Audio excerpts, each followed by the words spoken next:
I'm Professor David Wilson. As a criminologist, I'm often asked, what's it like to interview a serial killer? This is a tape-recorded interview. Date is 11/17/84. In this new series, I'm going to take you on a journey into the dark heart of the police interrogation room. Using cutting-edge lip-sync technology, we'll bring to life the actual taped confessions of some of the world's most notorious murderers. Put that pillowcase or whatever it was, a cushion cover over around. And bring you face to face with evil. Put her into the sleeping bag. No, I just slung it in the corner. And along with forensic psychologist Professor Michael Brooks, I will analyse their interviews in unparalleled detail. And while he was asleep, I put a noose around his neck. I throttled him with the noose and he hardly struggled. Like the police detectives who interviewed them, you'll experience firsthand their cold and calculating minds. I've never got on with my mum. I knew that she favoured my sister more than me. Their wicked words, now seen being spoken for the very first time, will never be forgotten. The Hawkins girl's head was severed and taken up the road about 25 to 50 yards.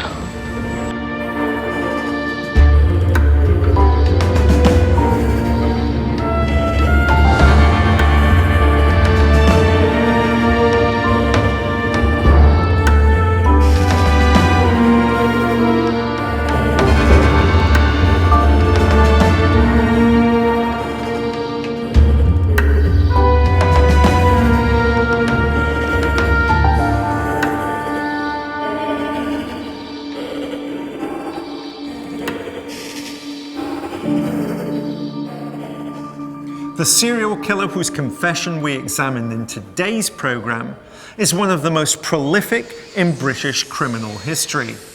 He's someone I've interviewed myself on a number of occasions.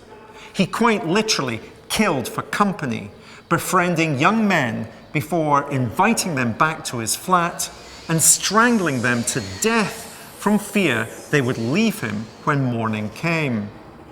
He was arrested in 1983 after human remains had been identified as the cause of blocked drains in the house where he had a flat.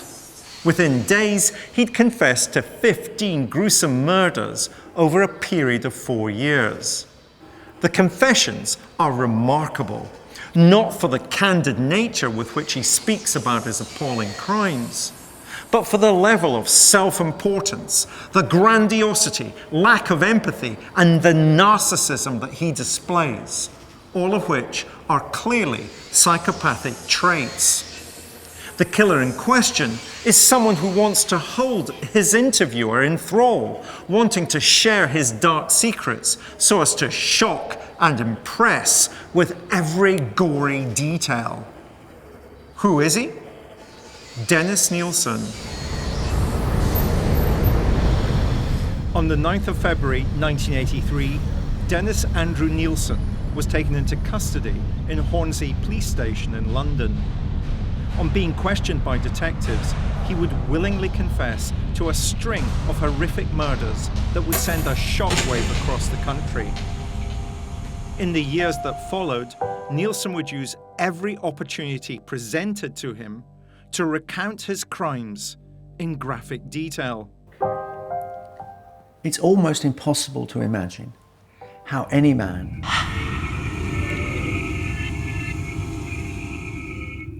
could have committed murders of such grotesque depravity and kept the bodies over a period of months that even to this day, it defies belief. It is beyond imagining. It is simply terrifying and horrifying. Nilsen's victims were burned, buried, and even boiled. This latter method of disposal ultimately led to his dark secrets being exposed after he attempted to flush blanched innards down the toilet. Dinah Rod sent an expert in to look at the drains. That's when they found the body parts blocking the drains. When they sent that to the lab, it was quite clear that they were human parts. Now, the police didn't really know what to do because they hadn't come across this type of behaviour before.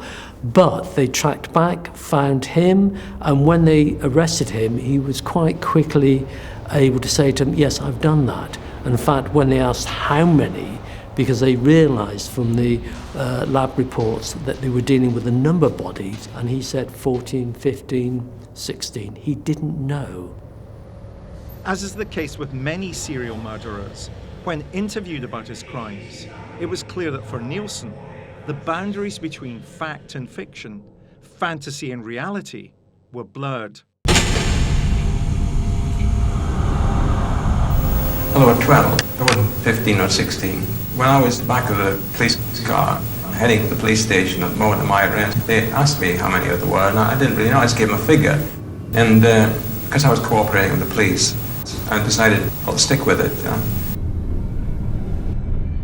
One of the problems with serial killers is when they have committed a large number of homicides, they then genuinely forget. Then often they go to the extent of overemphasizing it because they want to make themselves sound even more dangerous and more important. But one thing that we do notice with quite a few serial killers is they like that element of control. They don't want to give all the information. When DCI Peter J gets Nilsen into the police car to go to the station, Nilsen suddenly becomes extremely eloquent. He starts talking about, well, I could have killed 12, or I could have killed 15, or I could have killed 16, and which on the surface looks as though, oh, he's eager to clear his conscience. Not a bit of it. What he wants to do is to manipulate the police to his way of thinking. He wants to tell them a bit, but he doesn't want to tell them everything. He wants to be glamorous, and at the same time he wants to conceal. A typical Nilsen scheme. There were three of those victims were invented just to complement the continuity of evidence of the police, and to keep them happy. Dennis Nilsen was very disarming in the actual police interviews. Very casual, very calm, not at all in any way demonstrative or aggressive or trying to impress. He almost was, well, you explain to me what I've been doing. I'm, this is all I know. And, he would explain it in very simple terms, which I think took the breath away of many police officers. One of the most remarkable aspects about Nilsen's confession is that he began to make it almost the moment that handcuffs were snapped on, without even requesting a lawyer. I'm with forensic psychologist Professor Michael Brooks to examine aspects of Nilsen's confession in detail.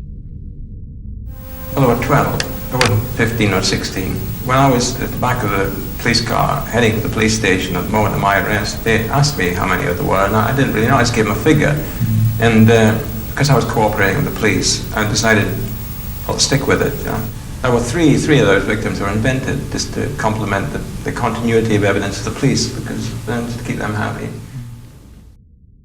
I was really interested initially in this idea of him not knowing the number. He said, is it 12, 15, or 16? And he's inventing this idea that he's helping the police in terms of the continuity of the evidence. But what's that suggesting to you? Well, the fact that he can't remember the numbers could well be that he found the whole experience extremely difficult. And actually he was trying to block out what he did. So he couldn't actually remember at a conscious level what had taken place. Do you think this is because he's so completely dislocated from reality? Is this man completely and utterly operating on a different moral universe that the numbers of people he killed, he simply is blocking out? I would contend he's not operating on a different moral universe. He's operating on the same universe, but he's finding what he did extremely difficult to cope with and adjust to. The interviews that were recorded of Dennis Nilsen, in his own mind, he thought that these would provide a great resource for the criminologically minded, for individuals involved in the investigation of crimes to actually understand more about him. This possibly does emanate from the idea that he presented very early on, in that he didn't really know why he did it himself, and he would like other people to find out.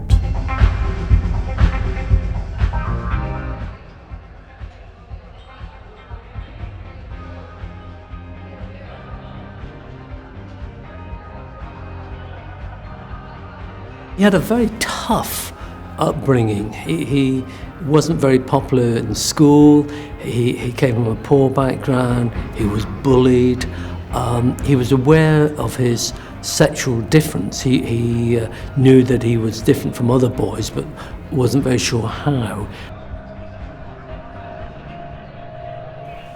Dennis Nilsen was a fairly troubled and very lonely character. He was someone who had difficulty in getting individuals to engage with him and stay engaged with him.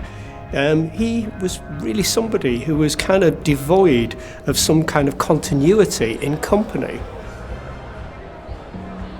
The problem for him was he was desperate to find a relationship. He had several relationships, some which were short-term and very unsatisfactory. What he wanted was a long-term relationship.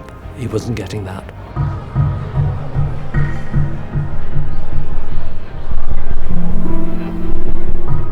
He thought the boy was 17.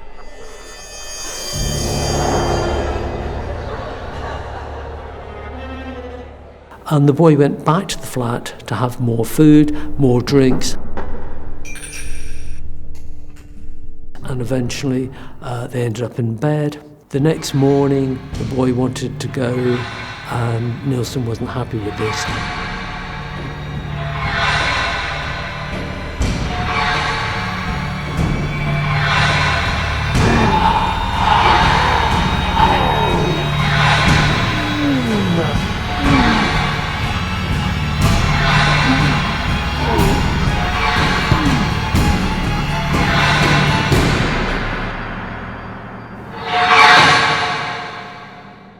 But Nilsen went a little further. Nilsen was frightened that the fact that he'd strangled him hadn't completely killed him. And so, in what was to become a trademark of his killings, he took the young Irishman and stuffed his head in a bucket of water, effectively completing the job if it wasn't completed.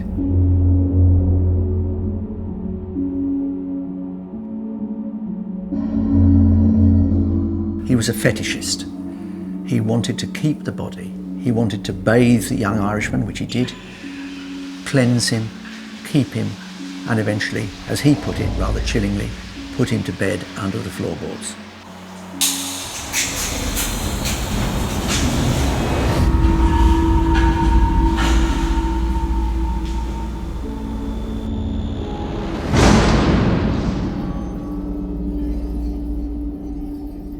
It was something that Nilsen continued to do in the further 14 killings. In the end, it was when I was, say, 2 or 3 bodies under the floorboards began to accumulate that come the summer, it got hot, and I knew it'd be a smell problem. But I thought, well, I'm going to have to deal with the smell problem. And I thought, what would cause the smell more than anything else? And I came to the conclusion it was the innards, the soft parts of the body, the organs and stuff like that. The matter-of-fact approach is that if you've got a body, you've got to dispose of it eventually. You have to be quite practical in your approach. And he was. And this is where most people fail in killing, because people separate themselves psychologically and physically from the body when they've killed them, and they don't think about disposal. The difference between most homicides and the serial killer is the serial killer usually plans the disposal of the body. The serial killer doesn't want to get caught. He wants to go on quietly in his own way, in most cases, without getting attention. Nilsen didn't want attention from the police. He didn't let the police know what he was doing. He was quite happy to carry on in his life without any attention from the police. So, on a weekend, I would sort of pull out the floorboards, and I found it totally unpleasant, and would get blinding drunk, so I could face it, and start the dissection on the kitchen floor. And I'd go out and be sick outside in the gardens. Dennis Nilsen didn't have the full countenance, if you like, of an aggressive psychopath. He was very laid back, and this kind of obscured the fact that he was pretty cold-blooded and that he did kill people and cut them up. He does kind of allude to the idea that he went outside into the garden to vomit while he was hacking people up in his residence. However, this was probably not because the task revolted him. It was probably because the smell actually made him sick. Nilsen's matter-of-fact and glib description of dismembering the bodies of his victims clearly demonstrates someone who's devoid of empathy, something which is very common among serial murderers. But as we're about to see, the scenes of indignation with which he greets the interviewer with when questioned about the mechanics of his murders causes his charming facade to crack. The veiled threats which follow affords a clear insight into how quickly his personality can change when he no longer feels powerful or in control of the situation. This need that he has to feel powerful and in control ultimately led to murder. Whenever an opportunity arose to tell his story, Nilsen was sure to embrace it, paying no heed to the fact that the deeds of which they proudly speak refer to ending human life. It doesn't leave a mess. Why does it leave a mess? No, it doesn't. It doesn't leave a mess. You see, when people, in death situations where a knife is involved, there's a lot of blood flying around. I'd love to stab you right now, you have to stab me. The heart is pumping away there, there'll be blood splashing all over the place. Dennis Nilsen turned to his interviewer just to kind of elaborate on the idea that live bodies will ooze blood and that dead bodies where the blood's congealed just doesn't actually flow out. When he said, well, I could stab you or myself in that manner, whereby there was a kind of slipping of this genteel mask and the true violence within slipped out towards the interviewer. Funny enough, in a dead body, there's no blood spurts or anything like that. It congeals inside and forms part of the flesh in there, and it becomes like anything in a butcher's shop. There's little or no blood. You know these plastic bags that you have, dustbin liner, you slit one of those so it forms kind of a sheet. You hold the body out onto the floorboards, put it on the sheet, and then cut it out. Power and control are the two major factors in most serial killers. They like to be in control, they like the power that they have over people. And here we've got a situation where Nilsen was trying to a certain extent, intimidate in the interview. That's quite common. They want to try and control whatever little element they have, because one of the things in institutions is they have so little control of their lives. They're dictated by the very nature of the institution, they're dictated by people who often they feel are inferior to them. So, on a weekend, I would sort of pull out the floorboards, and I found it totally unpleasant, and I'd get blinding drunk, so I could face it, and start the dissection on the kitchen floor. I'd go out and be sick outside in the gardens. Okay, Michael, for me, there comes across the dismembering of the bodies. He talks about having to be blinding drunk. And I do get a sense that alcohol plays a big part in Nilsen's life, not only in terms of being able to dismember bodies and chat these young men up in pubs, but alcohol is a huge issue for him, I think. Yes, and in the sense, in terms of dismembering the bodies, it's to enable him to be able to carry out what otherwise would be an unpleasant task if he was conscious and fully aware of what he was doing. The only way that he can carry out the dismembering of the bodies is to be drunk. And in a sense, we don't know when he was sick in the garden, whether that was a consequence of too much alcohol, or whether it's the disgust at the idea of what he's having to do or having done. Nilsen was a civil servant at the time that he was arrested, but 2 previous occupations are very important as well. Nilsen was in the Army catering corps, so he had butchering skills, and he had previously been a police officer. So some of those that employment context and background does find its way into these crimes, doesn't it? Well, certainly in terms of the way that he was able to dismember the bodies and knowing what to do and how to do it. And then secondly, being a police officer, he would know of actions that needed to be taken. And he knew that when the summer came, the bodies would start smelling and that he would need to take some actions, he would need to dispose of them. Otherwise, suspicions would be aroused, and that would lead to further investigations, which is what he's wanting to avoid. I do get the impression once or twice in this interview that Nilsen's mask slips and we begin to see the serial killer. Did you pick up on any points where that was important? The one in which he threatened to stab the police officer is a case in point. I'd love to stab you right now, you can stab me. The heart is pumping away there, there'll be blood splashing all over the place. And the other one would be when Nilsen expresses disgust at the police officer for not knowing that actually if a body is dead and you cut it up, that there won't be any mess, there won't be any blood, that it's been congealed, which again is around an element of arrogance and superiority that sometimes comes out.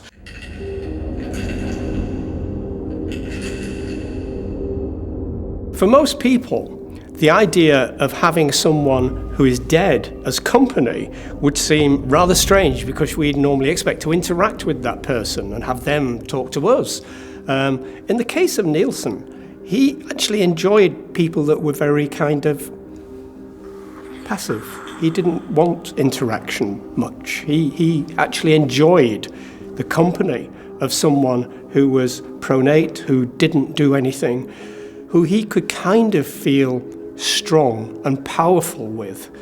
It was something that was deep in his psyche, it was deep in his sexuality, and it was deep in his childhood. It's very difficult for the normal person to understand how this kind of idea, this relationship with a corpse-like person, could actually arise. If you look in Nilsen's past, his grandfather, who was a big and important figure to him, was someone who would pick him up, throw him on his shoulders, and carry him around when they went for walks.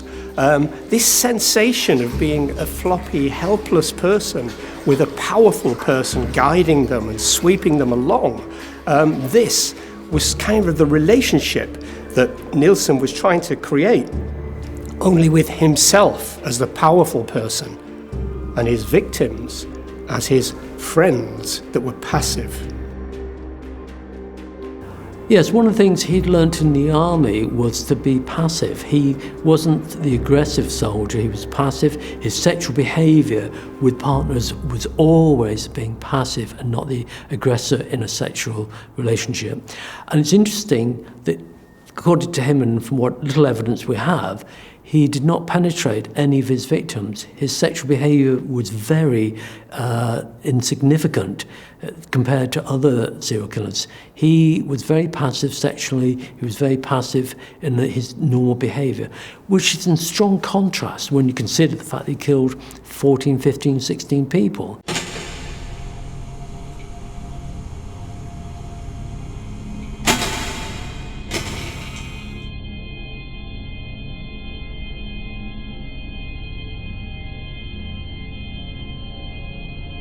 But he's now me. He's now my body in the fantasies. Carry him in, make him appear even better. Well, I would undress him and so he would be there. The most exciting part of the little conundrum was when I lifted the body, carried it. He kept them because I think it proved his power. He kept them because they proved what he could do. What Nilsen wanted was to possess them. They were his. They were his property. Until he decided, and it was his decision to make, that he would gradually dismember them and get rid of their bodies. Starting in 1978, Nilsen would conduct a 4-year campaign of terror that would see many young lives senselessly ended. He would always cut the head off first, and then the hands, and then the feet. And then he would cut the body open, remove the soft organs, and carefully deposit them in different places. He kept a couple of heads in suitcases under rubble at the bottom of this rather disreputable garden that he had in Melrose Avenue. Well, he was at one stage he was killing something like 4 or 5 people in a year, and that's quite a high rate of killing. But the problem is, you're never quite satisfied as a serial killer. It never quite matches all the drama, all the excitement that you want. And this is something that serial killers find, that eventually they have to kill again to get that pleasure. And what normally happens is the time period gets shorter and shorter. And again, we see this in Nilsen, that he had to kill because he needed another victim.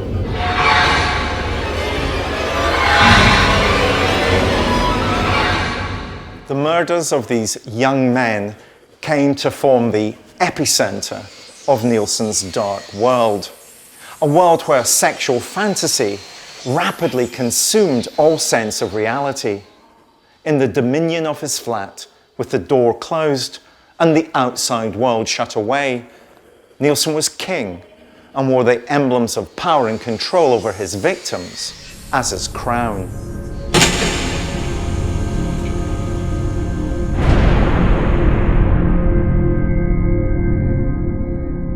The bodies are all gone, everything's gone, there is nothing left. But I still feel in a spiritual communion with these people. I believe that Nilsen, once his victims were dead, no longer regarded them as human.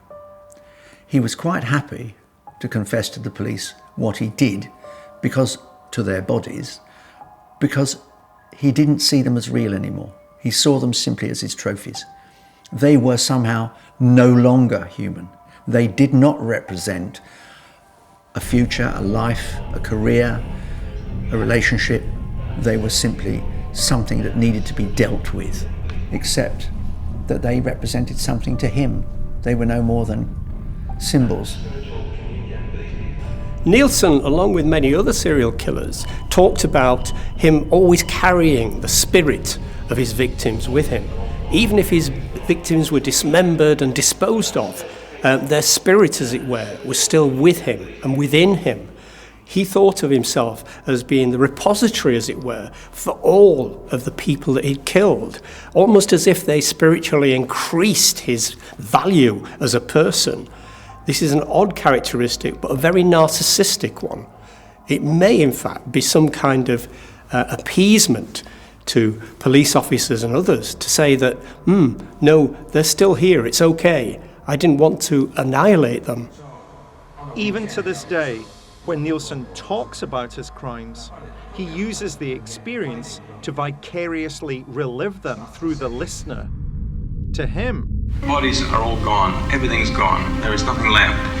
But I still feel in a spiritual communion with these people. Do you get a sense of power and control For me, there's a real issue here about him being narcissistic and needing to be powerful, like many serial killers. And indeed, he makes reference to that in his statement, that what he enjoys most is when the victim is completely passive. Because when the victim is completely passive, then he's in control, he has the power. And that's what he's yearning for, that's what he's been lacking. So he wants complete control and power over his victim.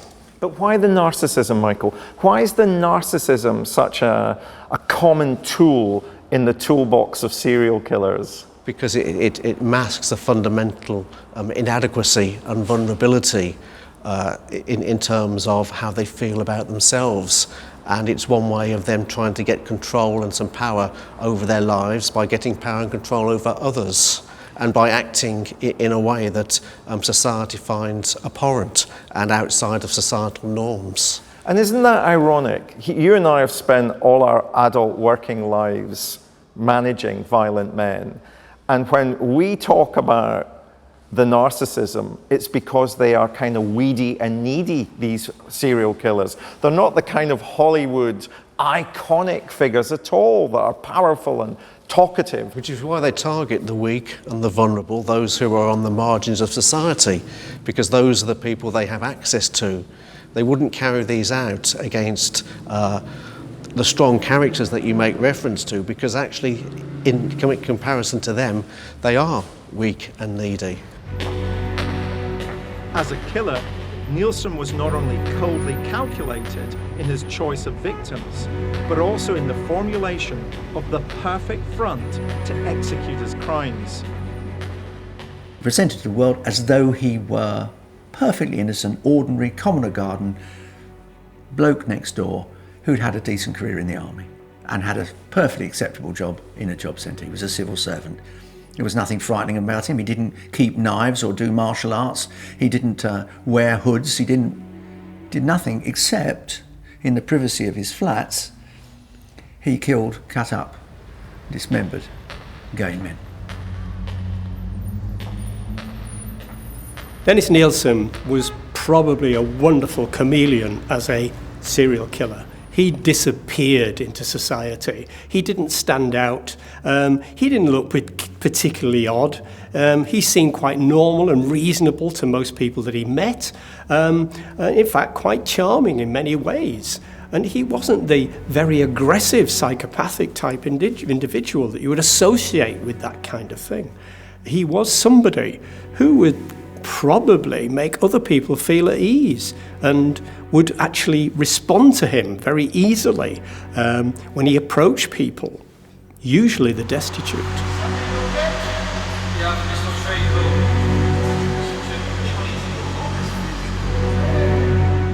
There's no doubt in my mind that Nilsen began to target for sexual relations men half his age.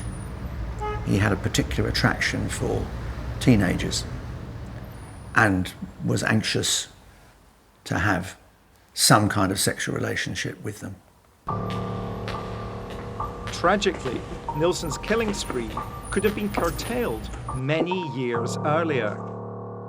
Police missed a golden opportunity when a survivor who had escaped his clutches complained to them. In October 1979, Nilsen picked up a young man called Andrew Ho, whom he attacked, but did not strangle. Ho fought back, escaped, went to the police, and said, "I've been attacked by Dennis Nilsen." The police interviewed Nilsen, who said, "Oh, it was a domestic affair between two gay men." Ho did not want to admit, because remember, it is 1979 and the gay community was still more secretive and secret than it is today. Ho did not want to admit he was gay and therefore did not press charges. You could call it an escape, you could call it a tragedy that Nilsen wasn't pursued and prosecuted. Remember, the attitude of the Metropolitan Police at that point was not particularly enlightened towards the gay community. It was, if anything, homophobic and not forgiving.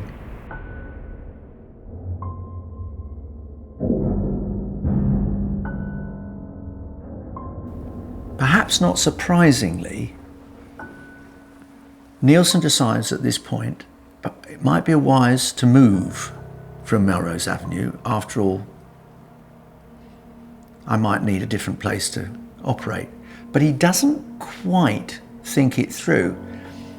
He moves from Melrose Avenue to Cranley Gardens, but this time there's no garden.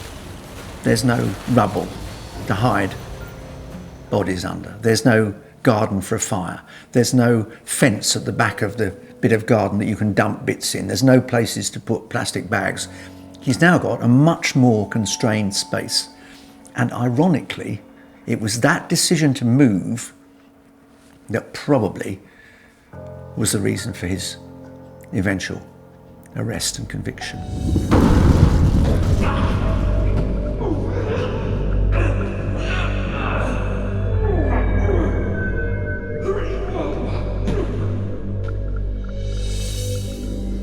Despite having no garden to use as a graveyard, Nilsen's urge to kill saw him murder 6 more men in the Cranley Gardens flat. He developed a new means of corpse disposal, but the old plumbing in his home would prove to be his undoing.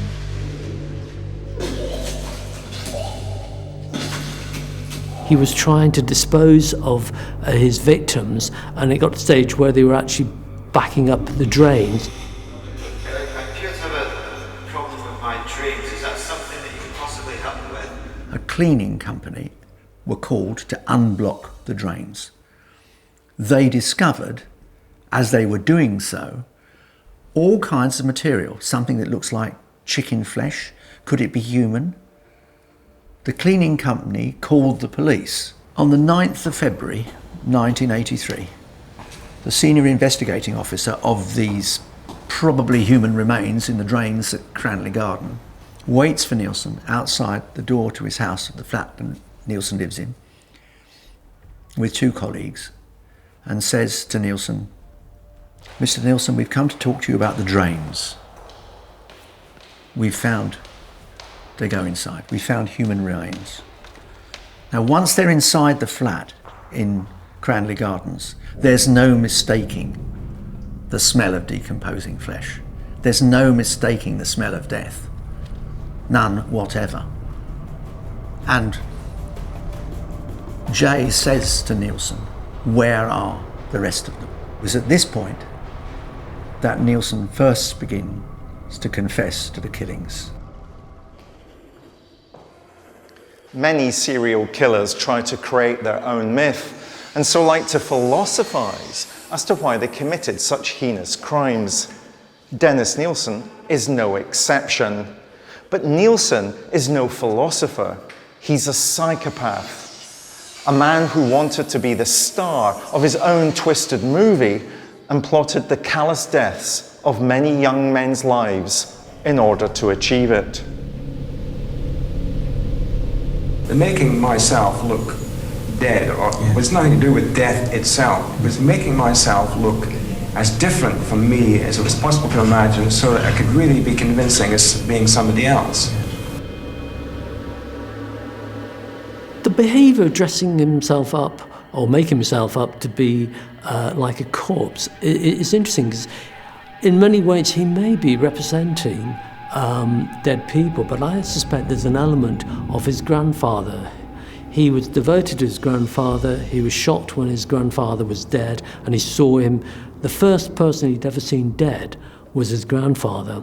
And the practice in those days was to put a little bit of makeup on, make them look as well as they could under the circumstances in a coffin. I think maybe what he was doing in some ways was acting out his own grandfather's death scene and possibly his own death scene.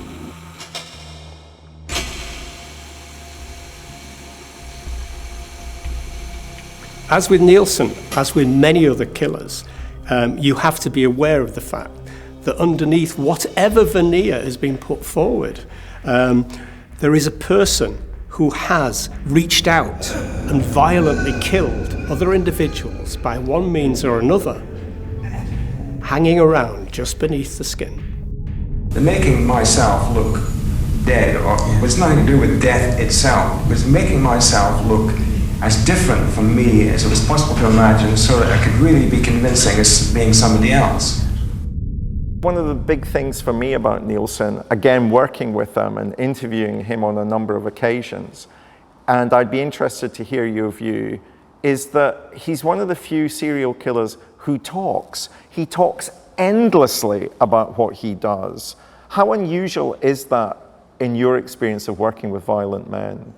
Well, I'm always very wary of what a serial offender says, and you have to locate what they say in their actions. Does what they're saying match with what they do or not? Do you ever trust what a serial killer tells you? No. No, neither do I. It's ironic, isn't it? But so you then have to look at the behaviours, look at the evidence, look at the actions, and that will tell you why they're doing what they're doing. And my view is that Nilsen would have continued to do what he was doing if he hadn't started to flush body parts down the loo. Well, he would have continued to do what he was doing until he was caught. And he was only caught because the drains got blocked. Let's be honest, it wasn't because of fantastic policing, it was because of the Dynarod engineer. And you'd have thought, actually, that he should have had sufficient awareness of that and actually found another way of disposing of the bodies and of the bones. You're absolutely right. When he has access to a garden, he burns the bodies, and that's a way of destroying any evidence, of course, as well. When he moves home and has the top floor flat, he has this problem about what to do with the young men that he's killed. So there is a disposal issue. But I think by that stage that he has a number of young men have escaped from his clutches, and he still doesn't get arrested. And I think he feels powerful. I think that encourages him to continue to behave as he's done. As with all serial offenders, they become overconfident, and which is why eventually they're caught, because they make errors. Nilsen was tried at the Old Bailey, initially for the murder of 7 young men. No one present would ever forget the gruesome evidence laid out before them by the prosecution, nor the still figure of Nilsen in the dock. He sat throughout the trial, almost unmoving. There were no tears, no remorse, there was no hysteria, there was no refusing to come into the dock.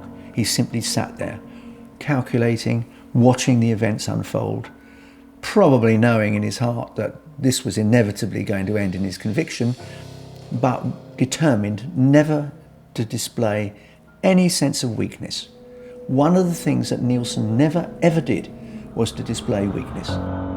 Nilsen later said, and I think it's evidence of his intelligence, "My power lay in the victim's passivity. The more passive he was, therefore dead, the more powerful I was." And I think that goes to the heart of explaining Nilsen's actions. And in a phrase that haunts me, he said, "I shed no tears for my victims." The confessions that Dennis Nilsen made over the years clearly demonstrate a man who has no remorse and a killer who maintains a strong sense of pride about his wicked deeds. As to the question of evil, that says more about society. People aren't born evil. They are corrupted by the world they live in, and the circumstances make them behave in certain ways, and they take a choice over how they behave. But we want them to be evil. We want them to be different from ourselves, because otherwise we're faced with the reality that most of us could become killers. I think in Nilsen's confessions, he underlines his intelligence, his eloquence, his manipulation, his God complex, his acute awareness that he is very special and much more special than the officers who are charged with interrogating him. He preens himself. That is how he presents the image that he wants to give the world. I'm extremely clever, I got away with it for a very long time, and what's more, I am deeply proud of myself for doing so.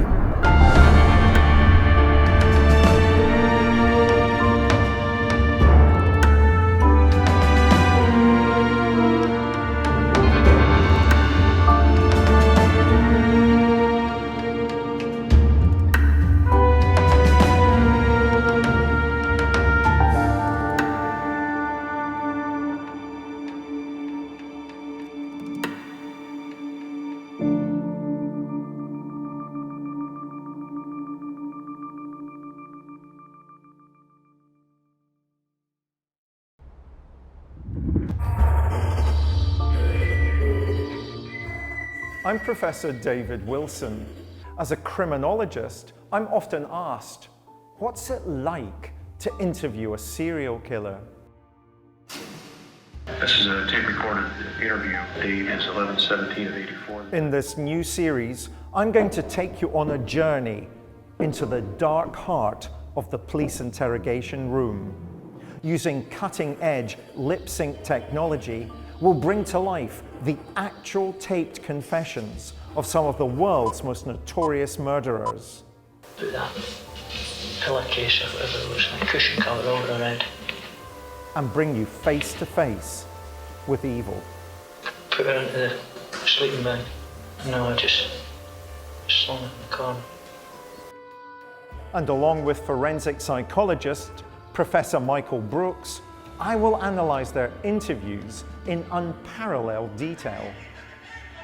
And while he was asleep, I put a noose around his neck. I throttled him with the noose, and he hardly struggled. Like the police detectives who interviewed them, you'll experience firsthand their cold and calculating minds. I've never got on with my mum. I knew that she favoured my sister more than me. Their wicked words, now seen being spoken for the very first time, will never be forgotten.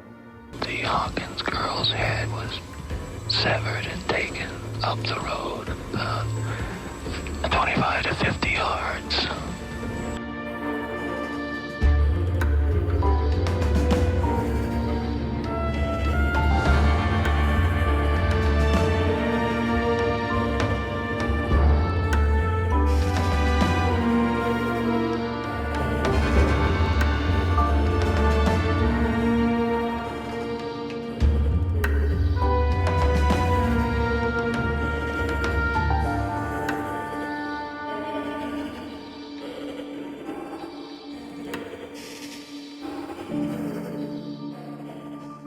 The use of undercover police officers to help gain a confession is both controversial and complicated. Unless conducted under strict rules and guidelines, such confessions can lead to evidence that's inadmissible in court. However, in 2007, such a ploy was successfully used to help convict Canada's most prolific serial killer. A pig farmer by trade, he lured women who worked as sex workers in Vancouver's red light district to his farm. There he imprisoned them, tortured them, and ultimately murdered them. Their bodies were either fed to his pigs or put through an industrial meat grinder. A search of his property found an asthma inhaler belonging to one of the missing victims and led to him being arrested on suspicion of murder. But he refused to cooperate at all with the police. As a result, an undercover Mountie posed as a fellow cellmate, and as they spoke, the suspect began to brag about the full extent of his crimes. Who is this killer who confessed after being caught in a trap? Robert Pickton. On February 2nd, 2002, Canadian police arrested Vancouver farmer Robert Pickton on suspicion of murder. For years, rumours had circulated about strange comings and goings on Pickton's pig farm.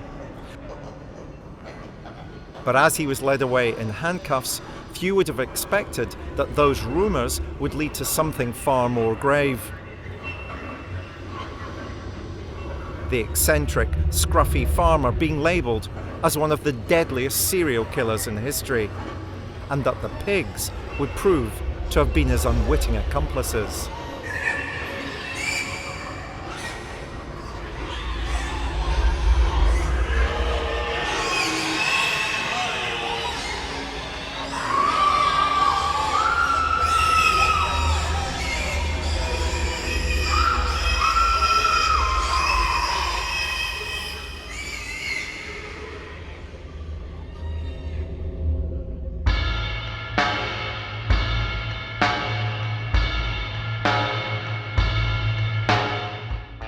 Robert Pickton was a Canadian pig farmer who made the Texas Chainsaw Massacre look like an attraction at Disneyland. A rural farm in the dead of night. Dog barks, an owl screeches. People down at the local bar playing pool, having a smoke. Rumours circulate. Pickton's killing people. Somebody up there the other day saw a corpse, what they thought was a corpse hanging from a barn. It's unbelievable. No, it can't be, Bob. It can't be, Bob. You're missing something. Bodies in freezers. Gossip. Barroom gossip. The police probably got to hear about it. But their people are drunk. These are rural, crude people. They're not intelligent. They've got nothing else to talk about. So despite the fact that Pickton's doing all these things, nobody's really taking him seriously. He's a farmer. He's crude. He's living on a small holding. It's a ghostly place to go at night. Wouldn't go there on your own if I were you, but it's rumours. Nobody can believe the truth. A hedonistic, degenerate, a lacking in conscience predator. Pickton came from a long line of pig farmers, and they were very well known in the community. And as such, they had a lot of influence with everyone from public officials, including the police, right across to local politicians. There was nothing about Pickton that made him appear to be what we later found out he was. Yeah, he didn't look after himself very well. His standards of hygiene were not great, and he wasn't really a very gregarious character. But people looked on him as an eccentric. I mean, he was a pig farmer. He was out in a big isolated plot, working away and working very long hours every day. People respected that. He wasn't a very bright lad. So he had problems with people, he had problems with women particularly. But what was interesting was that his family sold off quite a lot of the land in Vancouver that they owned for building houses. So the family became very wealthy by farming standards. And he was quite wealthy in his own rights. And this was a cause of many of his problems, because he then, once he became known to be wealthy, had lots and lots of hangers-on. People were starting to become friendly with him, they were tapping him up for money, and he was getting a lot of attention because he had money. There was another side to Pickton. Yeah, he had a gregarious, fun-loving side as well as the isolated one, and he would regularly hold barn dances, bikers, lots of women, lot of drink, and by all accounts they were quite rowdy events. He would almost turn it into some kind of club which would attract young people, which was kind of just really flies to a spider's web. Pickton was even known locally for using prostitutes, and he had a particular penchant for indigenous women who were prostitutes, and this was something he never hid from anyone. And these women, these indigenous prostitutes, were known to visit Pickton's farm in large numbers. And yet, when large numbers of these indigenous women started to go missing, and we're talking about 50 ultimately, the police didn't want to make any connection. Pickton had been on the police radar before. A few years prior to his arrest for murder, he'd been brought in for questioning on suspicion of assaulting a young woman threatening and cutting her with a knife. I turned around, I didn't take the knife away from her. I did not take the knife away from her. I aimed it to her and I knifed her twice. I did that. I admit I did that. That's one thing I shouldn't have done. So you've never taken any of the prostitutes back to your trailer? Not since this incident, no. Hey. But before that incident? No. With no charges brought, Pickton was set free to kill and kill again. I'm here with Professor Michael Brooks to try and comprehend why so many opportunities to bring Pickton to justice were missed. For so many women in a relatively small area to continue to go missing, surely Why aren't questions being asked? But again, sex working, it's lone working. You're never quite sure who the last client was, perhaps, or where they are or where they've been. And so they're extremely vulnerable. And the more they stray away from a supportive group, the greater the risk to them. He would have known the law enforcement officers. They would have been his customers at the local butcher shop. He would have known them on a daily basis, waving to them in the street. Oh, there goes Mr. Pickton, covered in blood again, he's been slaughtering his pigs. And there were reports that he was up to no good. He reports that people were disappearing on his small holding. But when the police went there, what could they find? Pigs, meat, nothing. Until one small item, an inhaler from one of his victims was found, which linked that inhaler to one of the missing women. And that's when the police started to take him seriously. What was interesting about him was he had a friend who he asked this female friend to go with him while he went and picked up a prostitute. The prostitute wasn't very keen to get in the car and travel out to his farm, which was a fair way away. But when she said, "Oh, I'm with him," the prostitute was quite happy to get into the vehicle. He drove them back to the farm. The friend went off to her room. He took the prostitute into another room and then killed her.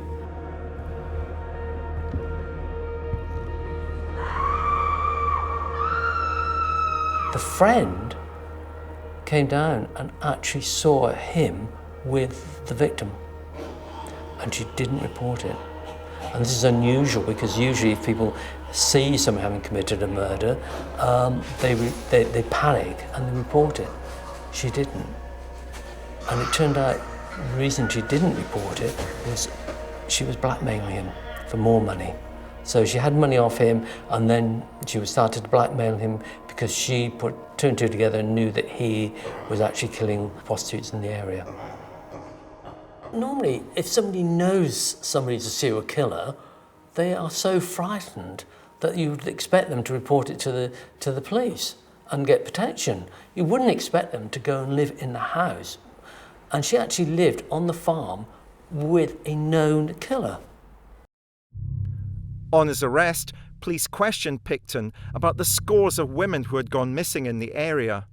He proved to be sly and uncooperative. Police often use the tactic of showing a suspected murderer a picture of the victim, or even, the actual weapon that they found that was used. This is supposed to provoke a reaction in that person, to show that they recognise this individual. This is totally absent when it comes to psychopathic killers, particularly at the level of Robert Pickton. There's just not a glimmer. These are objects. These are vague memories of people that they've abused. For them, they are objects. It probably would be more likely that he'd recognise one of his pigs. What I want you to do, Rob, what girls that you remember have ever been up to your place? I don't know. There's so many people coming in and out of my place, I don't know. Has she ever been to your place? Her name's Mona. She's pretty, that's all I can say. To me, it's totally revealing of the way in which this man views women, views his victims purely in objective terms. He's not actually trying to be clever. That's an absolute classic statement from somebody who assigns this type of role to his victims, the victim as object role.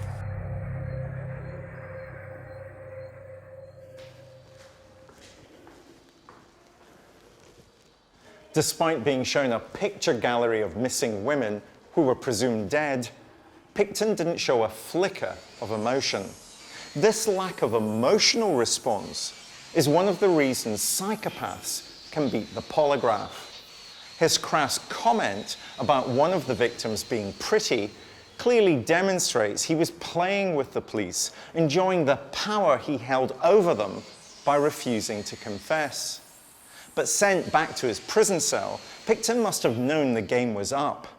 Police officers were combing his farm and finding both DNA and physical evidence that demonstrated that many of the missing women had been there. Discovering that he had a talkative cellmate, Pickton began to talk himself, not realizing he was in fact speaking to an undercover Canadian Mountie.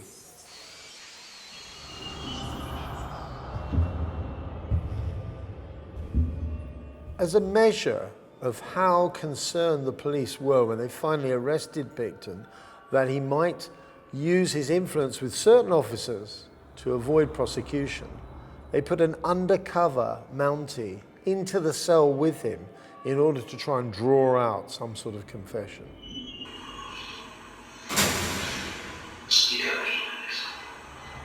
No.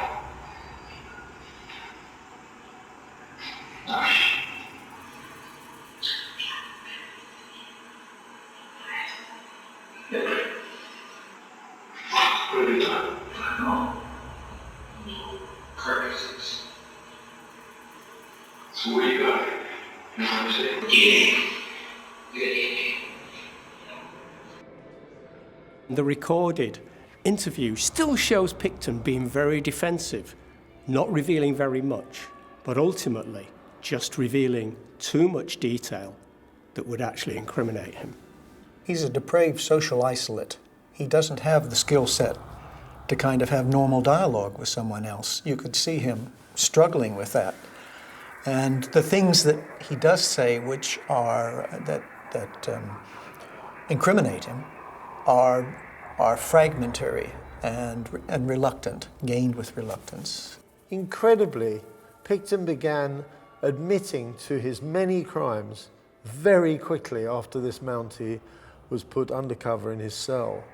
It sort of shows us that Pickton saw it as not even being important, that there were not just 5 women, not just 10 women, but 50 or even more women that he'd killed in cold blood, and yet he talked about it in a bragging way. It was almost like he was showing off about his life in some way, about his possessions. And in a way, those women were his possessions because he'd ended their lives, so they were his ultimate possessions.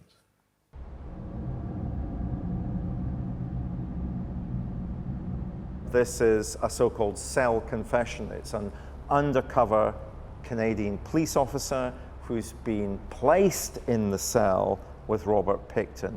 What are the dangers with this type of confession? Well, the dangers are, is this information admissible in court? And that will depend upon the legislation in different countries. The second one is an ethical one. Is it right to obtain information this way? And the mood matching of the Mountie, the police officer, he uses language, he uses slang, he swears a lot. Why is that mood matching important in relation to Pickton? Because he wants to gain the confidence of Pickton. He wants to say, I am the same as you. You can confide in me, you can share with me, I am like you. If you're interviewing somebody, you've got to use language they understand. If you're playing the role of a fellow convict, then you've got to talk about a convict in the language that the convict will understand. It's no good you being a police officer or an interviewer. You basically have to go undercover, actually adopt all the characteristics. And that's actually very hard to do. to actually go undercover and adopt that language and talk about sexual behaviour and deviations that the police officer may not agree with or may not like. And he's actually got to sell his soul and pretend to enjoy all the deviations and everything else. And in some ways, be more deviant than the suspect. So that in a way, it makes the suspect feel more likely to explain his behaviour, more likely to confess his behaviour, because the guy next to him is even weirder than he is.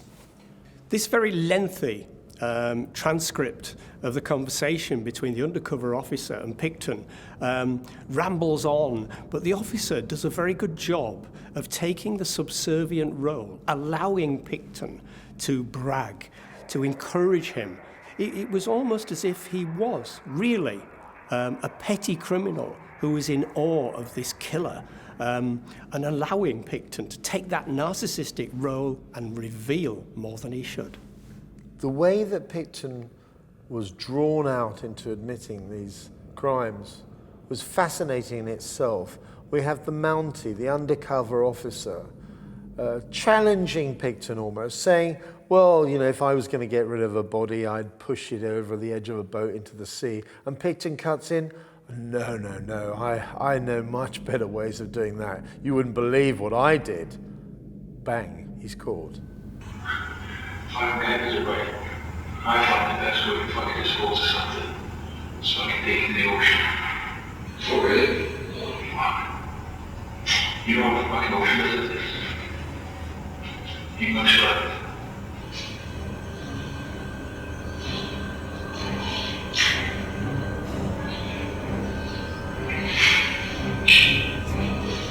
Believe it or not.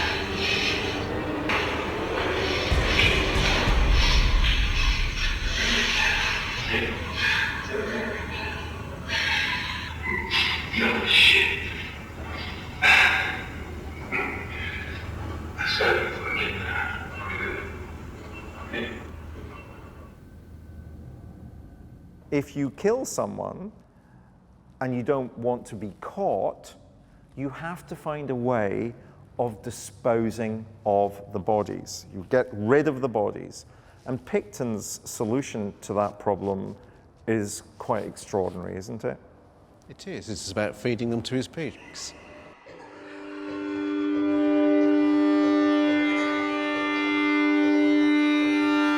He would pick up women, usually prostitutes, bring them back to the farm.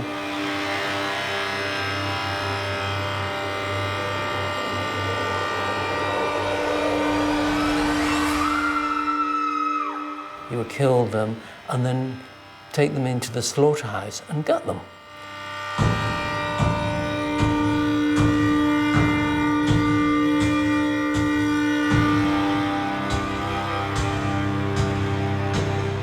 Pickton actually offers the information that on his farm he has a rendering plant and that would be an ideal way of getting rid of bodies.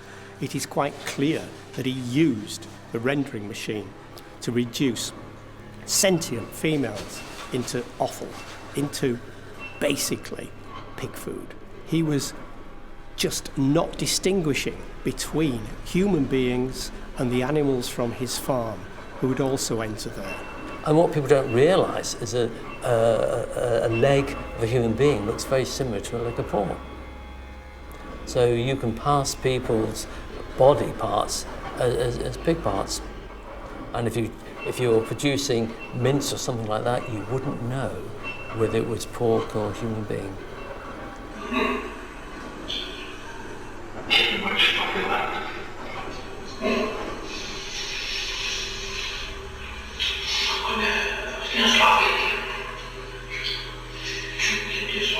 Really?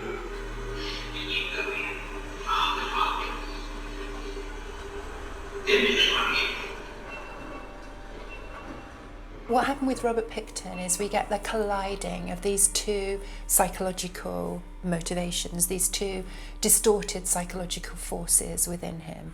One is this entirely egocentric, heroic narrative driving him to simply view carrying out the murders as a game, as a challenge, with no consideration, no awareness even of the consequences. The other psychological force that we get is somebody who is so completely devoid of any kind of human empathy that he does not see people as human beings in any sense at all. Hence we get the reference to the bodies as carcasses. For him, these are simply objects. With some of the most depraved serial killers, the underlying narrative we see is one where they assign the role of an object to their victims. We call it the victim as object underlying narrative.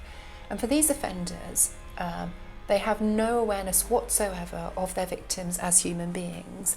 They are entirely objects with whom to play. And it's very typical of this type of offender that we see them playing with, messing with the bodies post-mortem. It's an extension of the fact that they see them as objects. To them, it matters not if the person is alive or dead, only that when dead, they can do more with the bodies. And this preparedness to play with the body, to mess with the body, to chop the body up, is very typical of this type of offender, this victim as object, underlying narrative role assigned to the victims. By feeding his victims to the pigs, Pickton has accidentally stumbled upon almost a fail-safe method of getting rid of bodies. And that's probably the most chilling thing of all, because there's nothing left of them, literally. And he's doing it by using the very animals who make him his living become his accomplices in these killings. Pickton slaughtered his victims and fed them to his pigs. He reduced their body parts by putting them through an industrial meat grinder. Pickton's pigs foraged so furiously on the human remains that no trace of the victims were left. Even when police forensic teams combed the farm for DNA, little evidence was retrieved, making Pickton's pigs his perfect partners in crime. As Pickton's confidence in his cellmate grows, so too does his urge to boast about his crimes. The undercover officer continues to encourage Pickton by mood-matching his attitudes, his use of slang and exclamations. This not only appeals to Pickton's own base communication skills, but also to his ego. The undercover officer is quite literally egging him on, and he succeeds, because it's not long before the pride with which Pickton now speaks of his crimes turns to fury when he reveals the true reason for his anger about being caught.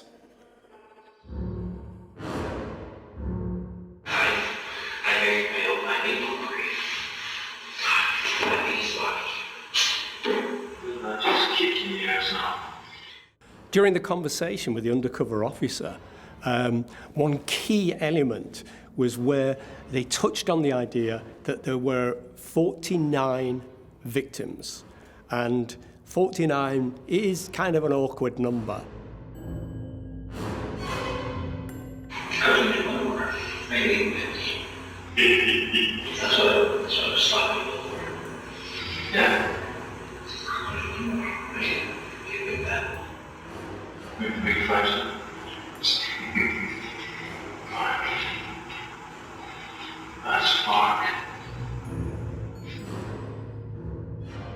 We get him talking about being sloppy. We get him talking about numbers as if it were a game, as if to achieve 50 victims would be a good score in a game.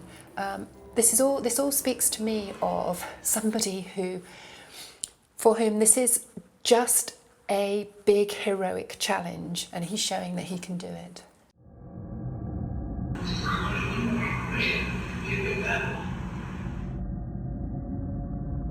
We got this shocking idea that Pickton was angry at the end because he didn't achieve his target, and his target was the big 5-0. Well, that's what he says. His target may have been higher, or perhaps he didn't set a target. You know, 50 has a nice ring to it, but if he got to 50 and hadn't been caught, would he have then wanted to go on to 75? Would he want to have gone on to 100?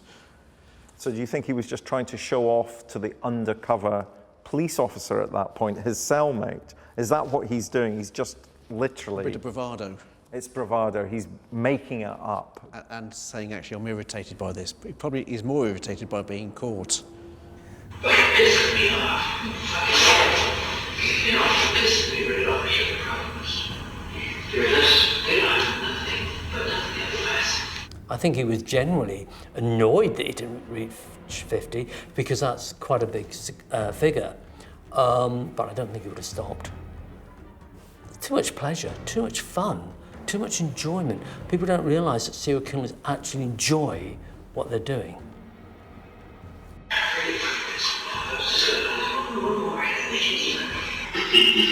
Bigger than these, bigger than the ones in the States. Yeah. Oh, yeah. This is already got 40 pieces. Yeah. In America, serial killers almost subconsciously compete. The numbers game is one way of competing, and to have the highest number, to have a resounding death count is quite a status thing. And many individuals, many killers will actually increase the number of people that they supposedly have killed. And in the idea of having such a high body count, Pickton, as a Canadian, wanted to beat the American count. He wanted to go better than those people that he saw himself as being in competition with. Often you can only tolerate for so long killing others, and then your cognitive processes, your decision-making abilities become more confused, more faulty, and mistakes are made. This is classic behaviour. Serial killers start off not very confident, and they have what we call behavioural trials. They try out things, then eventually get a situation where they actually kill somebody. Then they start getting quite good at it, and they improve their technique. But it's never quite 100% pleasure. So there's always that little bit more that you need to do to make it right. And that's why they carry on, and they also get faster between the periods when they're killing. But where at the beginning they may travel quite a distance and protect themselves, as they kill more people, they tend to move nearer to home. They're more confident, and often they're more competent as well. And they also know that the police aren't tracking them, so therefore they become more relaxed, and then they start to get sloppy. And it doesn't matter what kind of serial killer you look at, you can see quite clearly, as time goes on, they start getting overconfident, and that's when they make mistakes.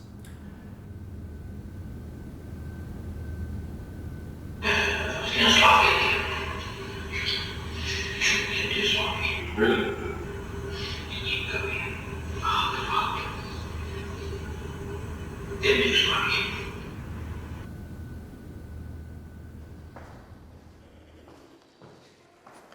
In 2007, a court found Pickton guilty of 6 counts of second-degree murder. There was enough evidence to charge him for a further 20 killings, but prosecutors decided not to because he'd already been given a maximum life sentence. His police cell confession is a startling reminder of how many murderers can't resist the urge to boast to other criminals about their crimes. But it's also a sobering reminder that the person they're boasting to may be on the right side of the law, and that their confession may be recorded, providing damning and irrefutable evidence against them in court. This technique of the police to have put an undercover Mountie in the cell with Pickton is highly questionable. It makes us wonder whether his confessions were drawn out of him under false pretenses, and whether this is a method which is used so often in these sort of cases that is actually viable, that it actually stands up in court. Of course it's resulted in these prosecutions, but we have to question the methods, and we have to wonder whether a person admitting something because it's drawn out of them in a slightly false set of circumstances is the same as someone sitting down and confessing to a crime. The crimes of Pickton have had an even wider effect within Canadian society because they're looked upon as reflective of the way that the Indigenous population have been treated, particularly Indigenous females who work as prostitutes. How many of these victims did he really kill? Because it's not even clear to this day that every single one has been tracked down and accounted for. And that tells us a lot about the attitudes in Canada towards the Indigenous population as a whole. I'm gonna have people. But I think we're gonna name Indigenous fucking projects. They're gonna be okay for us. But if that happens, there will 15 other people gonna go down. First, it's gonna go down today. Yeah. I thought they were my friends. I thought they were my brothers.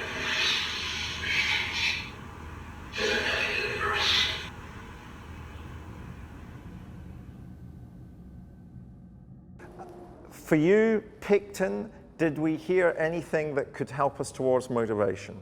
Do we understand what might have been driving Robert Pickton to behave in the way that he did? Not from that clip. No. I myself felt that we were simply dealing with a man in a particular set of circumstances describing to his supposed cellmate why what he had done. And perhaps that's the difficulty with undercover confessions. You'll get the confession, but you won't get the real reason. Because actually, if the undercover officer then starts to move into that territory, then actually the offender will become suspicious. Who's asking these questions and why? This is getting a bit too deep for just two mates having a conversation, because mates don't necessarily go into that level of depth. You need to be sort of a professional probation officer, psychologist, psychiatrist, police officer, prison officer, to begin to ask those sort of questions. And therefore the offender would immediately become suspicious, because that's not what normal mates do. For this type of offender, there's not necessarily any reason beyond his own entirely ego-driven need as part of this heroic narrative to show that he can do it, to show what he can do. For him, it's this is the purest, the rawest form of heroic narrative. It's not about anything other than Robert Pickton rising to this challenge, showing that he can do it. That's why, given the first opportunity, he will want to brag about it, he will want to talk about it. It's all about bravado, it's all about demonstrating his manliness, demonstrating his skill, demonstrating he can do it. There's no other reason for doing what he's done. There are three things really which I think psychologically are really interesting about Robert Pickton. One is the absolute assignment of the victim as object role to his victims, the way in which he does not in any way understand their humanity and is has an absolute empathy deficit in relation to other people. A second psychologically interesting facet of Robert Pickton is the way in which he has positioned what he's doing as this heroic adventure, him versus the cops, him showing that he can do it. And we get a number of statements within the discussions with the undercover officer which show us that this is how he's seeing what he's doing. We get him talking about being sloppy, we get him talking about whether or not he can beat the previous score of the victims in America.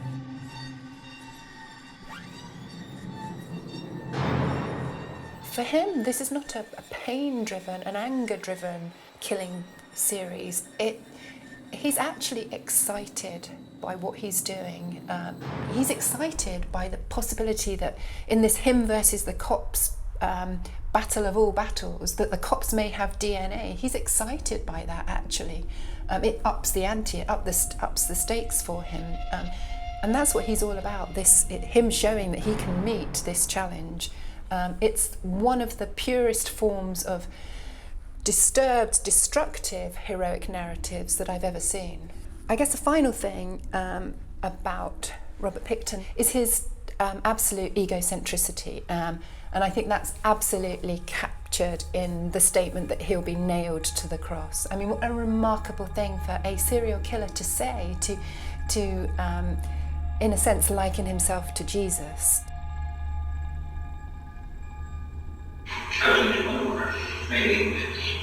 Maybe that's what I was talking about. Yeah. Big flash.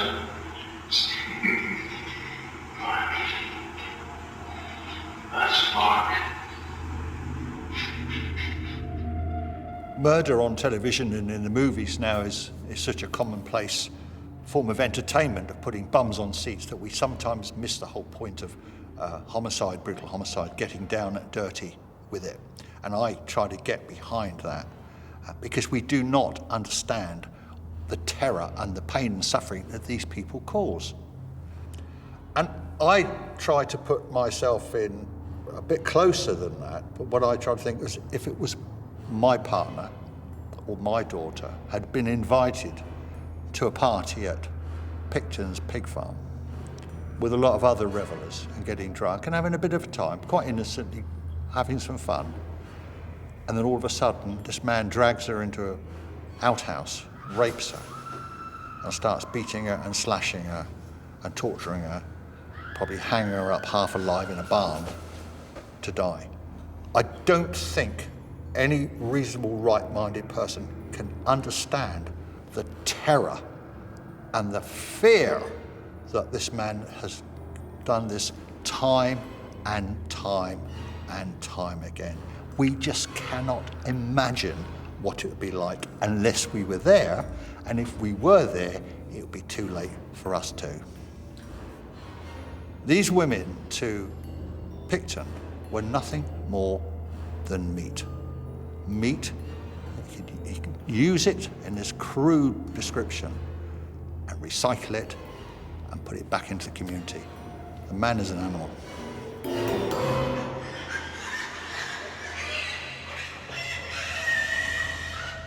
He had geographic isolation. He had a skill set as a pig farmer. He had interpersonal isolation. He had emotional detachment. He had failed to acquire either a personal or a social conscience. So those are crucial elements for him that enabled him. I mean, he had the opportunity. He actually set up the circumstances in these raves that they were having to lure effectively a kind of steady stream of prey for him. So in that sense, I don't know how much of it was a conscious effort on his part and how much of it was just circumstantial good fortune as far as he was concerned.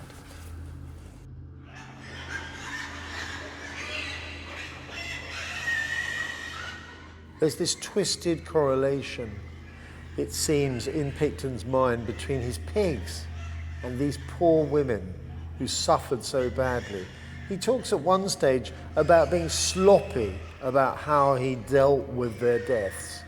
And it sounds as if he's always talking about his pigs in the slaughterhouse. It's a cold-blooded reference that chills people to the bone. I don't know that he differentiated between pigs and women. A contemptible capacity to use, abuse, and destroy.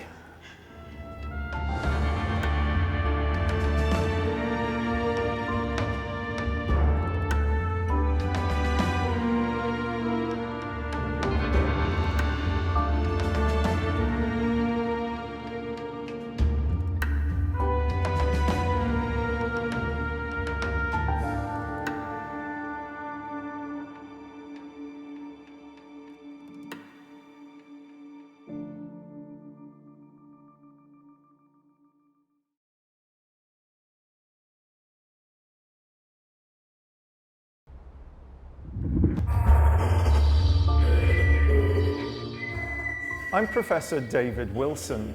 As a criminologist, I'm often asked, what's it like to interview a serial killer?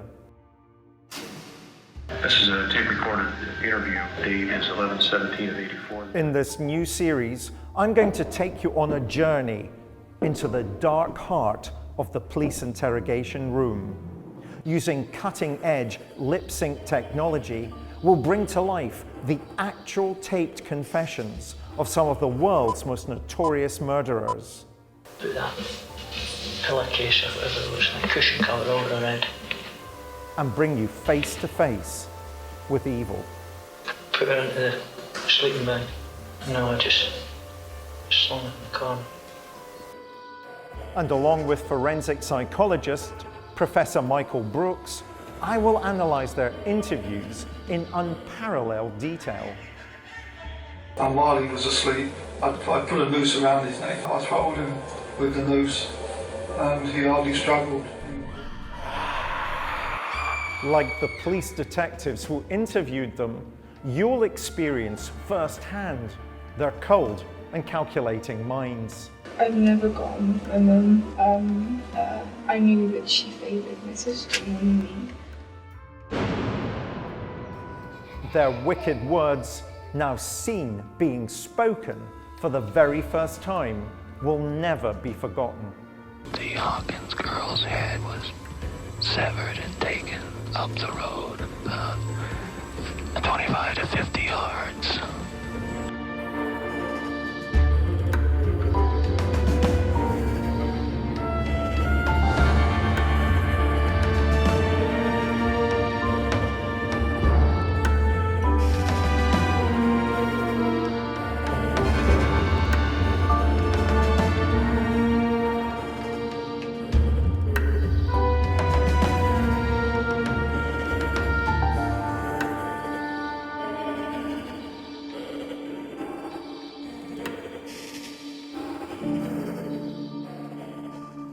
The British serial killer whose confession we examine in this episode frankly needs little introduction.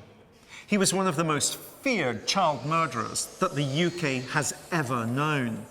He evaded capture for over a decade, and in doing so, helped to destroy the meaning of childhood for an entire generation of children.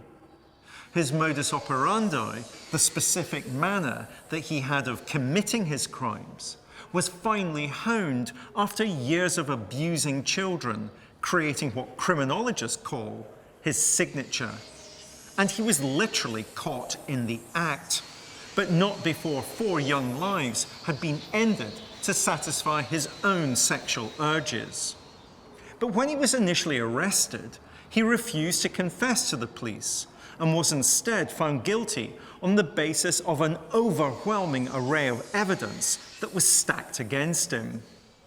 When he did finally speak, it was to the eminent sex offender therapist, Ray Wire. What unfolded from their conversations was, with no exaggeration, some of the most chilling confessions by a paedophile in British criminal history. Seen for the first time, and in his own words, is the man whom I would describe as Britain's most deadly child killer. Who is he? Robert Black. In 1990, Robert Black was serving a life sentence in Saughton Prison, Scotland, for the attempted abduction of a 9-year-old schoolgirl in the Scottish border town of Stow. In a bid to have his sentence reduced, his defence team sought an expert witness for his appeal, in the form of the country's leading sex offender counsellor, Ray Wire. I don't know of any comparable set of circumstances.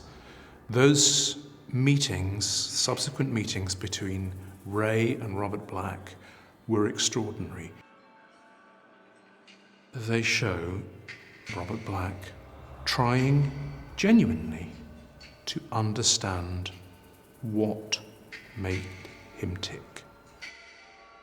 They're incredibly graphic at times, they're harrowing, and I don't think I will ever get Robert Black's voice out of my mind. 20 years on, I can still hear it. Tied her hands. Found a sticky plaster. Put the plaster over her mouth. Put that pillowcase or whatever it was, like cushion cover over her head. Put her into the sleeping bag. No, I just slung it in the corner. Black was taking a huge gamble in offering Wire an insight into the mechanisms of his mind. But it was a calculated one that he believed may be his only route to freedom. There is always a case for trying to get to the bottom of the reasons for some horrific acts, and few could be more horrific than Black's. And one of the things that people ask time after time is, no, I understand what he did, but why? Why on earth did he do it? And one of the things that Black says in the Wire interviews is, I don't really know. I don't understand myself. I keep asking myself, why? I got this fascination or weakness or whatever I want to call it. When Black and Wire first met, the paedophile had only been charged with kidnapping and sexual assault on a minor.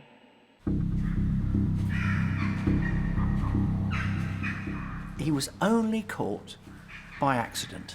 He abducted a girl in broad daylight in a little street in which opposite was a retired postmaster mowing his lawn. When he bent down to empty the box with the cuttings in it, he noticed a girl's legs disappearing into the air.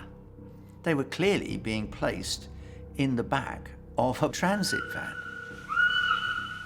The postmaster was horrified, rushed into the house, the police were called, and then suddenly, driving back towards them, was the same transit van. A police officer steps in front of it, the van swerves, stops.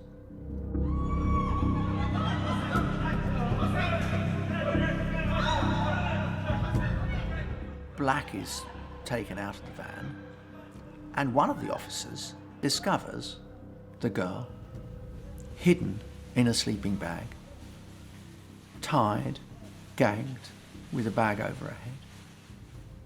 And the extraordinary coincidence is that the officer who discovered her discovered his own daughter. It was his daughter that had been abducted by Black. And the tragedy, of course, was that Black had already assaulted her. And it was only that complete coincidence that brought Black's career as an aggressive paedophile murderer to an end. But it was to be some time before he was actually convicted of any murder. There was a growing suspicion that he was the culprit of a number of unsolved child murders that had puzzled police for over a decade. Ray went up to Saughton Prison in Edinburgh and spent a total of 11 hours assessing Black in that initial session. He came away absolutely convinced that the life sentence was right. Black, he said, was an incredibly dangerous offender who needed to be in prison for the safety of children and the public. Wire's approach to talking and listening to sex offenders was both groundbreaking and controversial. But Wire was convinced that it was only by talking to paedophiles that we could ever hope to curtail this most horrific form of criminal behaviour.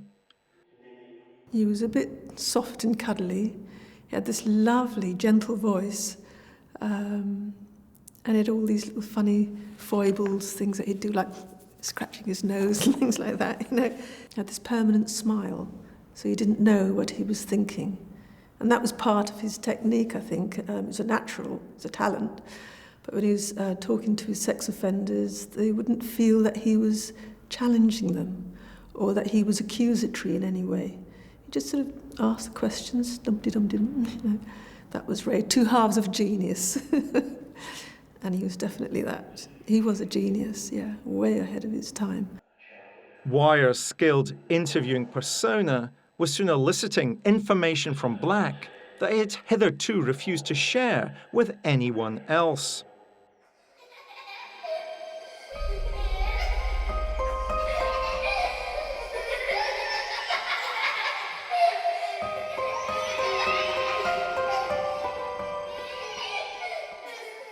Unwanted by his own family, Wire learned how Black was shunted from care home to care home until he ended up being fostered by the Tulip family.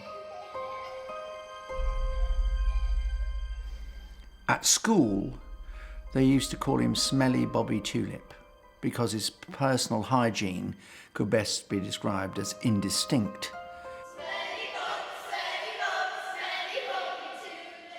He was a nasty, smelly, unhappy, rather strange little boy.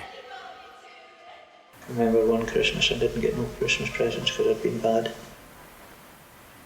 I got one present, somebody that lived out of town. It was a football. I can't remember what I'd done, you know, but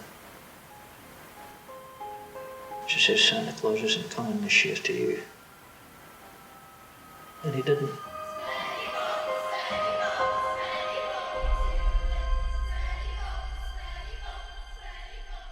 He developed very, very quickly, at a very early age, a fascination not only with his own genitalia, but also with the genitalia of girls. There is a story that at the age of 5, he manipulated a girl into showing him her genitalia, which only increased his fascination. And one of the fascinations, and one of the most chilling aspects of Black, was that he very quickly, and this is a very young age, between 5 and 8, he very quickly developed a habit of inserting things into himself, into his own anus, and into the vaginas of small girls he came in touch with. He was a deeply, deeply troubled child.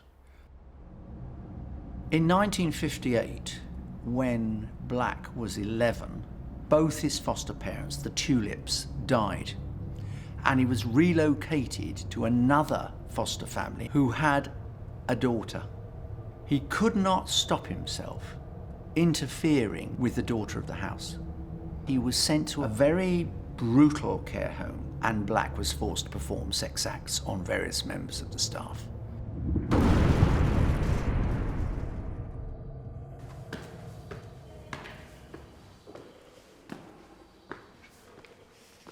The pattern of child abuse that Black described to Wire in the first interview suggested a precedent had been set.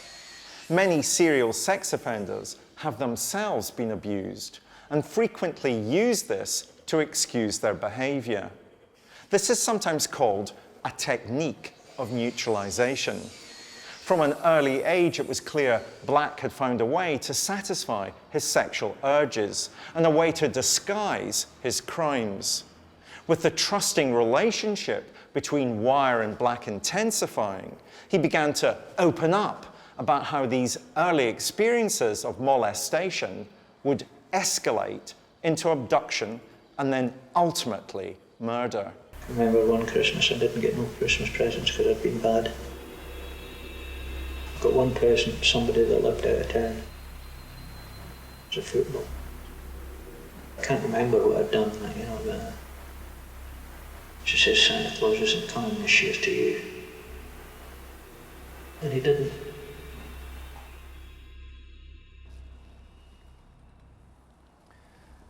Michael, Robert Black talking to the sex therapist Ray Wire. Again, one of the things that Black reveals to Ray Wire is that Black himself was abused as a child.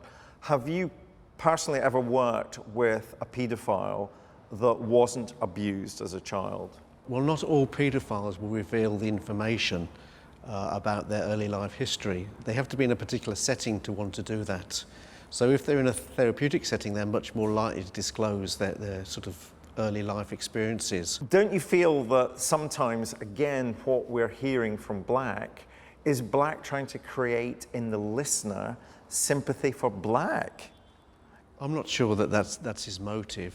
I think he's much more controlling around that.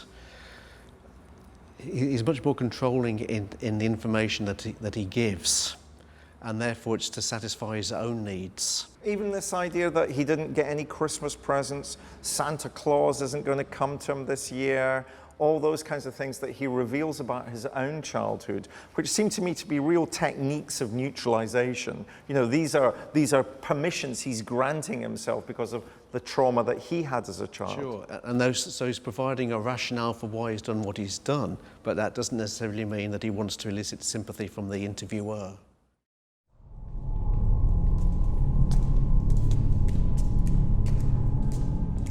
In his interview with Ray Wire, Black reveals how in 1963, when he was just 16 years old, his soft voice and mild manner enabled him to develop his deadly craft.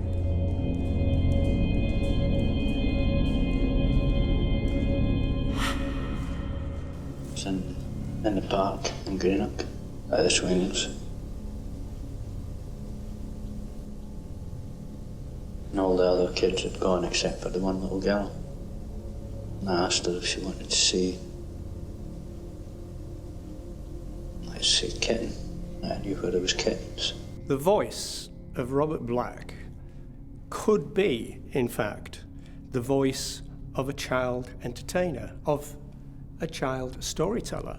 It was a voice that probably had evolved and developed in talking, charming children, in engaging children, in not frightening off children.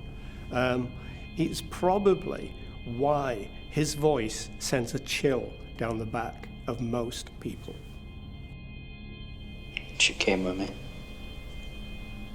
And as we were going into it was an air raid shelter, she said it was dark. She wanted to get out again. She started to cry.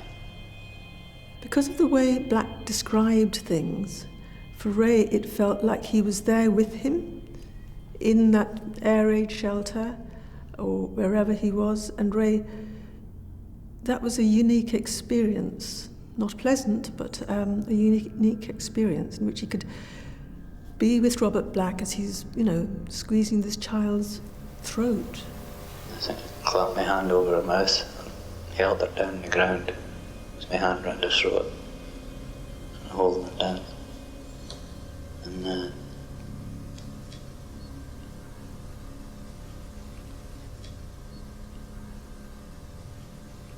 she must have gone unconscious anyway. And I masturbated there. And went out and left her. You didn't know that she was alive or dead? No. He fondled her, which was the phrase used at that time, but he was not prosecuted. He was, in the phrase, admonished. All that did was give Black an excuse. No one really minded what he did. No one was too concerned. Well, I can get away with it.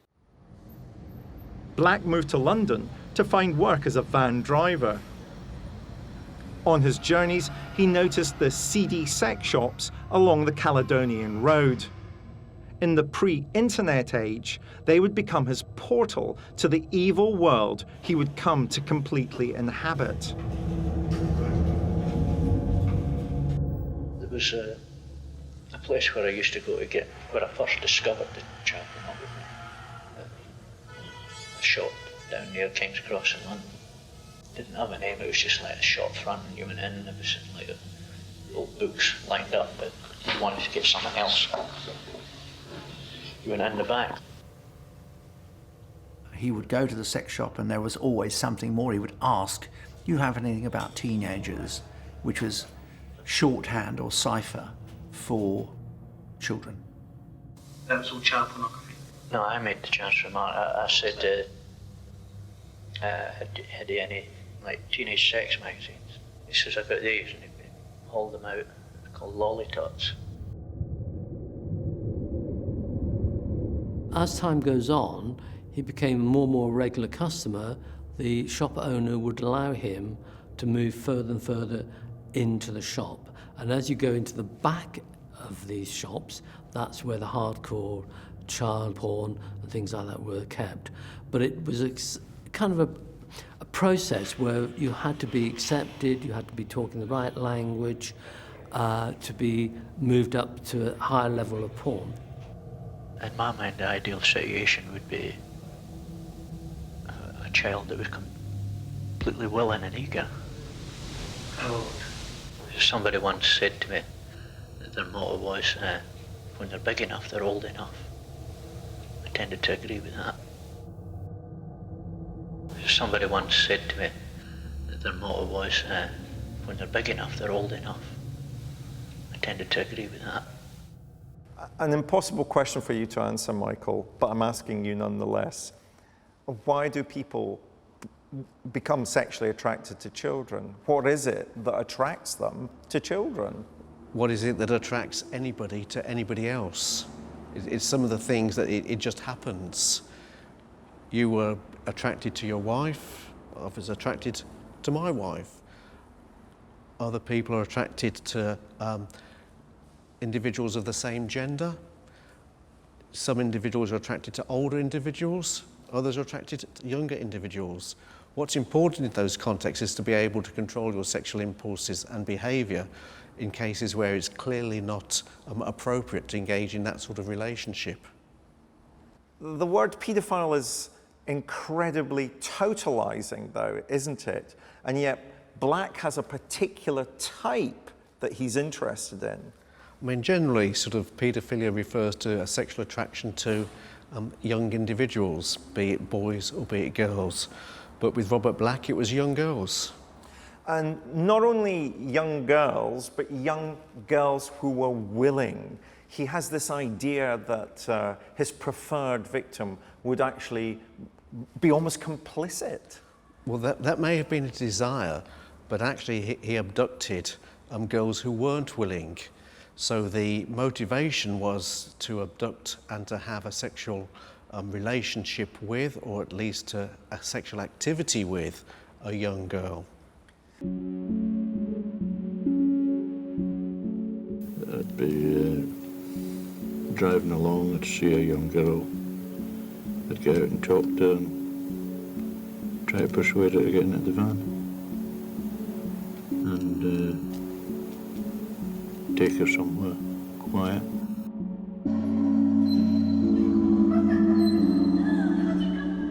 Black secured a job delivering posters nationwide.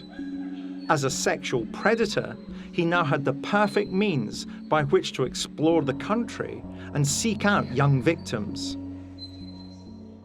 This was ideal for him because he didn't have a boss over him. Long as he delivered the goods in the right place at roughly the right time, he was allowed to do what he wants when he wanted. And this gave him the opportunity to go looking for children, which he did. He would go to parks, he would observe children, try and see the ones that were on their own so that he could make contact with them.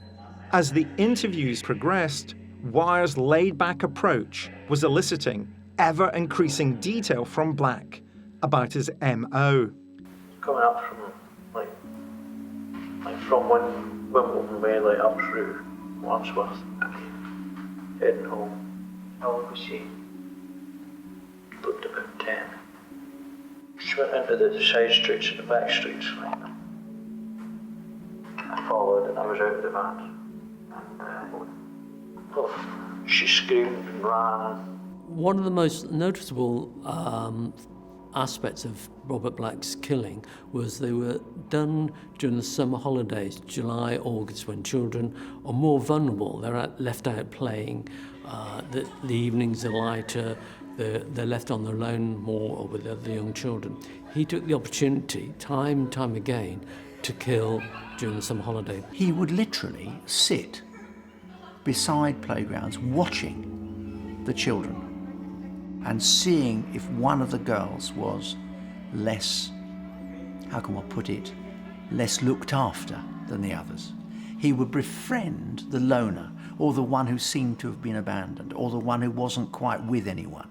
If he saw someone he thought of as a suitable victim, he would assess very, very carefully the circumstances. He would double back, he would drive round, he would check what's the likelihood of me being caught.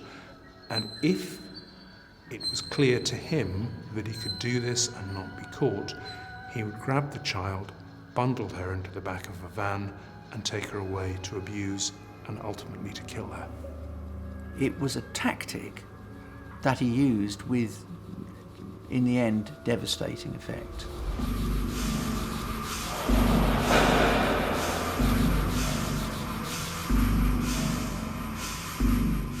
He developed a series of really quite appalling techniques. He would put elastoplast or sicking plaster over the child's mouth after having put his hand across it. He would tie her up. He would put her into a sleeping bag. He would tie her legs. He would put a hood over her head. He would pull the sleeping bag over her head, because that way she became literally his prey. He had a crime kit. He would have a sleeping bag, he would put the child in the sleeping bag, he would rape the child several times, tie them up, and then eventually strangle them and dispose of the body. It's suspected on several occasions he actually went back to the bodies, but we don't know whether he just masturbated over them or whether he engaged in other sexual activities. It's painful to say it, but so many times in Black's life, the victims would have been kept alive for at least some hours. It is horrific even to consider what they may have suffered at his hands. One of Ray War's skills as an interviewer was never to pass judgment or admonish. It was an approach that worked, encouraging Black to disclose his twisted logic. He had this really weird idea, and again it's in total denial and diminishing of what he was doing, was he wanted people to believe, and I think he wanted to believe it himself, that in strangling a child and making her unconscious, he would somehow not be hurting her. So that's something that kept cropping up in the interviews. I didn't want to hurt her, but he'd render her unconscious. So surely to get to even that stage, she would have had to suffer. But that's what he wanted. Certainly Ray to believe, and that's what he tried to believe himself. It seems strange, but you don't want to hurt children if they die. But in her dying, you said that you didn't want her to suffer. Whatever you were going to do, you didn't want her to be in pain. Sometimes, think about being unconscious rather than or drunk or drugged or something like that. A sex abuser has to distort his thinking and his belief to give himself permission to abuse. Hearing it from Black, Ray learnt just how far a man had to go, an offender has to go, to get to that point. I think he always knew just how offenders could distort their thinking, but I don't think he'd ever seen it used quite so horrifically. I think it's an insight into how they think, the language they use in order to justify, to minimise, to deny. We need to get hold of that language. One of the reasons Black evaded capture for so long was that the children he abducted and murdered were often dumped hundreds of miles from their homes. Most killers dispose of the body as quickly as possible to create a larger window between when they dispose of the body and then when they're investigated by the police. But he didn't dispose of the body near the site where he found the victim. He would often drive 200 or 300 miles away and then dispose of the body. And he had favourite stops on his routes from London to Northern Ireland to Scotland where he would have a break. Taking a body hundreds of miles is a very unusual activity. It also shows that he wanted to be connected with the child. He'd obviously sexually assaulted them, killed the child, but he still wanted to have that connection with the child. Black's confessions to Wire were about to take another deadly turn. Because of his MO, and especially because of his signature, he'd long been suspected of murdering other children. And shortly before he died, he was to be charged with the death of Devonshire schoolgirl Jeanette Tate. Wire and others had long suspected Black of being involved in Jeanette's abduction, and he invited him to offer any insight he might have about her disappearance.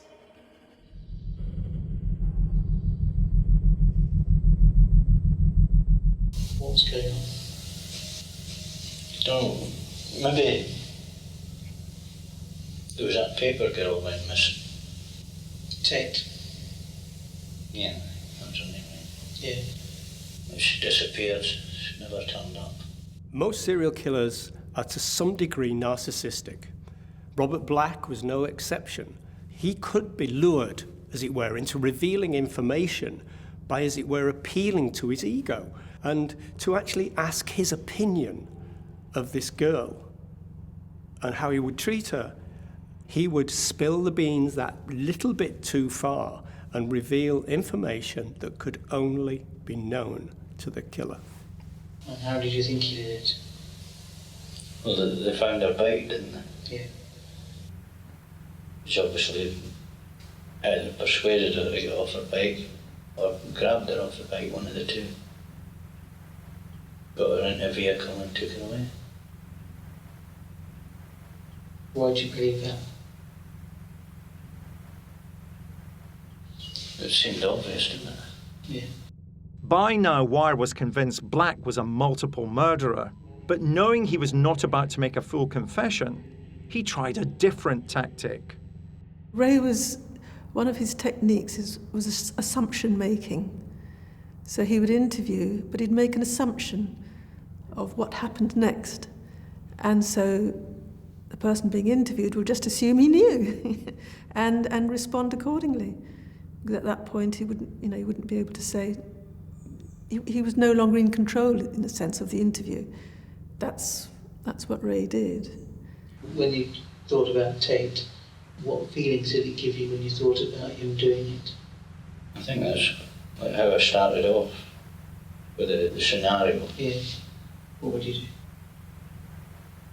Same, if I've seen a paper bill, like maybe park and watch for a while. Yeah. See what sort of route. Getting myself in a position where it would be possible to take somebody. There was that paper girl went missing. Tate? Yeah, that's her name. Yeah. She disappeared, she never turned up. I was intrigued by Ray Wire questioning Black about the abduction of Jeanette Tate. And Black's widely suspected of having abducted that little girl. Were you surprised by how Black responds to the kinds of questions Wire puts to him? No, because most serial offenders will want to hold back information. They will want to be in control of certain elements. Now, if it is clear that they've been convicted, perhaps, or if it's very apparent that who it was that they killed, then actually they know that they can talk around that. But if there is confusion or uncertainty, then they can hold that back and be in control of that information, knowing that others want it and being able to almost have it as part of a ransom, really. But isn't it interesting that Ray Wire uses Jeanette Tate's name? Black depersonalizes everything that he says, whilst nonetheless revealing his MO. He reveals how it is that he carries out certain attacks, and that's very explicit, and that gives us that understanding of his modus operandi, of his reason for operating. But he doesn't want to confess to the killing of Tate. He wants to hold that back. He wants it in case he wants to use it at a later stage for his own purposes. However, despite discussing aspects of his crimes, Black wasn't revealing the full extent of them. I think I clapped my hand over her mouth and held her down on the ground with my hand round her throat and holding her down. She must have gone unconscious anyway. And I masturbated there. Went out, left her. Until his final days, Black tried to explain away his crimes. When killers choose to confess, they can often be candid, but their aim is to generate our sympathy for them. They, of course, feel none for their victims. They have no genuine empathy. Robert Black's confessions provide a chilling insight into the mind of a murderer and a reminder of how serial murderers follow patterns that allow every killer to create their own deadly and unmistakable signature. This pattern of behaviour is based on the idea that the sexual interest objects are literally objects, not human beings, and that this carves a way of dealing with other people whereby their own sexual satisfaction is the major thing in their lives and the major important thing in achieving these engagements with children. They're not, as it were, charming a child, taking them away to actually engage them in some kind of relationship. They are just simply objects to be what they want them to be so that they can gain sexual satisfaction, not with that person, but using that person. There was a girl on her own in the flats when I was delivering. And I sit down and talk to her for a few minutes later.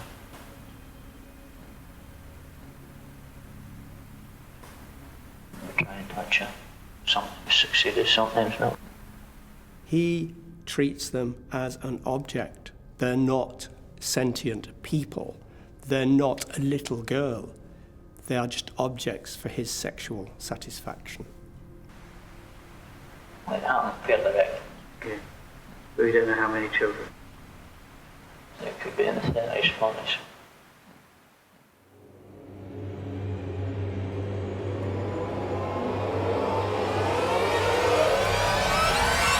In the case of Jeanette Tate, he would begin to talk about it, and then that would be dropped.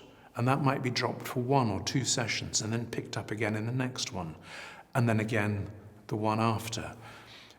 And it's only when you assemble the tiny fragments of what he said about Jeanette Tate that you begin to understand what Black was trying to hint at, but was never, ever going to confess to. Upon Black's arrest for child abduction in 1990, police forces around the country began to pool their resources. Before long, he became the prime suspect in a series of unsolved child murders that had spanned over a decade. Robert Black, in common with many serial killers, realizes that at the point where you're arrested and you are not likely to be let go, you are now powerless. You are going to be told what to do with the rest of your life. Therefore, any piece of power, any kind of sense of control over others is absolutely vital to them. And they will almost always withhold some information. Providing that information is of value to someone else, they can feel that they are in a position of power and will sometimes take that information to the grave. They then got in the van.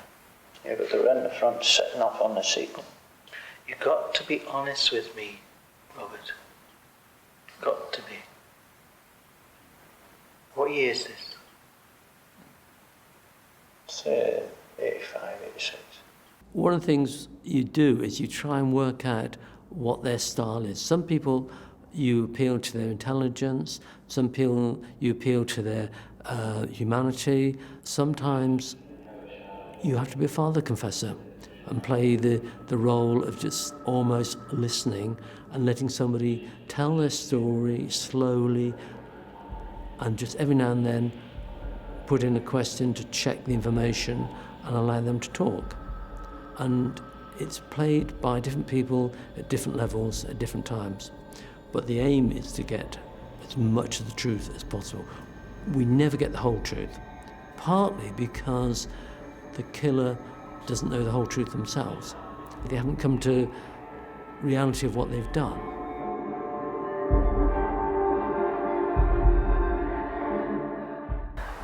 They then got in the van. Yeah, but they're in the front, sitting up on the seat. You've got to be honest with me, Robert. Got to be. What year is this? It's 85, 86.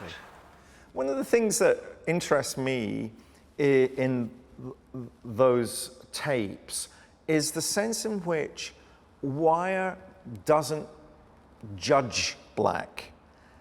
People hearing that tape, and you and I have interviewed many, many paedophiles, why don't we react to some of the things they tell us? Because if we did, then there's a likelihood that they will stop disclosing.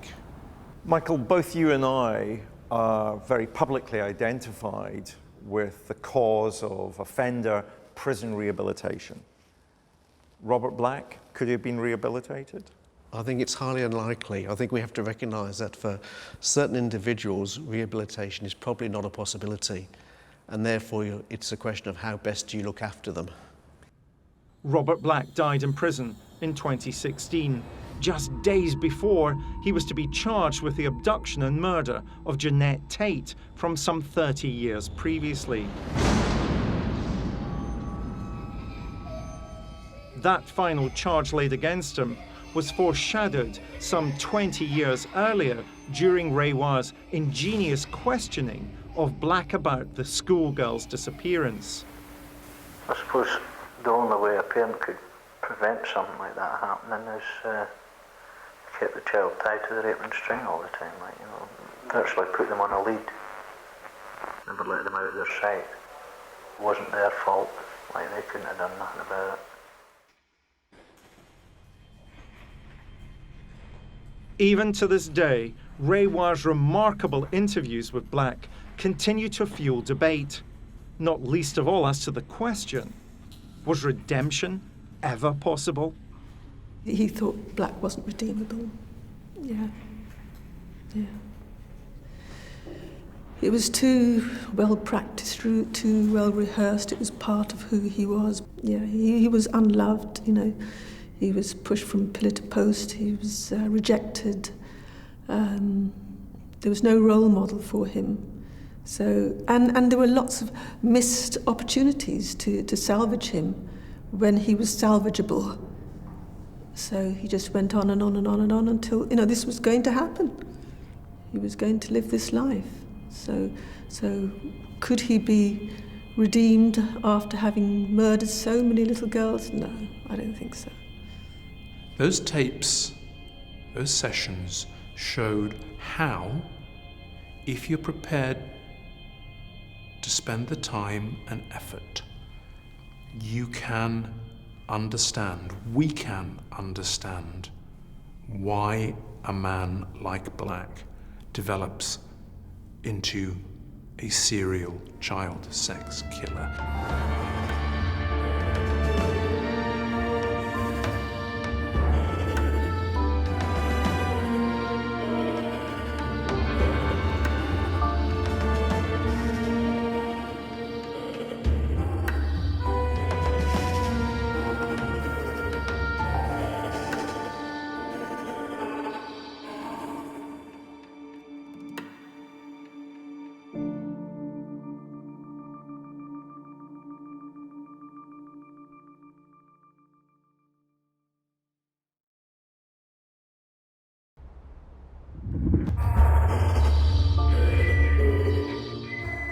I'm Professor David Wilson.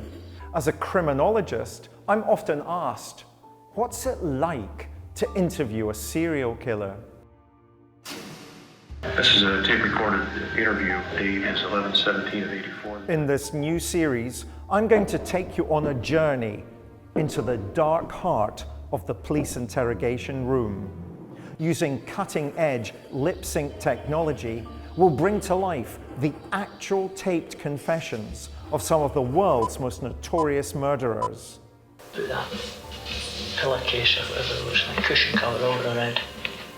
And bring you face to face with evil. Put her into the sleeping bag. No, I just slung her in the corner. And along with forensic psychologist Professor Michael Brooks, I will analyse their interviews in unparalleled detail. And while he was asleep, I put a noose around his neck. I throttled him with the noose, and he hardly struggled.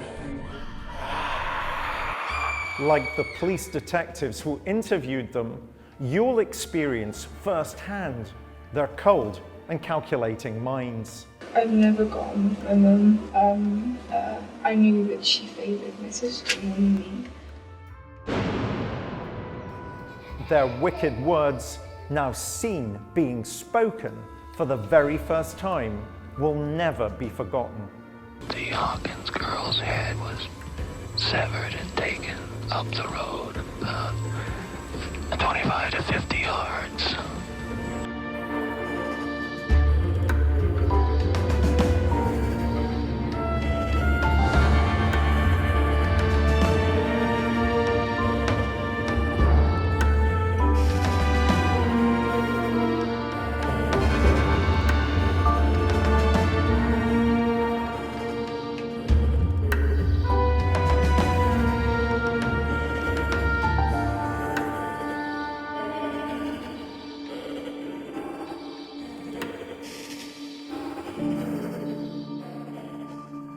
A deathbed confession is an admittance to a crime or crimes from someone who is nearing death. This confession may help alleviate any guilt, regret, secrets, or sins the person may have had in their life. In prison and on death row, these kinds of confessions can also be quite commonplace. But for some, they become simply an opportunity to have the last word and assert their control over their captors and their victims' families. In 1989, one of the most infamous serial killers in history was facing the electric chair. Convicted of the murders of 20 women in 3 separate states, a geographic transience that would initially allow him to evade capture, he was charming, handsome, and educated, the very personification of a lady killer. In his final days, he granted a series of interviews with detectives, claiming he was about to reveal the locations of many other victims. What followed was a game of cat and mouse, where fact and fantasy merged. Who is this serial killer who played mind games until the very end? Theodore Robert Cowell, or better known to you and me as Ted Bundy.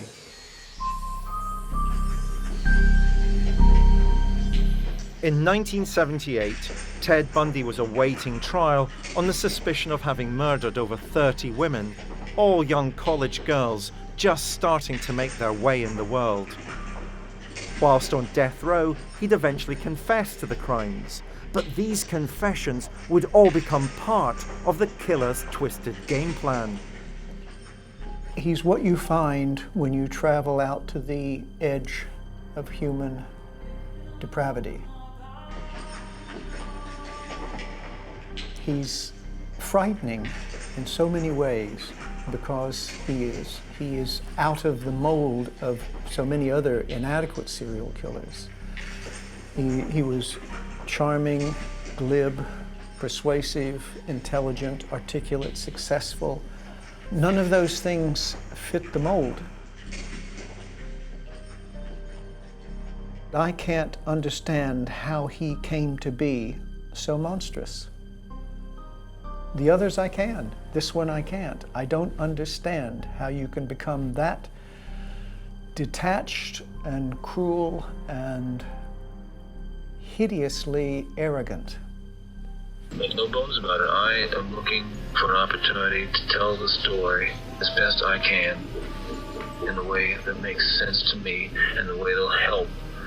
He did not look like a serial killer, and he did not speak like a serial killer. He had a very direct but manipulative honesty about the way he spoke to other people that made them believe that what he was saying was in fact the truth. A media frenzy surrounded Bundy on his arrest, and he was determined that media frenzy wouldn't fade once he was incarcerated. While sat in prison, Bundy plotted to become the curator of his own legend, and he was helped by the TV cameras. Bundy's sinister celebrity status was achieved by becoming one of the first murderers to get global airtime when the court trials became televised in the United States. Electing to defend himself, he turned the courtroom into a stage. His quick mind and good looks made him the first superstar serial killer. However, Bundy's court antics failed to win the jury over, and he was sentenced to death by electrocution. In representing himself at his murder trials, Ted Bundy is the star of the show. Center stage. Everybody else is nothing. He's on television. World news are watching him. He is famous. He became very skilled at arguing his case, and he argued in court, and in one case the judge actually commended him on his performance. He actually put up very good arguments, but he wanted to be in control. He enjoyed the whole game, and court is very much theatre, it's very much acting and role-playing and everything else, and he was very good at that because he was a psychopath. Whilst on death row in Florida, Bundy became fixated with keeping his name in the headlines. And he achieved this by granting a series of extraordinary interviews with detectives, claiming to offer them information about the whereabouts of other victims. This is a tape-recorded interview between Bob Keppel, Dave Reichert, and Ted Bundy. The date is 11/17 of 84. The time is 15. It was Bundy's nemesis, Seattle detective Bob Keppel, the man who had helped to bring the curtain down on his murderous ways, whom the killer was most keen to talk to. I can't remember what night of the week it was. Thursday night, I believe. I don't know. 11 to 12, probably closer to 12, on a warm Seattle May night. I mean, I think it was clear. Weather had been fairly good. I was moving up the alley using a briefcase and some crutches, and a young woman walked down. I saw her round the north end of the block into the alley and stop for a moment and then keep on walking down the alley toward me. And about halfway down the block, I encountered her and asked her to help me carry the briefcase, which she did, and we walked back up the alley. He's reveling in it. You can hear it in his voice. You can hear it in everything he says. He's convinced that not only is he back in control, but that he is dictating the course and terms of the dialogue and what will happen to him. He even says, I think at a couple of points, that it's unfortunate, I'm going to need more time. It's in your best interest that you give me more time because I have so many valuable things I can share with you. The arrogance is extraordinary. Basically, when we reached the car, what happened was I knocked her unconscious with a crowbar. Did she see it? No. There was some handcuffs there, along with the crowbar. And they handcuffed her and put her in the passenger side of the car and drove away. Was she alive or dead? Oh, no, she was unconscious, but she was very much alive. The long and short of it was that I again knocked her unconscious and strangled her and drove her about 10 10 yards into the small grove of trees that was there. Okay, Michael. Ted Bundy, one of the most discussed serial killers in the world. Everybody has an opinion about Ted Bundy. Everybody wants to talk about Ted Bundy. And I think what's interesting for me is that he's talking about Ted Bundy in a very particular set of circumstances. He's on death row and he's trying to buy time, to stave off the execution. Did you pick up a number of places where he's trying to provide detail but not really provide detail? But that's a common mechanism for many serial killers, that they'll only disclose information when it's to their advantage or to their benefit. And again, they'll engage in game playing, that they'll offer a little bit, but actually it could be a red herring. So they're wanting to play with the authorities in terms of information that they give. They're wanting to play with the authorities in terms of time. They're wanting to seem to cooperate, but not really. And it's all on their terms. Up until this point, Bundy had been vague about his modus operandi and what he had done with his victims' bodies. All of that was to change. Up to that dirt road, beyond the grassy area. I'll try to trace it here on a piece of paper. How about that? That might help a little. I'm working from some pretty old memories. Well, let's do it this way. Here's the grassy area. Here's the road coming up, trees to the northwest of this grassy area. Before being placed on death row, Bundy had divulged details of his crimes and his thinking, though he spoke mostly in the third person to avoid what he described as the stigma of confession.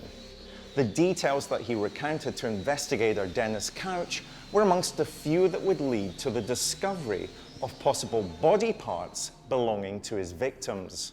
However, when he granted an audience to Seattle investigator Bob Keppel, under the guise of a confession, it would become clear that Bundy had something else on his mind, using the promise of new revelations to buy more time and stave off an execution.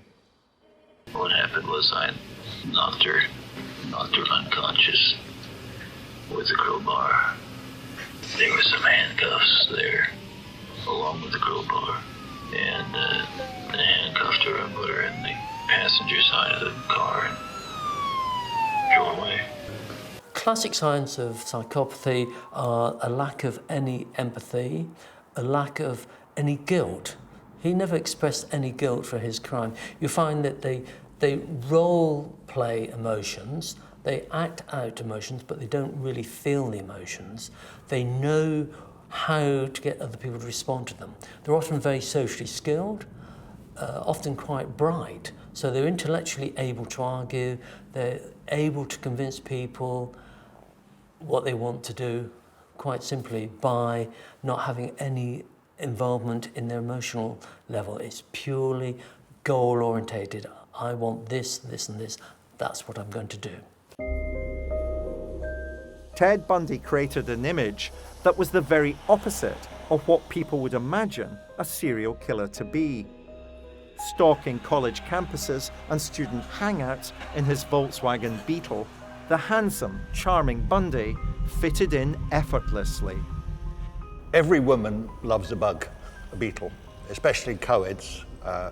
It's an iconic motor car, a bit like the British Mini, and it wouldn't draw attention to anybody. You know, there are hundreds of them all around where he was living in Seattle at the time. And again, it was very convenient for him. It was cheap to run. If it broke down, it was easy to fix. It could go off-road, on-road, everywhere you like. The whole thing about the Beetle is it's innocent. He had a VW Beetle, and it became his most important prop, because not only did that car look modest and laid back, and of course reminded people of the film Herbie, and he used this Beetle to give the impression he was a very laid-back, relaxed sort of character. Students loved it. It was appealing. If he turned up in a Rolls Royce, nobody would have trusted him an inch. But this was a guy turning up in a car like a lot of students drove themselves. Bundy's MO always centred on presenting himself as being wounded and vulnerable. One favoured scenario would see him pose on crutches, arm in a cast, desperate for some help with his broken down Beetle.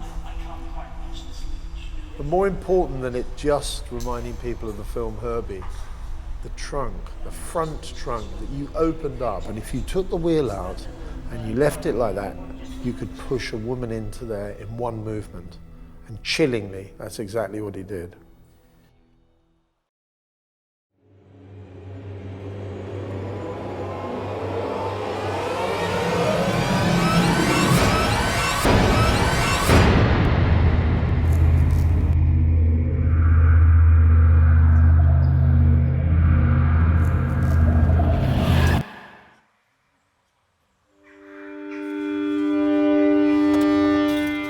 Serial killers develop what they call a murder kit. Once they've killed once, they might think, well, next time I might need some more plastic sheeting because there's blood everywhere over my car. I might need another set of handcuffs. I might need rope.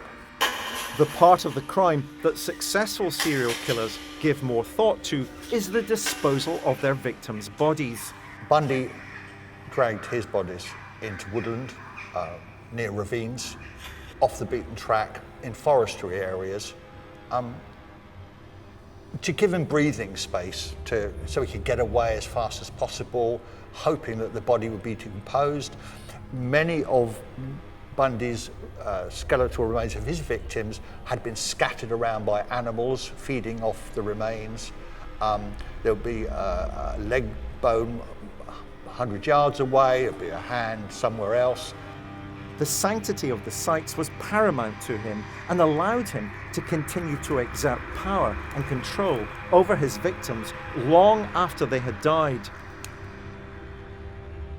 It was an attempt on my part, for example, to fill in part of the grave and then layer of heavy rocks over that, and build over that to prevent the kind of animal destruction that can occur to something like something. Oh, you were concerned about animals not getting to it, or? Well, yeah, not getting to it. Well, you could conceivably spread the remains around in such a way that we didn't have opposed to not good. Was she in any way dismembered? Was she buried whole? Or? Yeah. I mean, yes, we should find all of it. Here we've got some really interesting signature behaviors by Ted Bundy. The crutches and the briefcase. He's a very handsome young man. How does he use this particular signature to his advantage? To draw in his victims. He's very specific about what he's doing. He's very specific about who his victims are. He's very specific about his means of abduction. So this is a very controlled operator who knows exactly what he's doing, who's duping his victims into them thinking they're helping him, when in reality he's just wanting to abduct. And of course, what aids in terms of this particular signature is even the make of vehicle he uses. The VW Beetle has its boot at the front, far easier to push his unsuspecting victim into. So he knows exactly what he's doing, and he's designed the scenario to maximize the chances of him being successful in what he wants to do, which is to abduct young women. Bundy's favoured hunting grounds were the vast open college campuses of America. There he would find an endless supply of attractive and intelligent women, exactly the kind of prey he sought out. He would stalk the campuses, posing as an injured freshman. Once he had gained his victim's sympathy, he would strike. There's no greater example of a lady killer in a very literal sense than Ted Bundy. He could sweep women off the streets, he could charm them out of their houses. He had very little difficulty picking up victims as his career progressed. And he was ultimately so horrifically vicious towards females.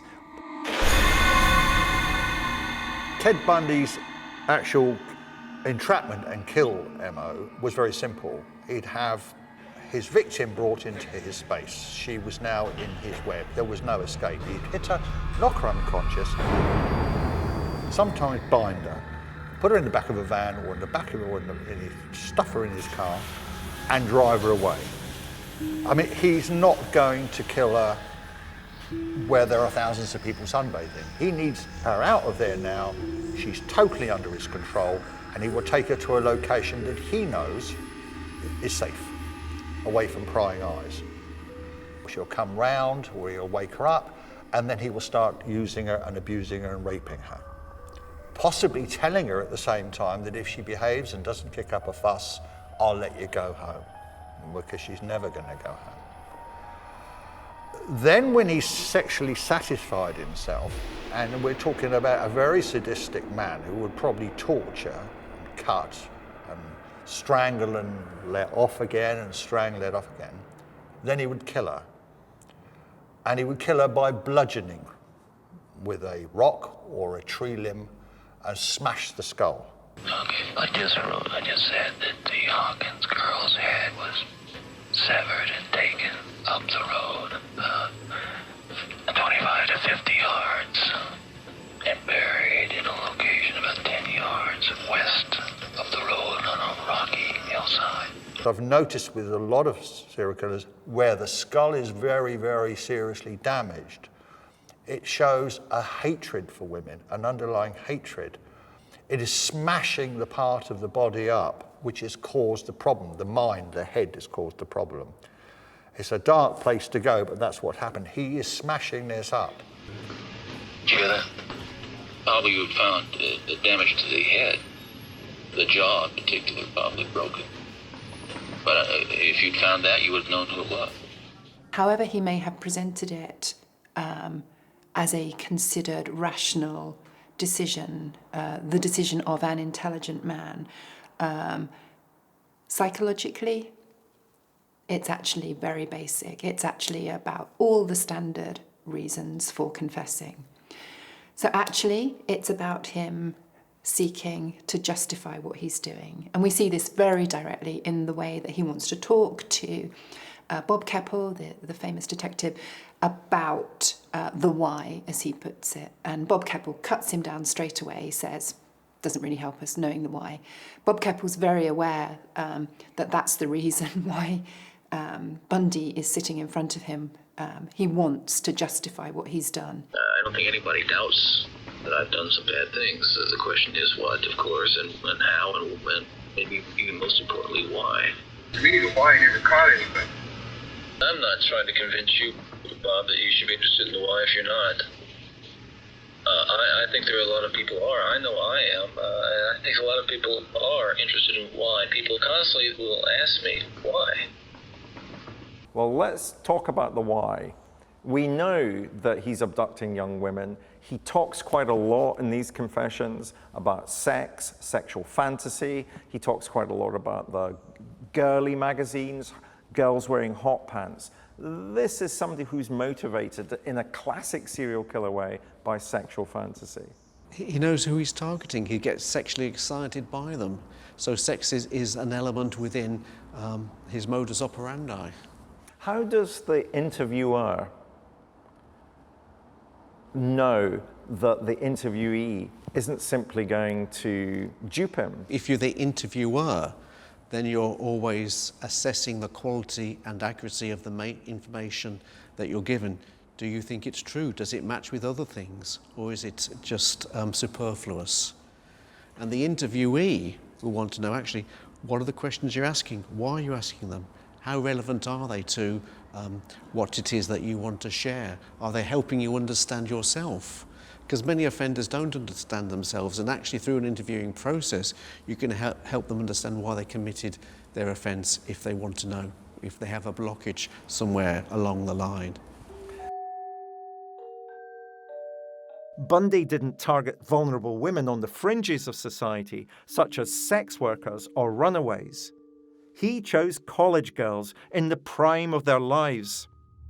The reasons for him brutally killing these girls may be traced back to his earliest known rejections by the opposite sex. His first girlfriend was a beauty, long, dark-haired girl, extremely attractive, with wealthy parents. And she invited Ted to meet her father and mother, and like many fathers do, we all know this, the daughter brings the boyfriend home, and the father says, well, I don't think you're quite what do you think you are, young man? I don't want you to see my daughter again. And Ted took a great affront at that. He was dumped by this girl who was going to be his arm candy, respectable arm candy for years to come, and she dumped him. And it was a slap in the face to Ted, who was trying so hard to become somebody special, and he harbored a grudge. And when we look at all of Ted's victims, if we were to put all the photographs on a piece of paper in a row, you would think they were all sisters.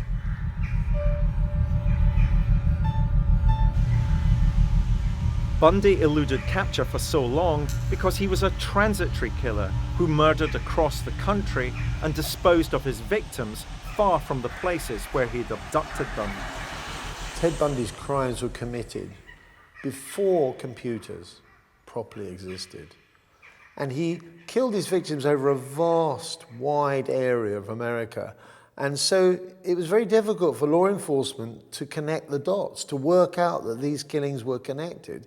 And that enabled him to continue killing at random for a lot longer than he certainly would have done today.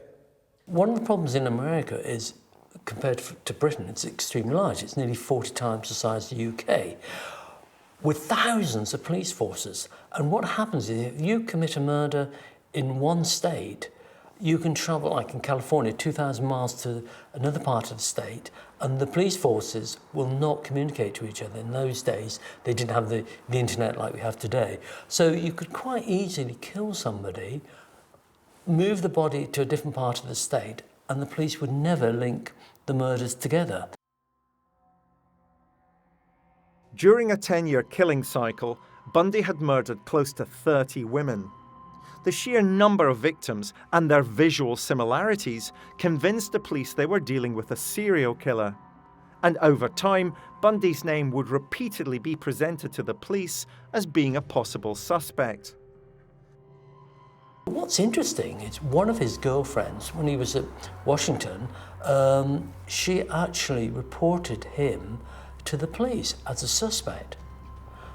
Also, his university professor reported him to the police because the police had reports of a man in a beetle, brown beetle, with some form of injury and possibly the name Ted as the killer.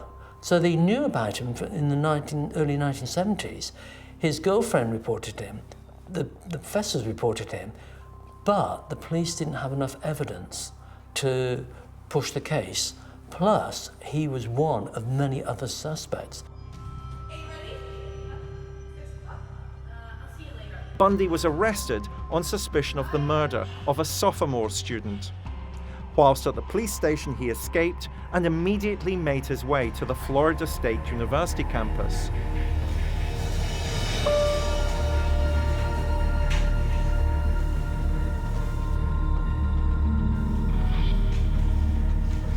Where he would carry out his final deadly act, the frenzied bludgeoning of 2 girls.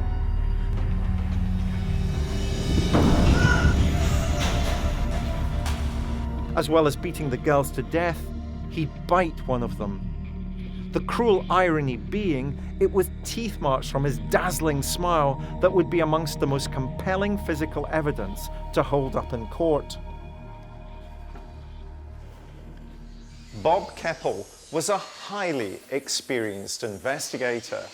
Realizing that time with Bundy was running out, he used every weapon in his arsenal to try and turn the tables on the serial killer. The scenes that followed wouldn't have looked out of place in the movie The Silence of the Lambs. In a bid to appeal to Bundy's vanity and narcissism, Keppel asked Bundy to offer his own unique insight into the Green River murders, another serial killer case that Keppel was working on back home in Washington State. Asking Bundy for his professional advice would years later look like a master stroke, as he provided a chillingly accurate assessment for how the killer, who would much later be revealed as Gary Ridgway, was operating and how he could be caught. Well, first of all, he's trying to dispose of the bodies, but they won't be found. This guy doesn't want to get caught. I think it's clear that over time you can see him, at least it would appear, that over time he's trying to improve his dump sites. He's trying to get better at disposing of his bodies. Bundy was killing in the same area, the Pacific Northwest. He had enough knowledge about the areas to give advice, and he actually did give sensible advice because he knew the kind of framework that Gary Ridgway was working in. It takes one to know one almost, and he was very good at doing that. What he's doing to Bob Keppel and the investigators is he's trying again to be this authority figure. Only I know what a man like that could do. I would think he would do this and he would do that because, I'm an expert on this thing. I'm a sort of a student, if you will, on these sort of things. And he's watching the police lean towards him and listening and writing notes. And he's, again, like in court, the star of the show. Let's say he's continuing to kill. Still in the Seattle area. We found these locations out here. What would his next step be? Who knows? This guy is learning. He's trying to find the best way to dispose of his bodies he can think of. Bundy is able to help Keppel in identifying what the Green River killer, Gary Ridgway, may do, identifying correctly that he may be going back to the bodies. And this will have played absolutely perfectly into his self-conceptualization as the expert, as an expert, albeit that expertise is in serial killing. Nonetheless, to Bundy, that's what's significant. That's what matters to him, to his ego, is the fact that he's the professional, he's the expert, so he would have loved being able to help in this way. We've accomplished something here, but I don't feel like we've really joined heads on this thing. I don't know what you want to do. I know you've been on this case, so to speak, the Bundy case, for a long time. This is somebody whose life story, whose behaviour is driven by the desire to remain in control, to remain calm, to be competent, to show their efficiency, their effectiveness, all in a very understated, professional, carrying out a job type of way. And that's how he sees what he's done, and that's how he's trying to present himself very clearly in the confession context. And we see this both presentationally, in the way he speaks, the fluency, the articulate nature of the way he speaks. We see it in the way he tries at times to take charge of the interview situation. He's trying to reconstrue the confession scenario as a kind of business deal situation. We see him saying things like, well, guys, I think we've achieved something here, as if they were working on a professional business project together. I'd like to ask one last question. One last one. When and where was your first murder? Okay, one more question. We'll have to do that some other time. There is another time. In the final analysis, Ted Bundy's death row confessions offered little by way of information that would help detectives solve the many more crimes he was suspected of having committed. But what they clearly demonstrate is that up until their final breath, psychopathic murderers will do everything they can to create a stage from which they can continue to preach their dark gospel, with no thought whatsoever for the innocent lives they've ended, or the grieving families that they leave behind with so many unanswered questions. It's a dirt road. I mean, a steep climb. Not really, I mean, a short, steep ascent up a little incline. And then wound up to the left.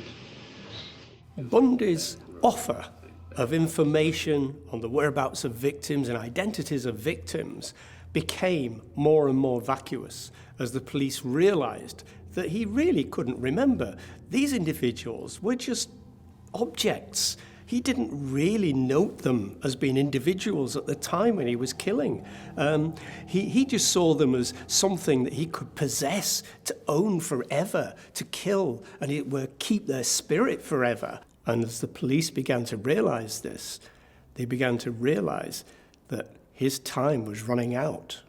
There was, well, at a certain point, I did pull off the side of this road after, let's say, a mile, roughly.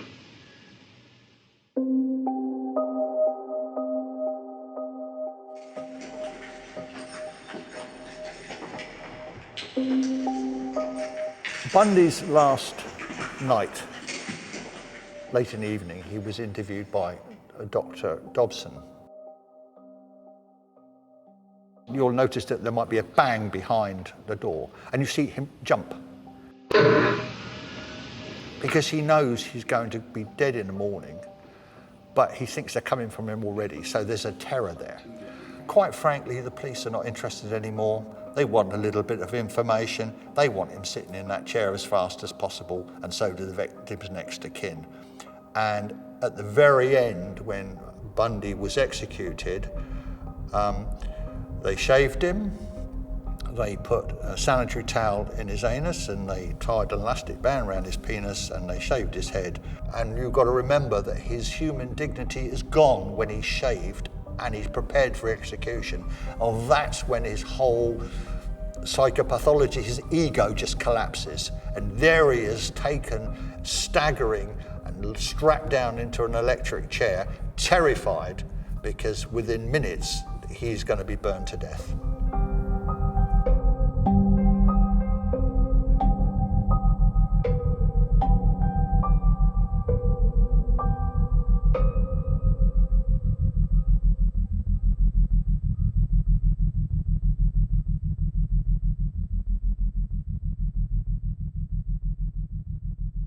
Did you buy this line that he uses to explain the journey that he takes? He says, people find various outlets for their insecurities and hostilities and tend to compensate for them in various ways.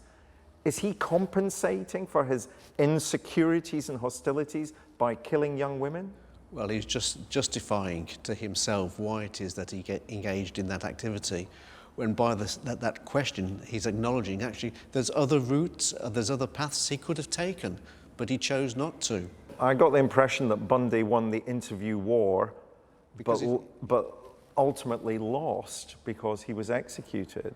As he was always going to do. So it was always just delaying the process and actually getting the maximum benefit that he could seek and obtain from being interviewed by the authorities and game playing with them.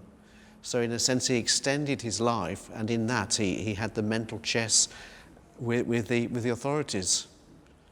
But ultimately he was never going to win, because actually the day of execution would come. Well, sure, yeah. I threw away the briefcase and the crutches and all that stuff. Yeah. And the crowbar, everything. Handcuffs, everything. I get mad at myself a few weeks later because I'd have to go out and buy another pair. I mean, it's not comical, but that's what would happen.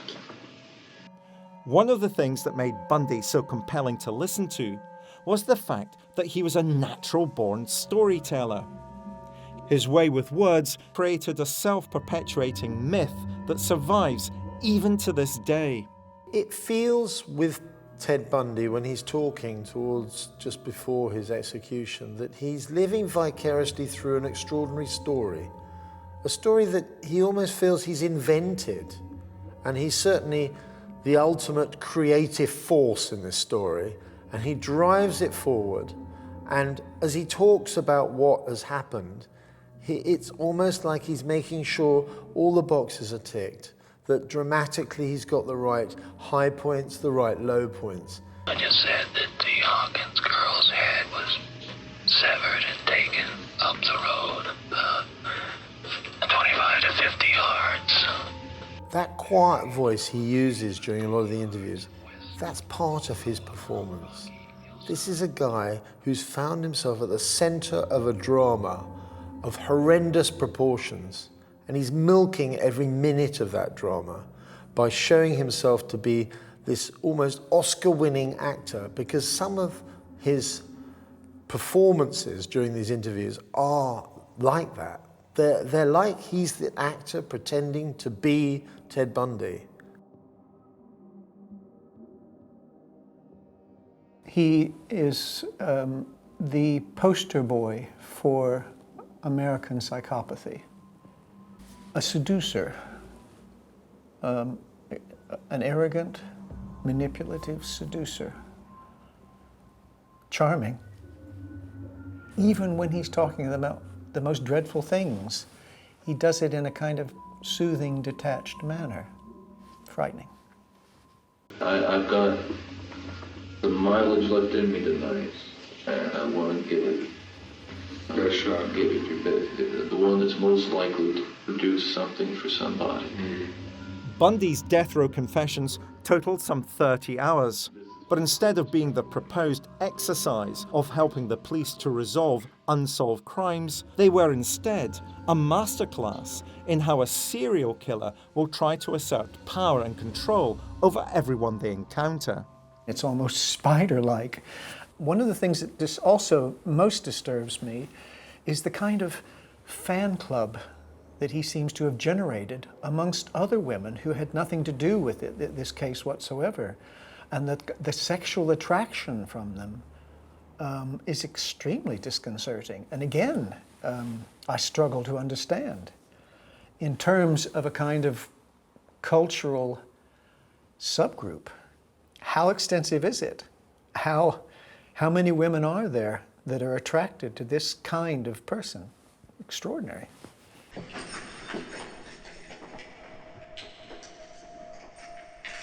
Bundy's legion of adoring admirers only chose to see the charming side of the seducer, not the murderer of innocent young women.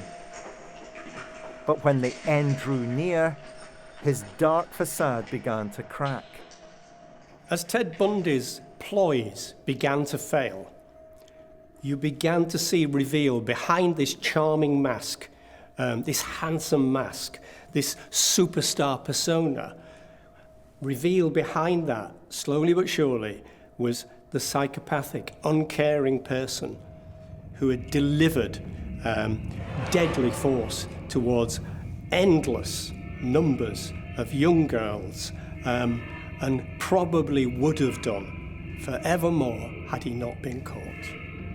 He was the all-American boy who turned the all-American dream into a living nightmare. There's a lot of romanticism around Ted Bundy. It's ludicrous. Let's not forget, he cracked his victims' skulls open. He raped them. He mutilated them, and then he buried them. And often didn't even admit where he buried them, which put their families through even more anguish. He was truly evil, even if he may have looked on the outside like a very decent, respectable, middle-class person. If you'd have seen the scenes of crime photographs and the terrible tragedies and the brutality of Bundy snatching and tearing away such beautiful lives and destroying families and the pain and suffering it's caused, if anybody deserved to be executed, it was Ted Bundy.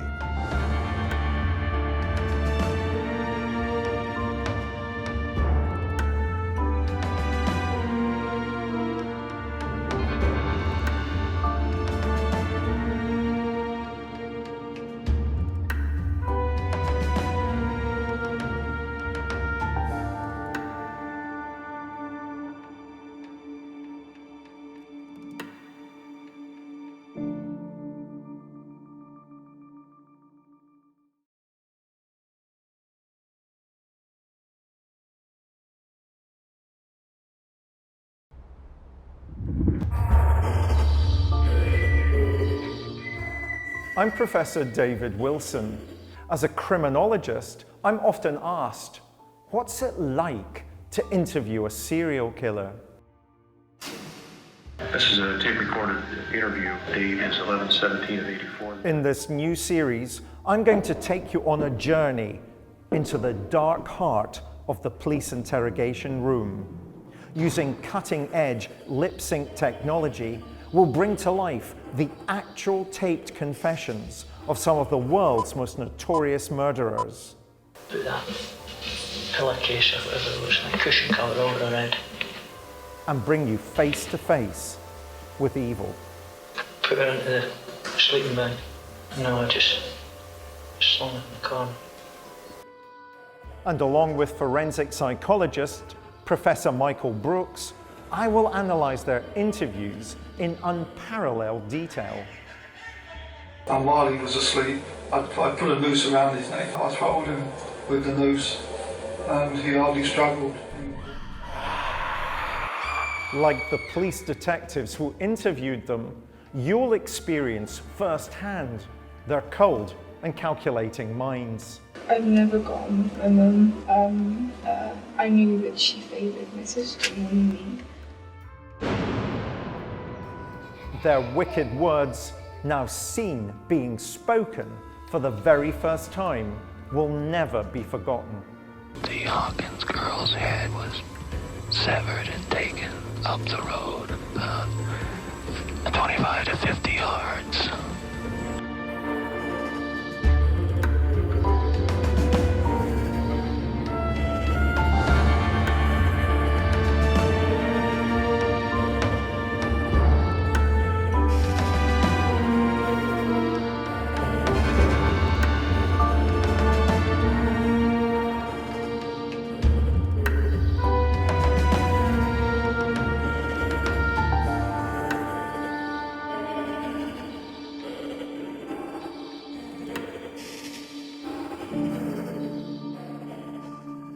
The conversations between a doctor and a patient, or a lawyer and a client, are confidential. But therein can lie a very challenging dilemma. What would happen if, for example, during a counselling session, a person seeking help confessed to a murder? In today's episode, we listen to the confession of a Canadian nurse, a self-styled angel of death, who used insulin to kill 8 elderly patients in Ontario care homes. A woman described by the judge in her trial not as an angel, but as a shadow of death, a shadow that passed over her victims. While still working as a nurse, she entered a drug rehabilitation program at a psychiatric hospital in Toronto after becoming hooked on painkillers stolen from pharmacies at the nursing homes where she worked. Whilst in counselling, she confessed to staff about killing and attempting to kill her patients. When the police were notified, she voluntarily agreed to be interviewed. With little prompting, she described the murders in detail, whilst claiming she was only doing God's bidding in ending these elderly lives. Who is this angel of death? Elizabeth Wettlaufer.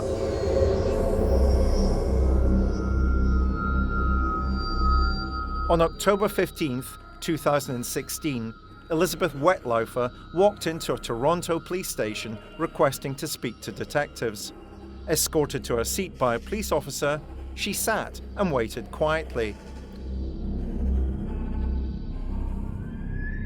No one would have expected that this mild-mannered nurse, a pillar of her local community, was about to reveal herself as being the most deadly female serial killer in Canadian criminal history. It would appear that the burden of her crimes and the fear that she would kill and kill again had become too much for her to bear. Maybe somewhere there was a spark of conscience and she suddenly realised, I cannot go on doing this, and the only way I can absolve myself of any of these crimes is to come clean. And I think probably It became too much for her, and she had to tell somebody. She had to get it off her chest, and this is what she did, and this is what resulted in her obviously being questioned by the police and arrested. As the tape recorder rolled, the church-going caregiver set the scene for detectives, describing a history of drug addiction and despair that had driven her to a dark and ultimately deadly place. I told them that I had been killing people because I didn't smoke drugs. And they all said, yes, you better go get help. So off I went. It was almost as if when she went into that police station, it was as if she'd gone to confession, to admit her sins to her priest. But in this case, it was a police officer. She knows they know what she's been up to. She's already confessed to it. So now she goes through the whole process as a kind of religious confession. And it's quite therapeutic for her. At the end, she sounds as if she's actually got some relief. I suspect she's had a sense of anger and frustration and irritation for a long time, and guilt. And here's an opportunity now to get emotional release from that.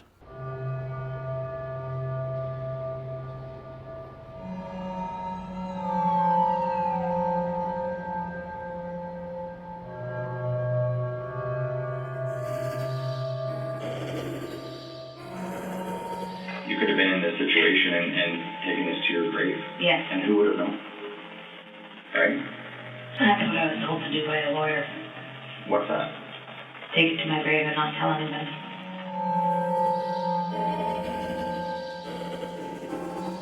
In the most matter-of-fact voice, she starts to explain how she came to kill her victims, why it happened, why she believed she was right to do what she was doing, and it started to seem to the officers present that she didn't even see herself as having done anything that bad.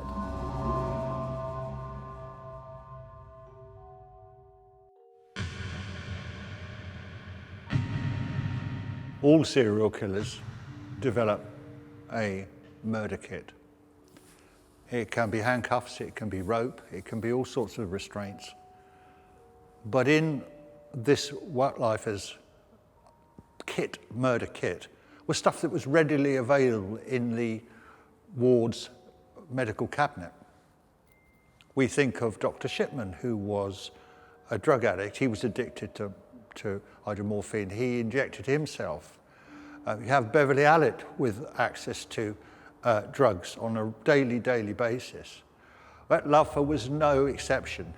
She would have keys to a cabinet and she could inject the drugs into her patients, but on many occasions, as she admits in her own testimony, that she used some of that drugs intended for the patient to inject into herself. Back at Metal Park, what was your addiction? Hydromorph. Okay. All right. Hydromorph. Okay. And how much were you using?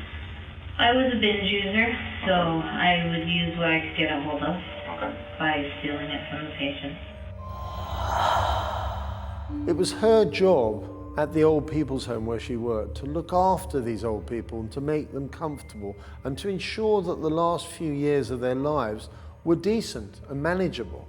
She would spend most of her duties looking after the infirm and the very ill, giving them medication, and caring to their general day-to-day needs. She would make sure that they were comfortable in bed, that they had everything they wanted. And these patients looked to her for love and support and care when they were estranged from their own families.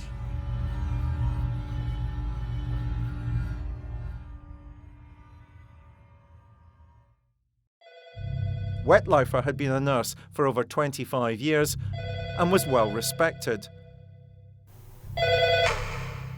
But in 2007, her personal life began to disintegrate, and problems at home began to rear their head in the workplace.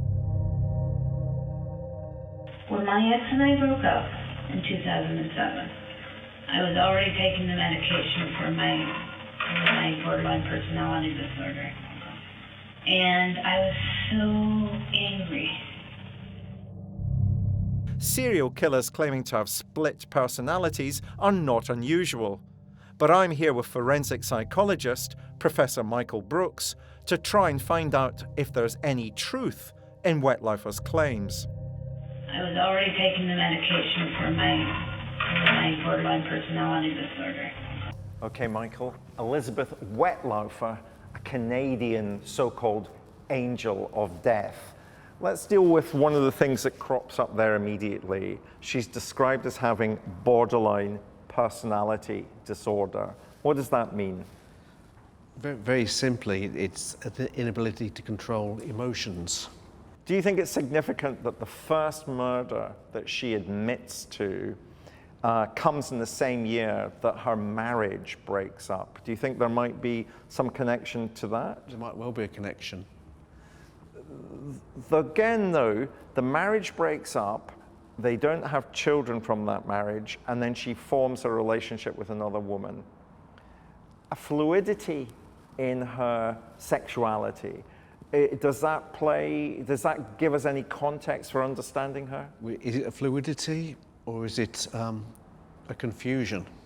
Is she not certain whether her orientation is towards male or females? Why does she become more disturbed when her marriage breaks up? Why is it that she then goes on to kill? Why is it that she then has a relationship with a female if she hasn't had female relationships with females before? Normally with fluid sexuality, there'll be different relationships over a period of time. There won't necessarily just be one switch. Even though I walk through the valley of the shadow of death, I will fear no evil, for you are with me, your rod. Wettlaufer has it that God was instructing her to kill these elderly people. And this is the sort of bull, if you like, that so many killers come up with. Peter Sutcliffe came up with the same thing. He said he was visited by God when he was digging a grave in a cemetery. He had him in his cell, Harvey the Hammer Carrington. He said, God told me to kill people. Arthur Shawcross said God told him to kill prostitutes. Religiosity is an aspect often of some serial killers. Being almost a religious fanatic, finding a deep faith, and that reference to God's voice can either be a genuine attempt of her to minimize her personal culpability, or something that she really doesn't believe but is in her psyche. But I think it's probably more the former. So I'm not entirely convinced about that as a kind of active contributory factor, but she certainly refers to it and repeats it and believes it to herself, and that makes it real in that sense. And it was like a voice said inside me, I'll use you, don't worry about it. And the different times that I have caused people's deaths or caused them discomfort through the influence. I believe it was the influence of that voice or whatever it was. It wasn't a voice in my head, it was a voice in here. And when I would do it afterwards, I would hear like a laughter in my chest.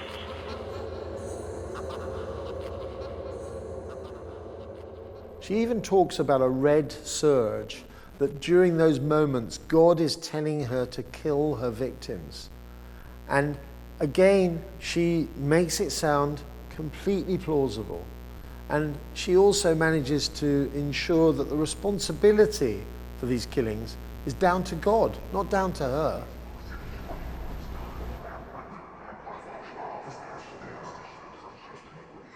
Well, we don't know whether she was high on the medication or whether she was suffering delusions. I mean, she talks about a red surge. She was a very angry woman.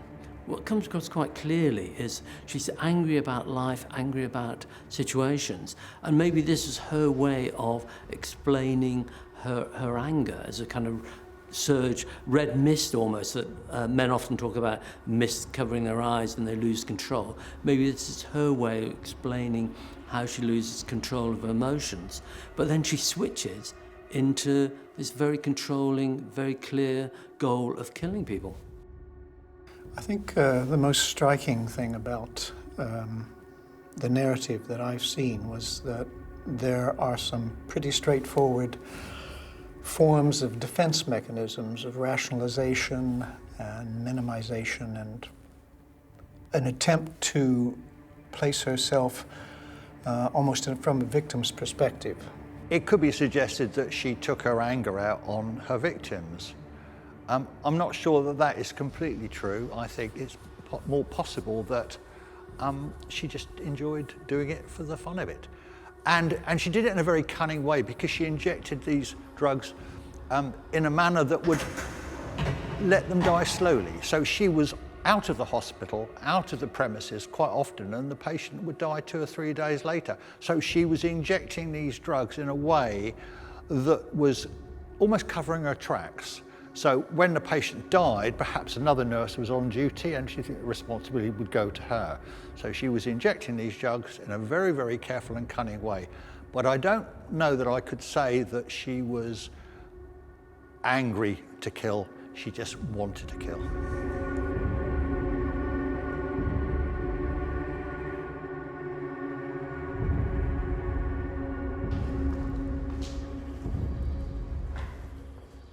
So far during her confession, Wettlaufer has remained calm and cooperative. But already she's shoring up the fact that she wants the police to know she's a prescription drug addict. This is a classic ploy to start building up sympathy for herself and to lay the foundations that her addiction is a root cause behind her crime.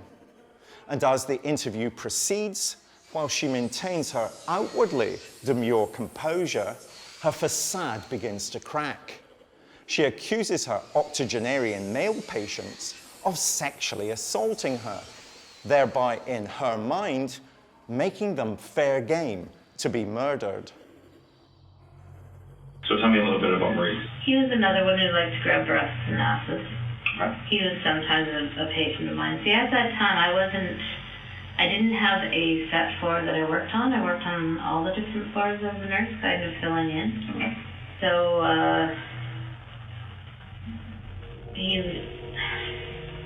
one afternoon I was working with him and he did grab me.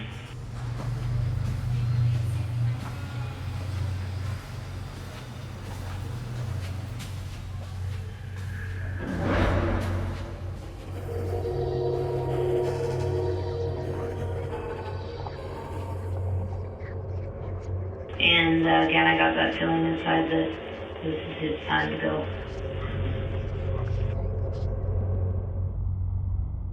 Wettlaufer was by now constructing a narrative wherein her elderly male patients were abusive towards her and therefore deserved to die. Yet, before long, it wouldn't just be Wettlaufer's male patients who were at risk. As a serial killer, her preferred victim group had become anyone who was geriatric. It is pretty common knowledge that most serial killers have a preferred victim type. Beverly Alec went for much younger children in many cases. But this woman, Wettlaufer, she had a ready supply of victims literally laying in their beds waiting for her to come along and kill them. And you cannot imagine again that some of these elderly people, some were in their 80s, still had good life left in them, although they were sick. They still look forward to seeing their grandchildren once a week, or their younger children come in to visit them for Easter or birthday presents. They still had life left in them.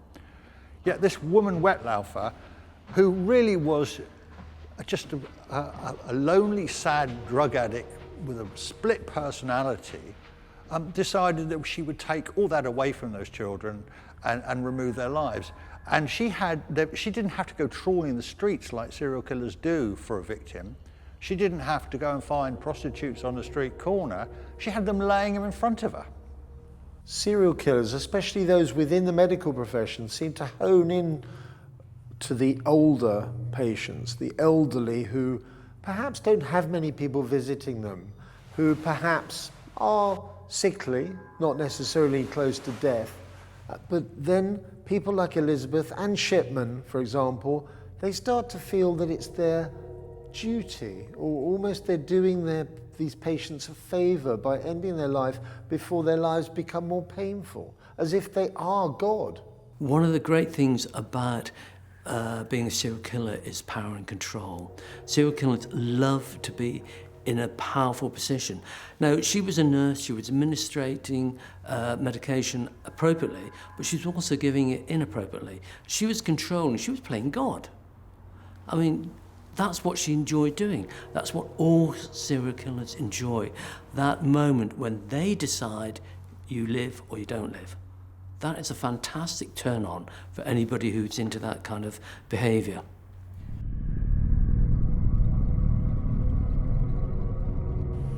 We can't ignore, Michael, the reality that a surprising proportion of serial killers in the world have a healthcare background.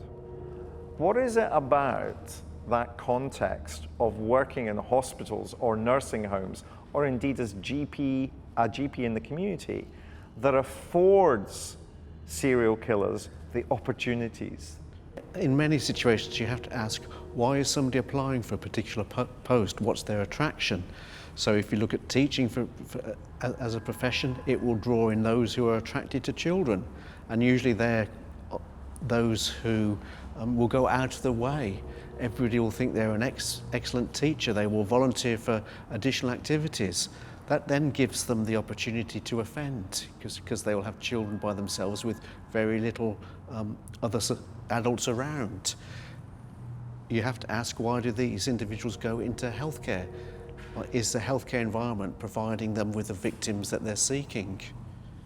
And of course there's access to drugs. That access to drugs, people die, sadly people die in the hospitals, so therefore it's not commented upon. So there might be a variety of things within a healthcare setting that serial killers could use to their own advantage. To cover up their offences, to cover up their crimes. The one thing about the medical setup is that you do often have access to drugs, so you can kill people quite easily. You have people who actually adore you. You have patients who actually think the nurses are wonderful and the doctors are wonderful. And we actually have a situation where in one case, the family actually thanked her for looking after the patient. And that reminded me very much of Beverly Arlett, where she was actually made a godmother to one of the surviving twins, having killed the other twin. So patients have this idea that nurses are wonderful and can't do any harm. She would not have been a serial killer if she had not been in that position, that place of trust, that place of opportunity, and that place of the vulnerability of the victims that allowed her, and her knowledge, her professional knowledge as well.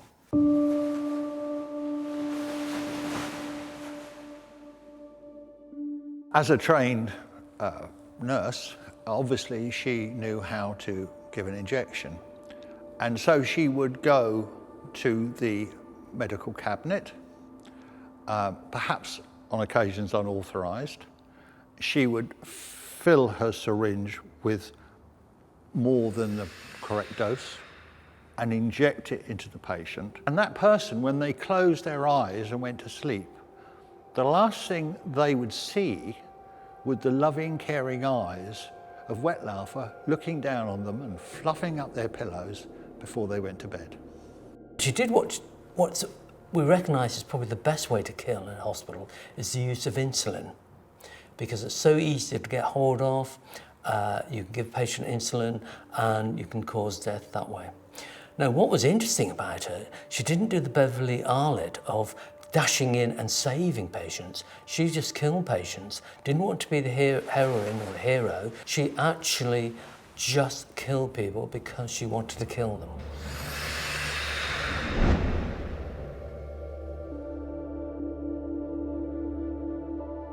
So tell me a little bit about Maurice. He was another one who liked to grab breasts and asses. One afternoon I was working with him and he did grab me. And again, I got that feeling inside that this is his time to go. So I gave him an overdose of insulin after supper. And I believe he died the next day. And how did it make you feel when Maurice passed away? Not good. Once they commit the crime, they may find that, and this is probably crucial, that it was a pleasurable experience, however perverse that might sound, that there was some pleasure derived from it, whether it was the power element or whether it was a release of stress element or any kind of vindictive justification. But there's another element to it as well, which I think is they get away with it. And that is a huge relief, and also kind of unlocks the key, and I can do this again. I may even be able to do it with impunity if, I will hone these skills on a rational level. So I think it's those two things fundamentally. It's kind of the pleasure response. We're more likely to do something again if we enjoyed it. It's as simple as that. One afternoon I was working with him and he did grab me.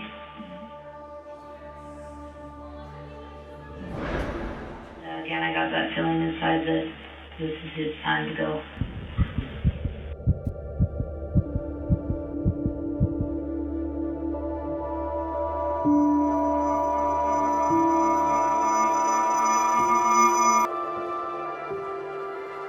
As the interview progresses, it becomes clear that Wettlaufer views her male and female patients differently.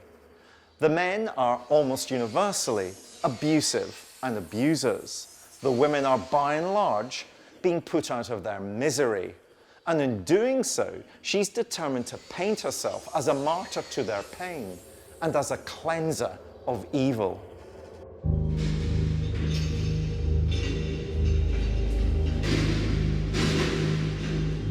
Helen was miserable. She frequently yelled out, "Help me, nurse." She frequently yelled out she wanted to die. She just was not happy with her life. She would wheel around in her wheelchair saying, "Help me, nurse, help me, nurse, help me, nurse, help me, nurse."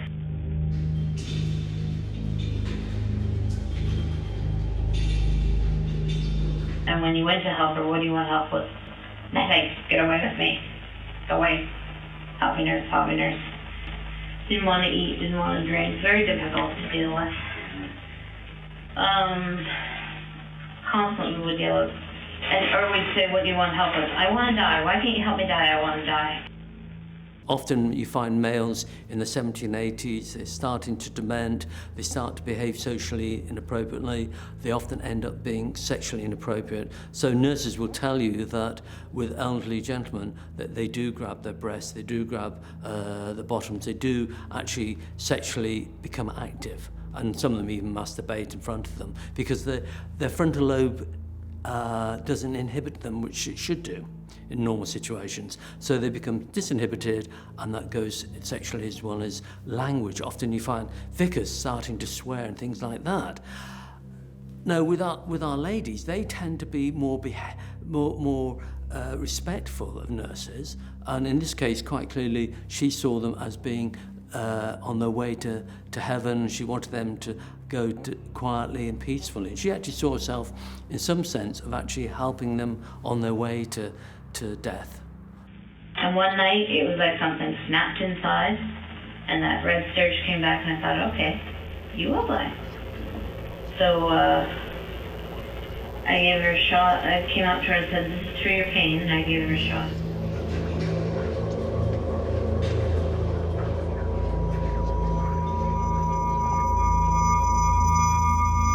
Wettlaufer's admissions to police are multifaceted and multi-leveled, and I think we have to look again behind the words and read between the lines of what she's saying. She certainly differentiates between how the men treated her and the females treated her. She sort of almost blames the man for grabbing her or screaming and shouting at her. But the women she treats completely differently. And to get inside her head's a very difficult thing, but it's almost like she's got a motherly instinct towards the elderly woman, and there's some sort of bitterness against the man for some reason, which may have been in her history, it might have been something to do with her marriage, we don't know. But what we do know is that she came from being married to a guy, and then she became a lesbian. And it was perhaps that lesbian instinct, that female instinct, that made her think slightly differently the way she treated the female patients rather than the man. But that's pure speculation.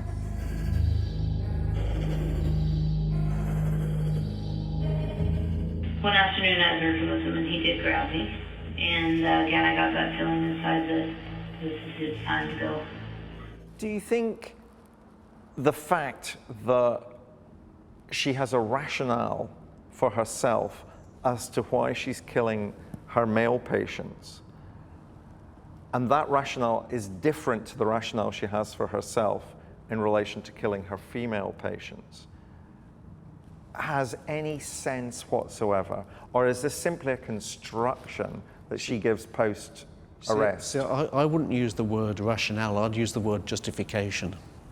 Why? So she provides a justification to herself for why she's killing male patients, which she couldn't apply to female patients. So she needs another justification for killing female patients, and the justification is to ease the pain.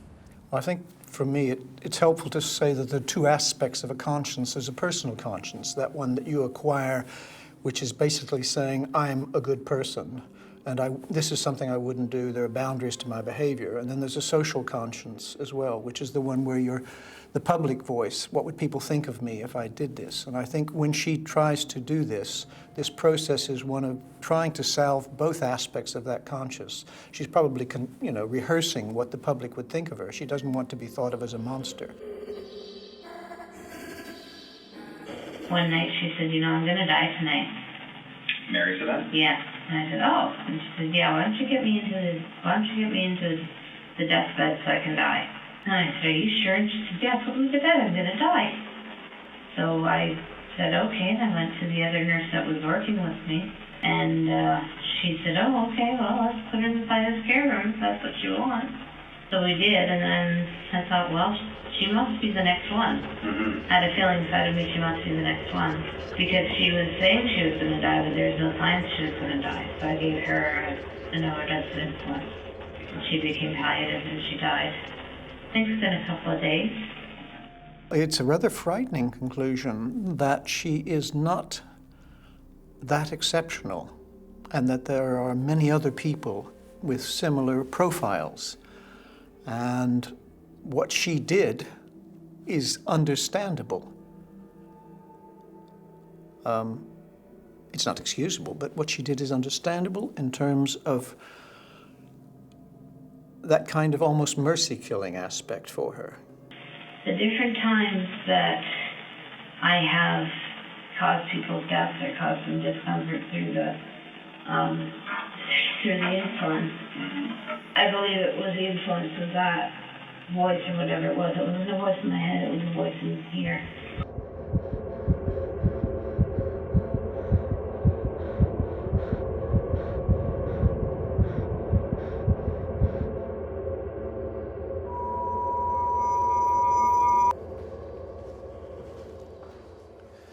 In my experience of working with violent men and women, those that choose to end the lives of the sick and the vulnerable in care homes and hospitals often do it because it allows them to play God, to decide who should live and who should die.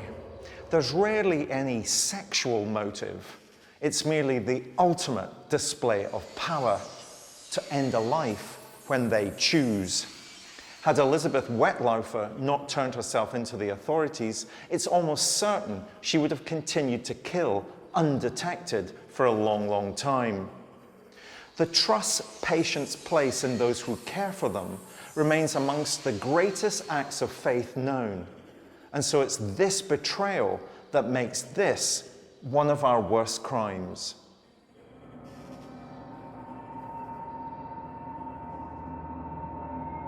This confession is fascinating also because most people within the medical profession who commit these sort of heinous crimes do not explain why they do it. They don't explain how they do it. It's almost as if they have a godlike persona about them and just believe they have the right to do it. But in the case of Elizabeth, she sat there and explained it all in intricate detail. You even get an insight into how her mind is working at the time. And this makes it all the more chilling. Her confessions to the police, it is almost like she's confessing to God. It's almost as if she's gone to church and asked for forgiveness. That's the way she's talking to the police officer. And the police officer has done a remarkable job of working with her through that period of absolution, if you will.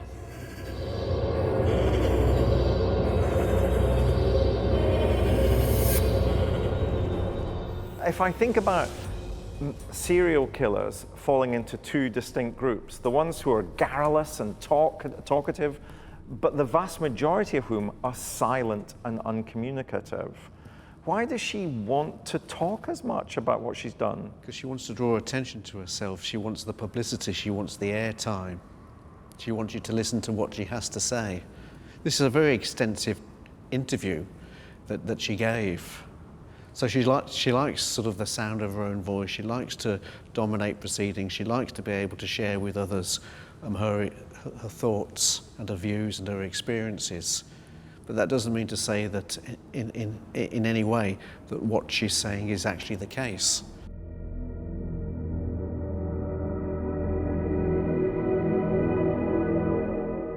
It is said that most serial killers are psychopaths.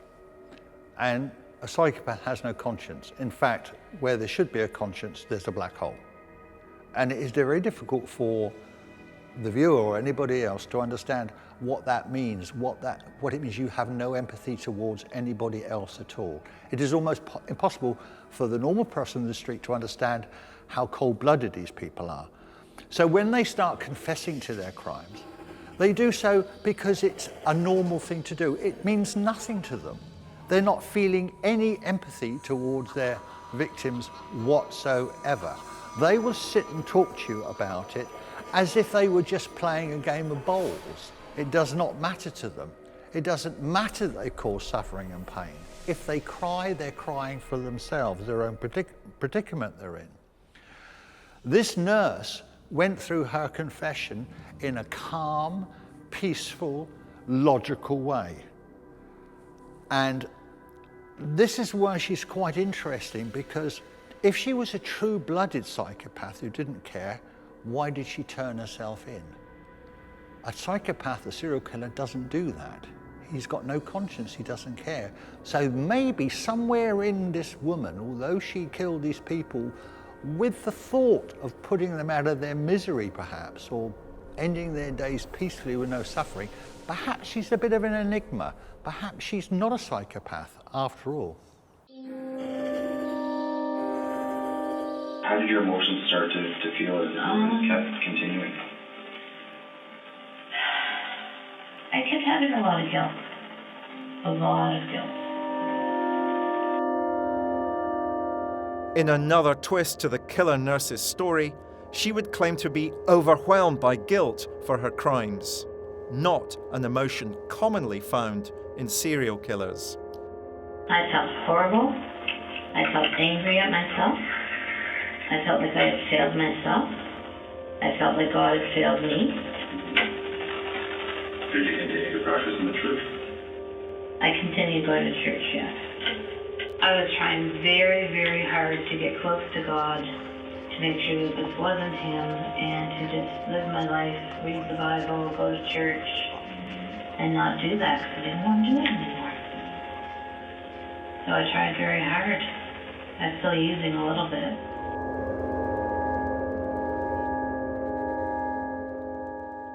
What's unusual with her was that there was a gap for about 2 years where she wasn't working with the elderly, so she didn't kill.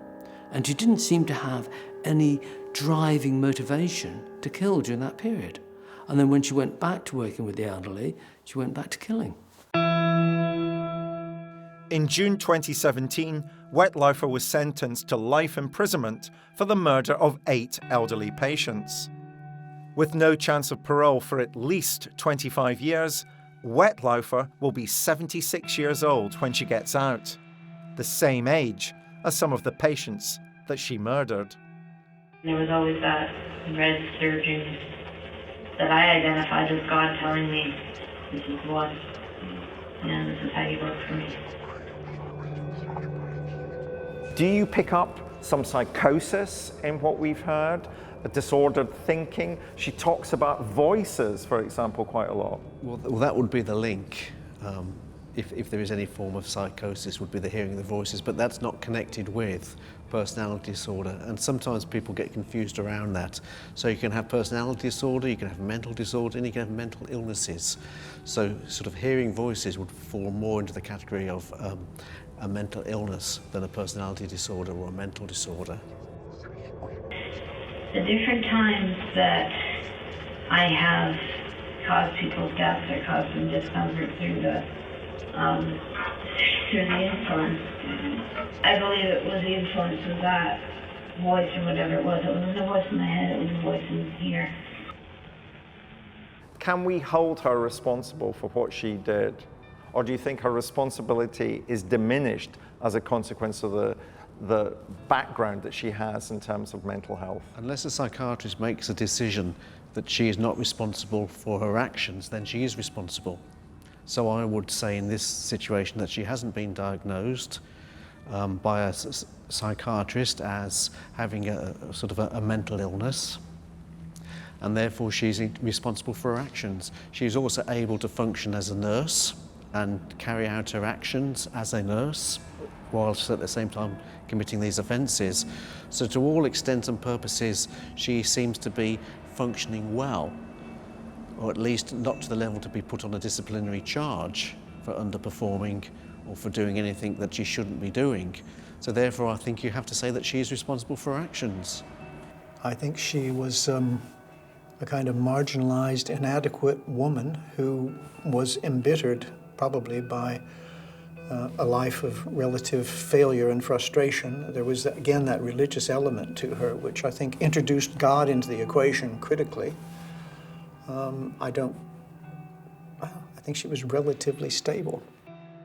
She had come to a point where probably that sense of power and control for someone who had had so little power and control in their life, and I would speculate again that she had experienced a sequences of rejection, which left her with pretty low self-esteem. This would raise her self-esteem, that sense of having the power of life and death. And one night it was like something snapped inside, and that red surge came back, and I thought, okay, you will die. Elizabeth, Shipman, other members of the medical profession who became serial killers have the ultimate power in their hands. And because they work within the medical profession, they are able to make those split-second decisions in a way that other killers cannot. And they also believe they're going to get away with it because they believe that they have the right to do it in certain ways. And this was certainly the case with Elizabeth.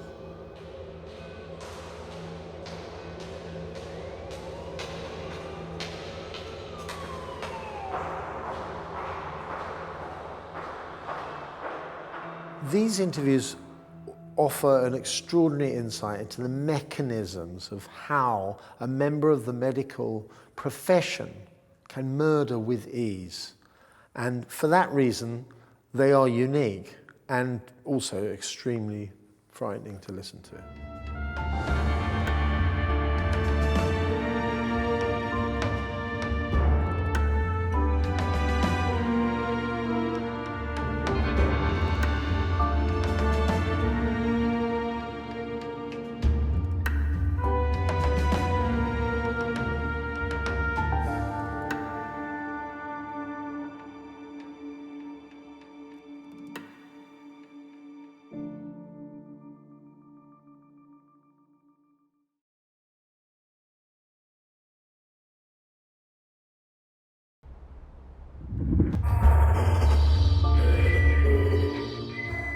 I'm Professor David Wilson. As a criminologist, I'm often asked, what's it like to interview a serial killer? This is a tape-recorded interview. Date is 11/17 of '84. In this new series, I'm going to take you on a journey into the dark heart of the police interrogation room. Using cutting-edge lip-sync technology, we'll bring to life the actual taped confessions of some of the world's most notorious murderers. Put that pillowcase or whatever it was, like cushion cover over her head. And bring you face to face with evil. Put her into the sleeping bag. No, I just slung it in the corner. And along with forensic psychologist Professor Michael Brooks, I will analyse their interviews in unparalleled detail. And while he was asleep, I put a noose around his neck. I throttled him with the noose and he hardly struggled. Like the police detectives who interviewed them, you'll experience firsthand their cold and calculating minds. I've never got on with my mum. I knew that she favoured my sister more than me. Their wicked words, now seen being spoken for the very first time, will never be forgotten. The Hawkins girl's head was severed and taken up the road about 25 to 50 yards.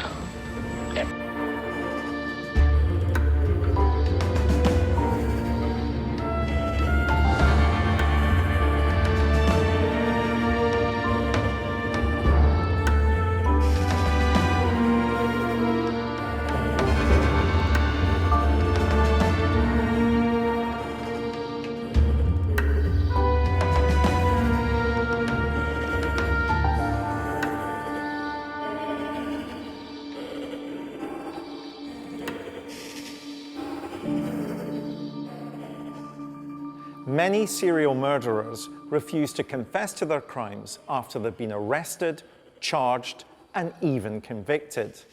They believe their refusal to cooperate will in some way help to exonerate them.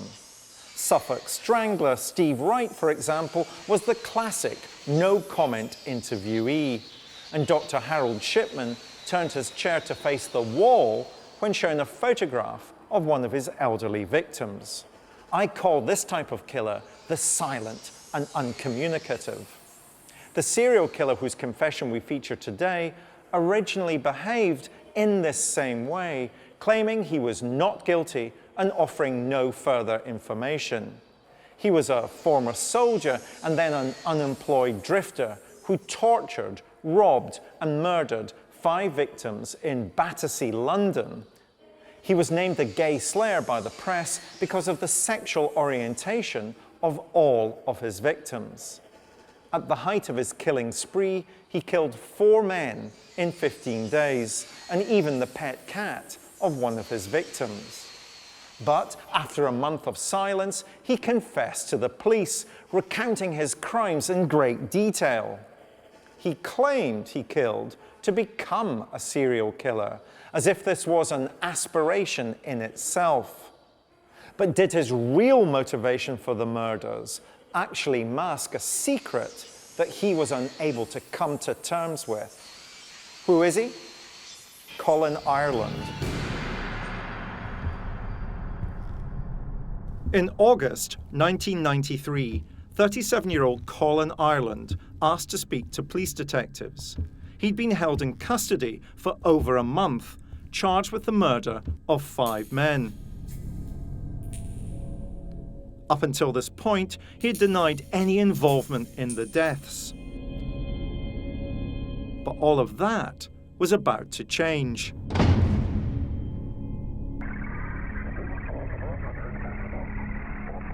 I wasn't forced to do this. In fact, when I was last interviewed by the police for 5 days, I said nothing on tape.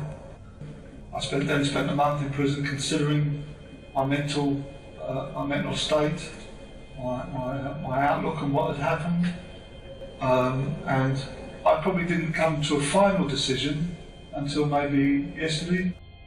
I wanted to create a situation where I couldn't really back out of my decision. So I deliberately spoke to the prison officers regarding this.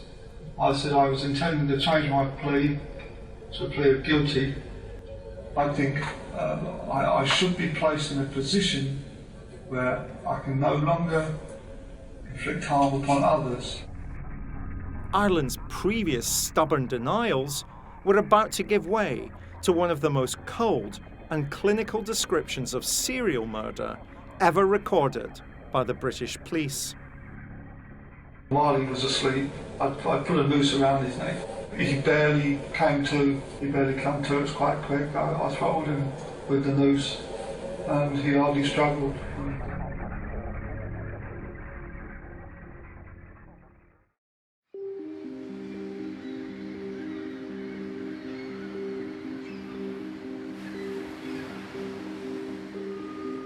Colin Ireland was born in Deptford in March 1954. It was a tragic childhood. An unmarried 17-year-old mother, a father who disappeared very quickly after. Ireland's fractured family life would lead to frequent run-ins with the law and lead to him being in some potentially compromising situations. He was an attractive boy and was propositioned, in his words, by a number of men as a teenager. Now, Ireland never said whether he accepted any of those proposals or whether he had a series of homosexual relationships as a teenager. Personally, I've always suspected that he did. I think he probably experimented with being gay and may have rejected it, or may have thought, no, that's not for me, and at the same time felt himself conflicted. A series of unfulfilling relationships with women would characterize his adult life, as would his inability to settle down. He became something of a drifter, moving between low-paid jobs along the south coast. Eventually, he would settle in Southend-on-Sea.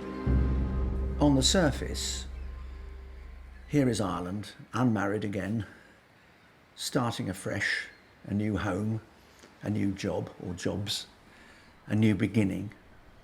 But it wasn't a fresh start. What's emerging from Ireland is a darkness that was probably been there, at least in a nascent form, for most of his adult life.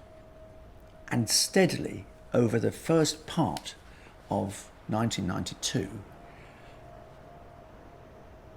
this desire to explore his sexuality and his desire to perhaps take revenge on the men who may have abused him or propositioned him when he was an adolescent. He decides, after reading a book by an FBI profiler, that he wishes to become a serial killer. It is as premeditated, as calculated as that. Having decided he was a nobody, he then wanted to be somebody. And one of the best ways to be famous is to be a killer. We all know about Ian Brady, we all know about Peter Sutcliffe, Robert Black. He wanted to be up in that league. He decided one new year to make a resolution. I am going to be a serial killer. That's my new career, and set about it. But is it really possible to read a book and determine to become a serial killer? Or does Ireland's police confession really hold the key to why he commits the crimes?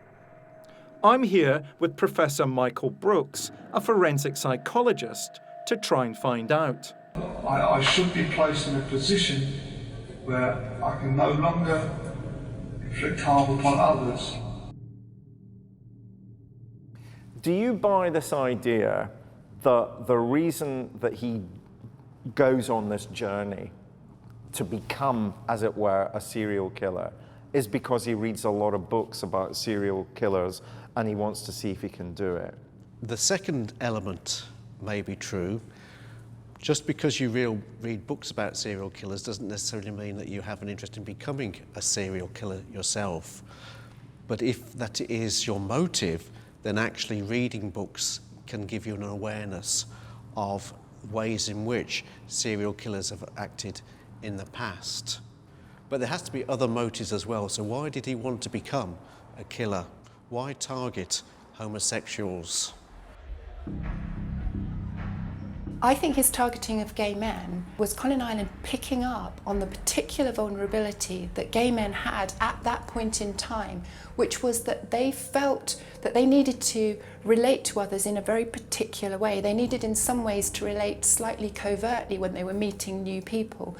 And in his intelligence and his ability to exploit other people, Colin Ireland recognised that very particular vulnerability of the gay community at this point in time, and he absolutely exploited it. He could actually pick up men, imply they were going to get into an S&M situation, and would take them back to their flat or house or whatever.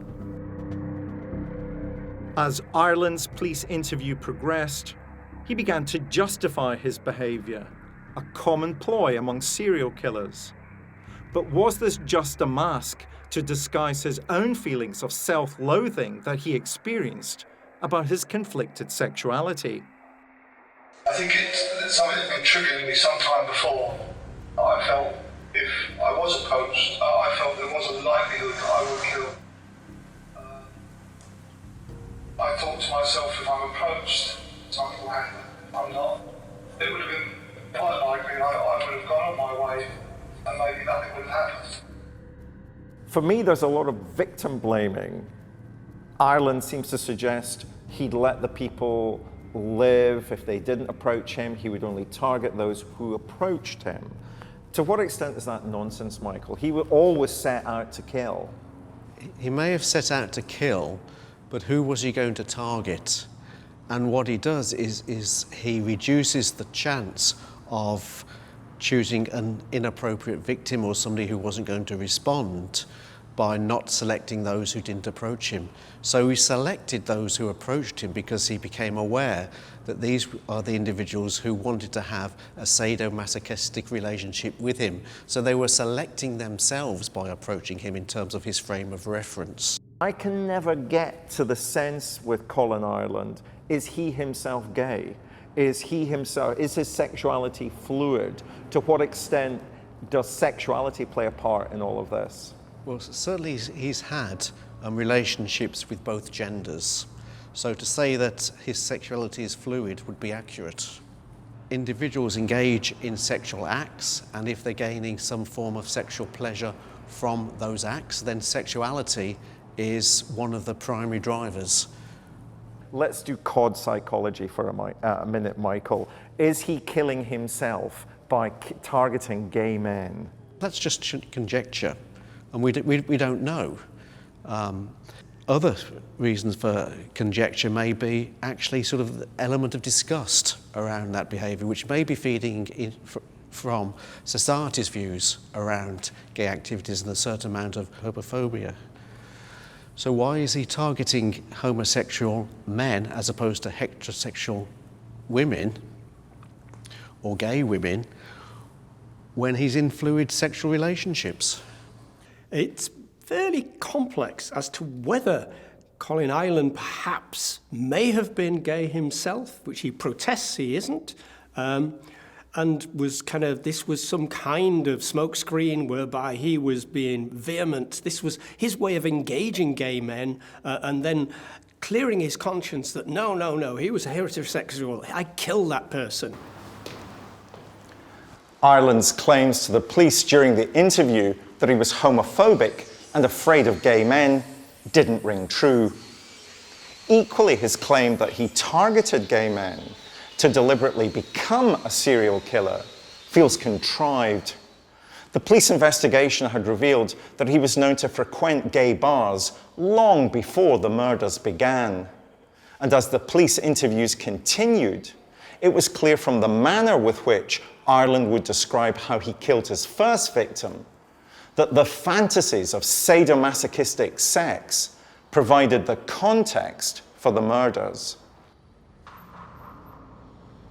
All serial killers need a hunting ground, and a victim group. Colin Ireland would find both in southwest London. He has to find a location which is bound to have a lot of gay men in it.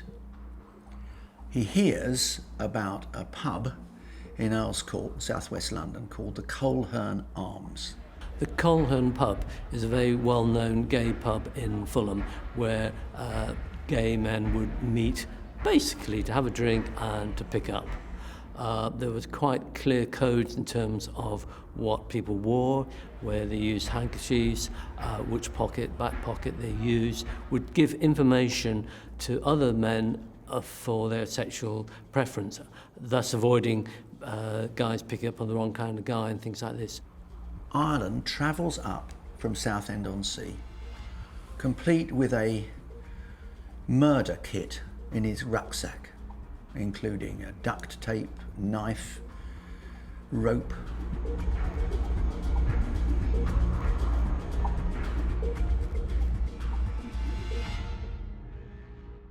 Ireland, by now, sort of tall, burly, bull-necked, cropped hair, presents, in that contemporary word, at the Coleherne as someone interested in sadomasochist sex.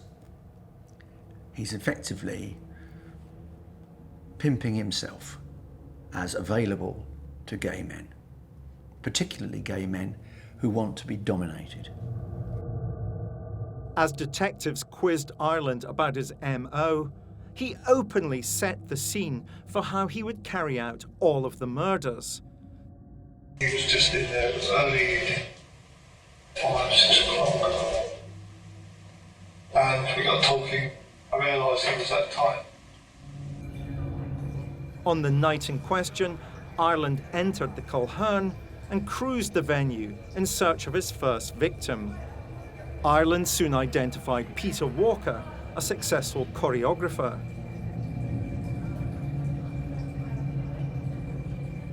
After a brief exchange, the two men left together. They headed back a few miles to Walker's flat.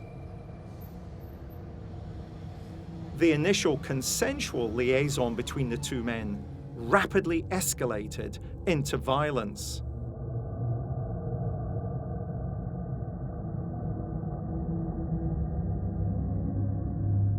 Ireland assaults Walker brutally, whips him with a dog lead, all manner of attack, which to some extent, it seems clear, Walker wanted. Walker didn't, however, perhaps anticipate that Ireland would go a little further. While he was tied up, I went and got a plastic bag from the kitchen, carry it back, and I stuck it over his head. And I think in a way he wanted to die.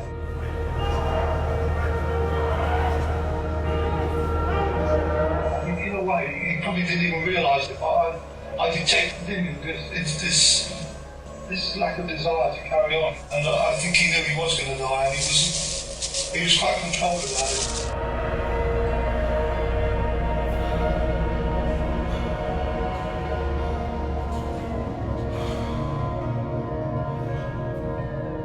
It was almost like a thing that was going to happen. It was like almost like a fake thing.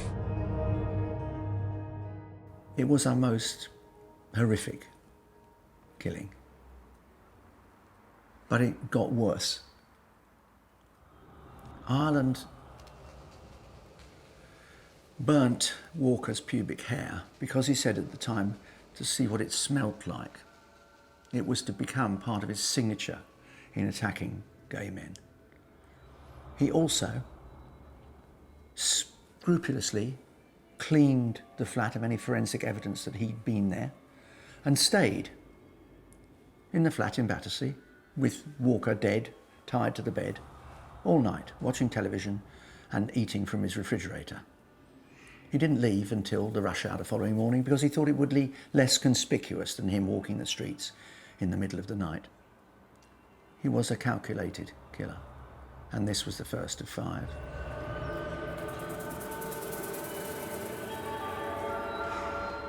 The day after he walks away from Peter Walker's flat in Battersea, he phones the Sun and confesses, "I've murdered a man." But he's very worried, he says, about the dogs because they're trapped in the lounge of the flat, and that's not fair. It is one of the more bizarre elements of Ireland, but what it reflects most accurately is his intense desire for recognition. This is a man who set out to become a serial killer. According to the FBI, he has to kill 5 people to be known as a serial killer. He's going to kill 5 people. And over the next few months, he does that. In May of the same year, 1993, a couple of months after the killing of Peter Walker, he goes back to the Coleherne pub and this time collects a librarian called Christopher Dunn, who's 37. But by now, Ireland is just amending his technique slightly. He is very keen to make some money because at the moment he hasn't got a job. And so he decides that he's going to torture Dunn for the PIN number to his debit card. And he does so by effectively setting fire to his genitals. But despite statistically torturing his victim, Ireland was still unsatisfied, believing Dunn was lying to him.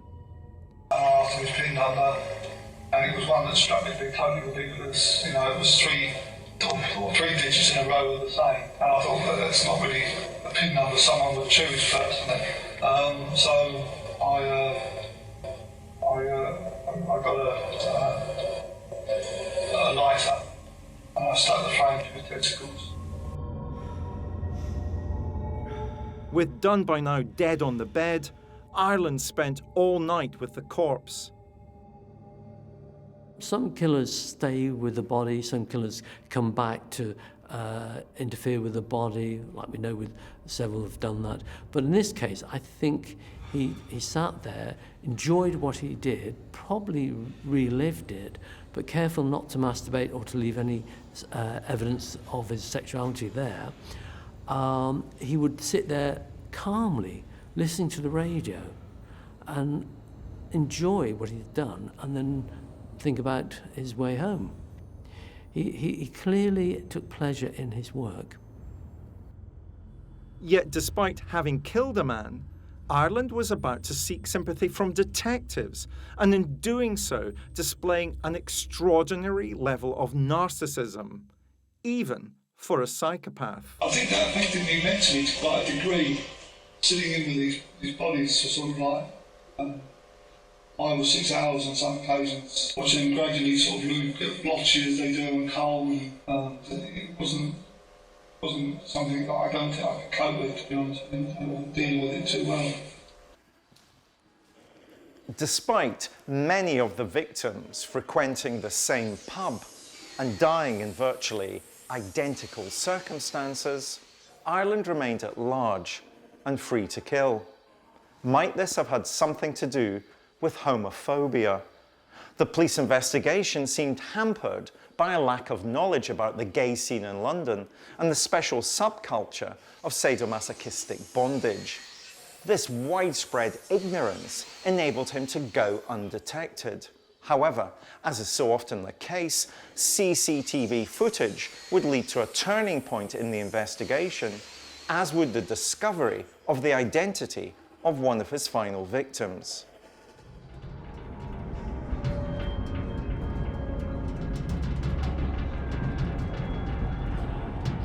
By now, Ireland has very much got the taste for killing. Only a few days later, after the death of Dunn, he returns to the Coleherne pub, this time collecting an American, Perry Bradley III. He was a businessman, he had a flat nearby in Kensington, and we went back to the flat. Bradley was none too keen to be tied up, which is what Ireland suggested. However, he was keen on the gay relationship, and so was finally persuaded, after Ireland had told him that he could not get aroused unless there were elements of bondage, that he was impossible, he couldn't get an erection. It may or may not have been true, but it certainly served to persuade Bradley to allow himself to be bound. I said to him, it's going to be a long night. I said, I suggest you get some sleep if you can. And I just sat and listened to the radio, and we actually went to sleep. And while he was asleep, I put a noose around his neck. He barely came to. He barely came to, it was quite quick. I throttled him with the noose, and he hardly struggled. And some, for instance, Walker, it took longer.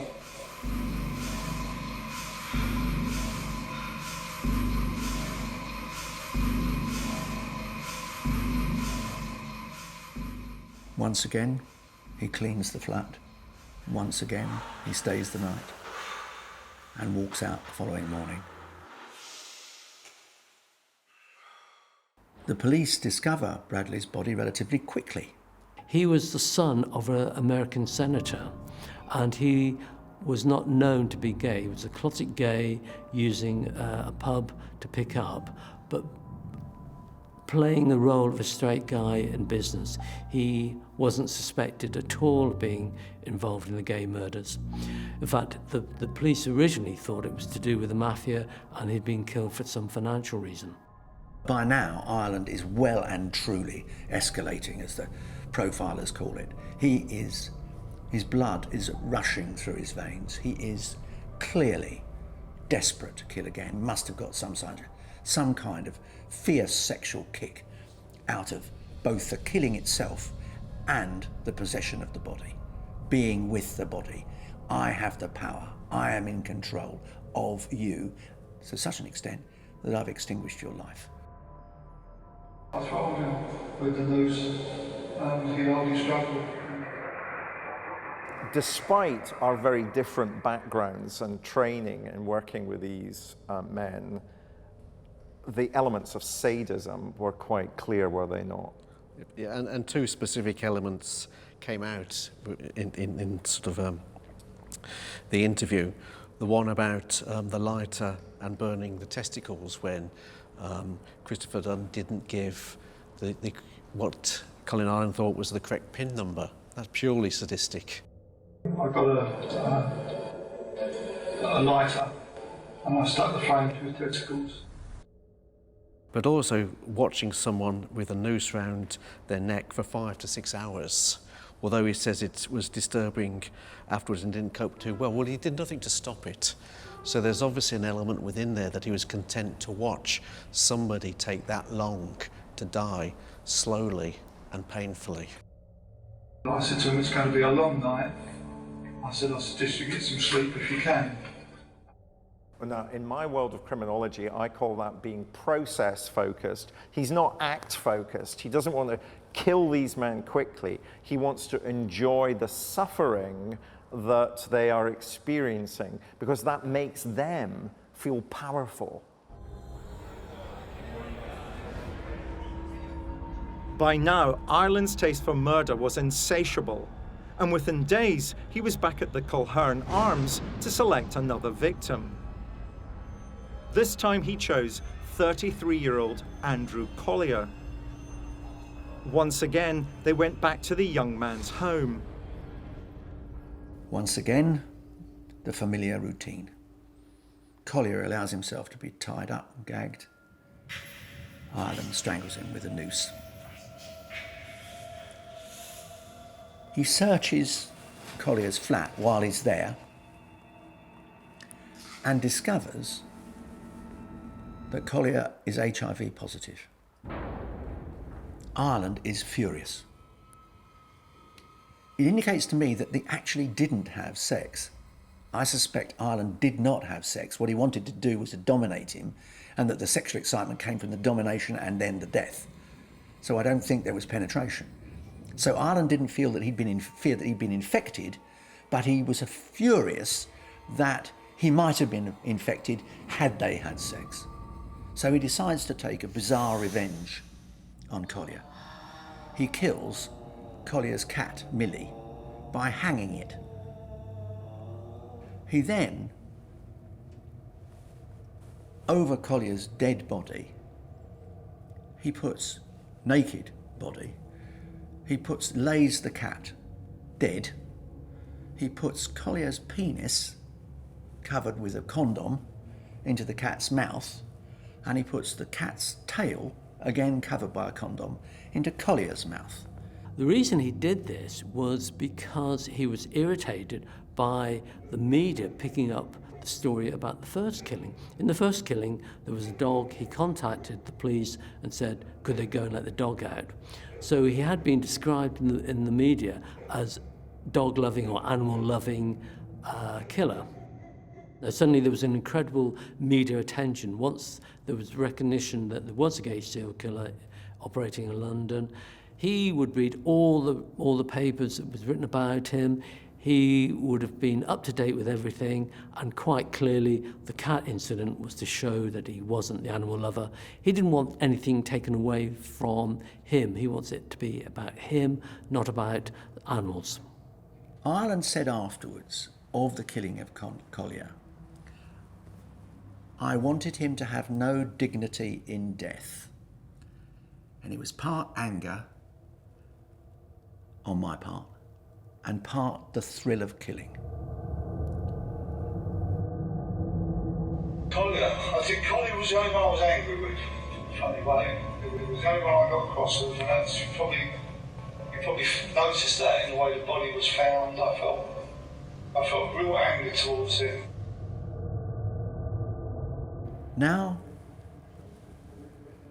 Ireland has killed 4 times in the space of literally a matter of months. 3 within the space of a week or so. The day he leaves Collier's flat in Dalston, he phones Kensington Police. Why are you doing this?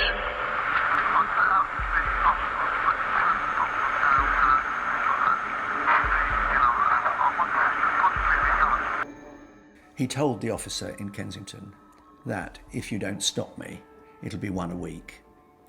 I suspect at that point, Collier had tipped the final scale in Ireland's mind. He was the 4th victim. Ireland was convinced that if he killed 5, 1 more victim, he would be acknowledged as a serial killer. And he was probably, by now, anxious to be stopped. One of the strange conflicts in Ireland is that there was a part of him that actually probably wanted to be stopped, but a part of him that couldn't stop.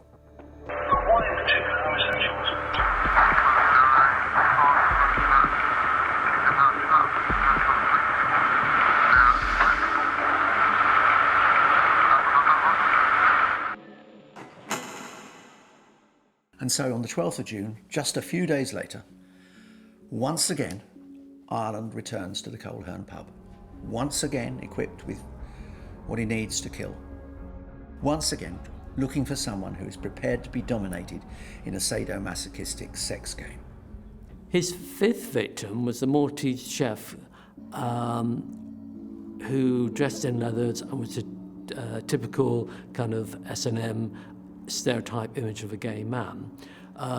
They went back to his place, but in the process they went on the tube and their picture was automatically picked up on CCTV. This time, however, when Ireland asks for the PIN number to take another £200 from the cash machine with his debit card, the Maltese says, no, do what you want to me. If you have to, just kill me. I think Ireland was genuinely taken aback. He later described the Maltese chef as incredibly brave.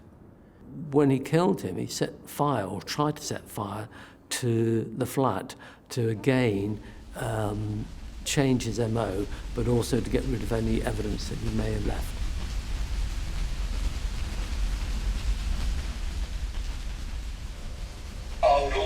papers and furniture together in the centre of the room for no particular reason, but that reached the point where I couldn't stop myself.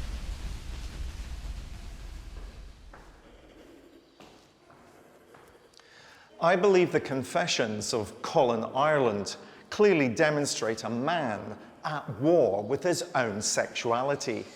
A personal war that found expression in a series of murders within London's gay community, culminating with the tragic loss of 5 lives.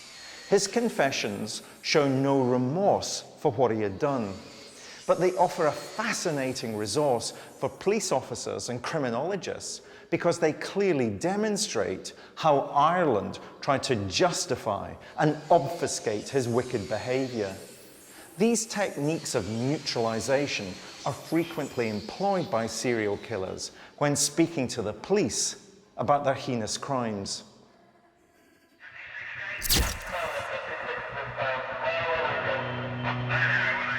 Colin Ireland's killing spree was rapidly escalating to 1 victim a week. Yet despite the growing body count, the police were not going public with their knowledge. The police were denied for a long time there was a gay serial killer. And from one point of view, you can understand that. They didn't want to have a gay serial killer because that would then provoke more panic in the community. They wanted to try and deal with the matter quietly. It backfired on them. The gay community took a lot of irritation out on the police because they weren't trusting the police. Once the police started investigating the disappearance and the murder of gay men, they were going into pubs, asking gay men about their sexual behaviour. It took the police some time to realise, A, they needed to use gay police officers, and B, they had to actually start saying, we're not interested in your behaviour, we're interested in the killer's behaviour. Now we have 5 gay men dead, and people begin to join the dots. In particular, they find some CCTV footage of Spiteri and a bulky man with a close-cropped haircut walking across the concourse of Charing Cross Station to get a train to Catford. The senior investigating officer realises that this is probably the killer, and so goes public with the CCTV. Colin Ireland realised that it was him. He went along with his solicitor and said, yes, that's a picture of me. I was with him, we engaged in sex, and then I left and that was it. The police interview, as a result of this, Ireland for the first time.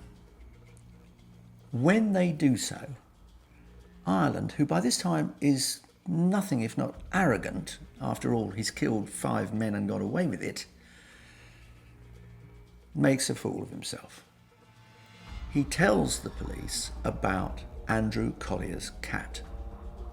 Now that information has never been made public, and convinces the police that this is indeed the gay slayer, as the tabloids have named him, and they are going to connect him to the killings. One of the mistakes, and he made very few mistakes, that Ireland made was when he was with Andrew Collier, there had been a police siren outside and they'd both gone to the window to look out and see what was happening. And Ireland had left his fingerprints on the window frame, and that was a part that he'd forgotten to clean. So they now have his knowledge of Collier's cat, they have fingerprints from Collier's flat, they have Ireland. Colin Ireland's summer of terrorising the gay community in London ended upon his arrest.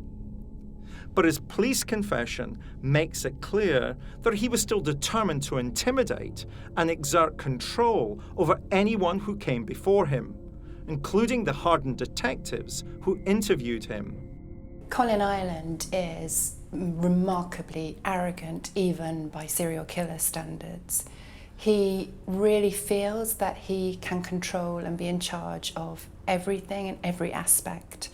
I think we see that in the way that he carried out his crimes. They were entirely him in control, entirely him doing what he wanted to do, when he wanted to do it, with whomever he picked on. Throughout his police interviews, Ireland projected the same dominance that he had projected on his victims.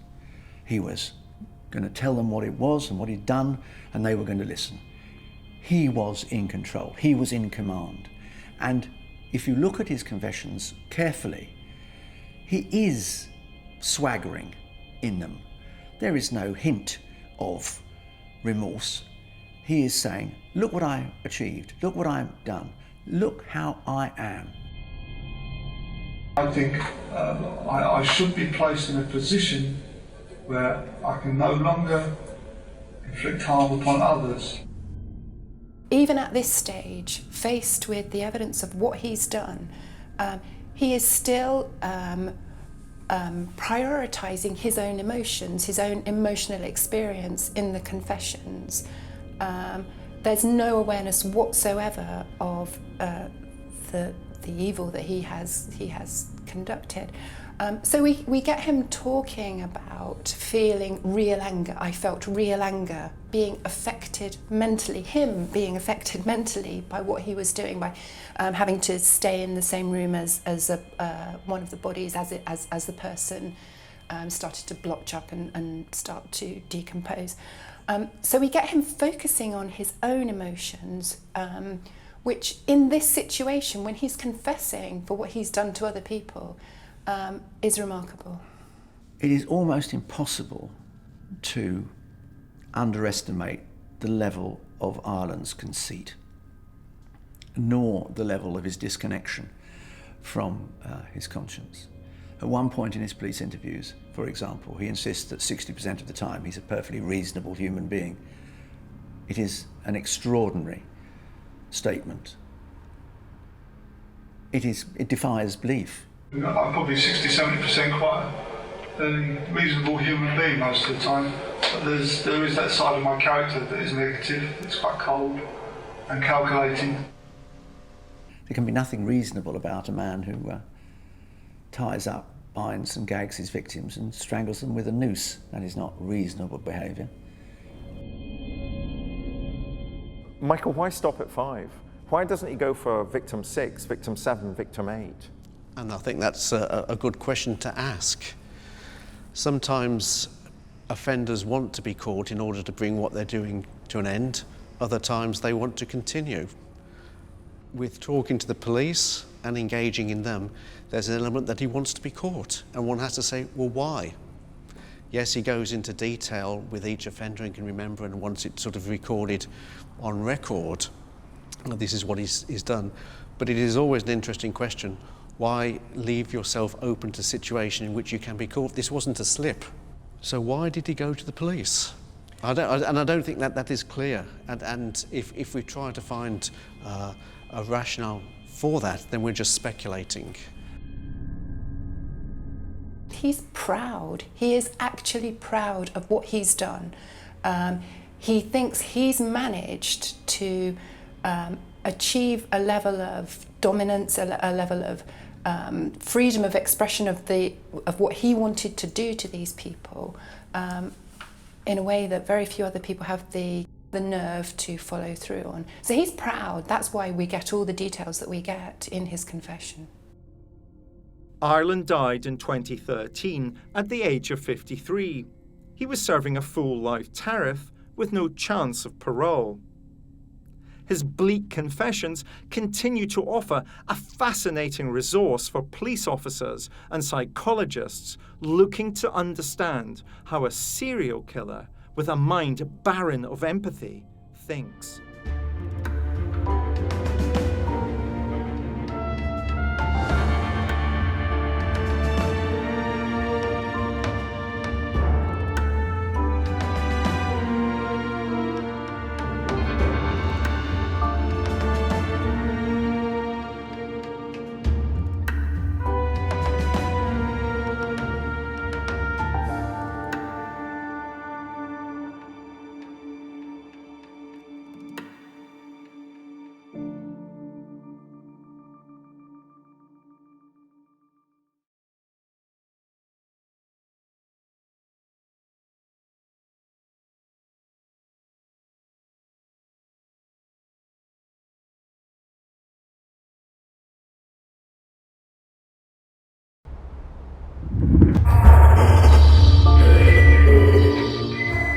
I'm Professor David Wilson.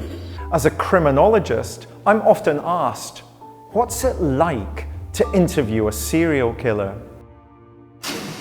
This is a tape-recorded interview. Date is 11/17/84. In this new series, I'm going to take you on a journey into the dark heart of the police interrogation room. Using cutting-edge lip-sync technology, we'll bring to life the actual taped confessions of some of the world's most notorious murderers. Put that pillowcase or whatever it was, like cushion cover over around. And bring you face to face with evil. Put her into the sleeping bag. No, I just slung it in the corner. And along with forensic psychologist Professor Michael Brooks, I will analyse their interviews in unparalleled detail. And while he was asleep, I put a noose around his neck. I throttled him with the noose and he hardly struggled. Like the police detectives who interviewed them, you'll experience firsthand their cold and calculating minds. I've never got on with women. I knew that she favoured my sister more than me. Their wicked words, now seen being spoken for the very first time, will never be forgotten. The Hawkins girl's head was severed and taken up the road, 25 to 50 yards.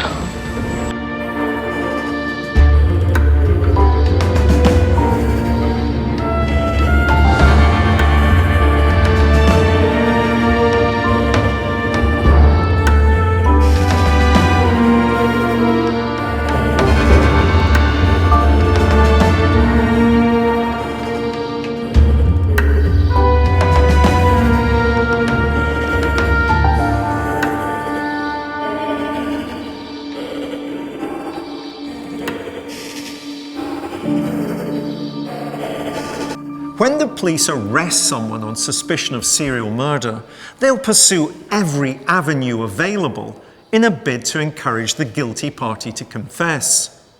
When no confession is forthcoming, the police will sometimes turn to a person the killer trusts and ask them for help.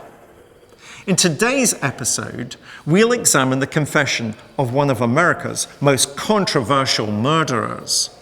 Murder, especially serial murder, is usually a man's business. Not in today's episode. Nicknamed the Damsel of Death, she died on death row in 2002 following her conviction for killing 6 men when she worked as a sex worker on Florida's highways between 1989 and 1990. Originally claiming to have killed in self-defense after being raped by her clients, she later admitted to planning the murders with robbery as her motive. However, after her arrest, she refused to cooperate with the police. Investigators therefore turned to her ex-girlfriend, a young woman called Tyra Moore. A series of recorded phone calls between the two women followed, with the aim of ensnaring the suspect and bringing about a confession. This method is highly controversial because there have been incidents where it's led to false confessions being made in order for one party to take the whole blame for a crime which otherwise would have been shared. Who's the killer in question? Aileen Wuornos. In July 1990, Aileen Wuornos was arrested by the Florida State Police. She was suspected of having shot in cold blood a man who had solicited her for sex. Within days, Wuornos would find herself in the frame for a total of 6 murders. If found guilty, she'd become one of the most prolific female serial killers in American history. However, repeated attempts by detectives to question her about her alleged involvement in the crimes were met with silence. Wuornos came from a background of being fairly hardened and being, as it were, in the kind of area where people were forensically aware because they had to be, because they had so many encounters with the law. So when she was arrested, she basically said nothing. She stonewalled the cops. They could not get beneath the surface. They could not get a response from her on anything to do with the murders she was accused of. And then they worked out that the love of her life, Toria, was the key to the entire situation.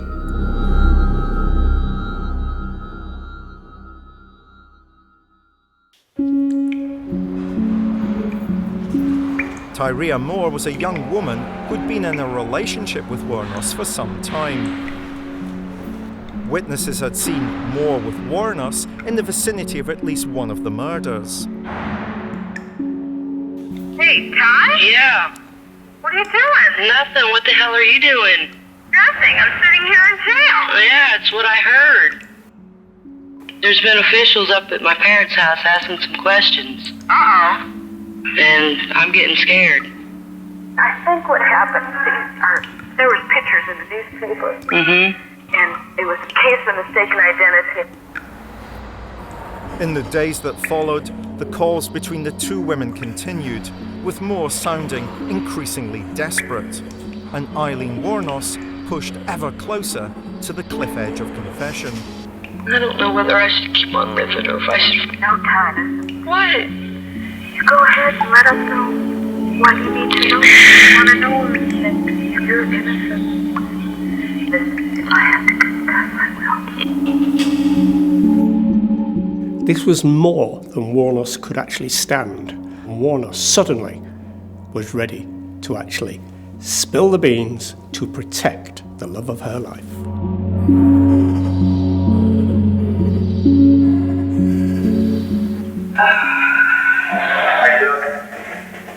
I'm here to confess to you. When her family are hurting, that's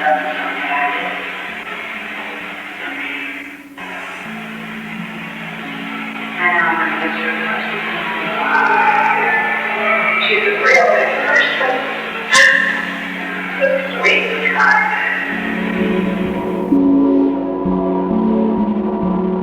I think this is an honourable component of Aileen Wuornos. This feeling and this desire to defend Ty, as she calls it, is actually an honourable component of her. And within the confession, she's very keen to emphasise that. She realises this is a killer who does realise that this is it, that her life is going to change from this point, that it's all over. This is a person who is aware of that in the confession scenario, and therefore she's drawing upon that which is good within her, that which is honourable within her, and her feelings and her relationship with Ty, I think, are that. Aileen Wuornos is perhaps known as one of America's worst female serial killers. I've interviewed quite a few of them in the United States, but she's notorious. Aileen, I call her Lee, was literally born on the wrong side of the tracks. Her father was a child molester who'd spent a lot of time in prison. The mother, she was an unwanted child. And Lee was passed on at a very early age, around about the age of 9 or 10.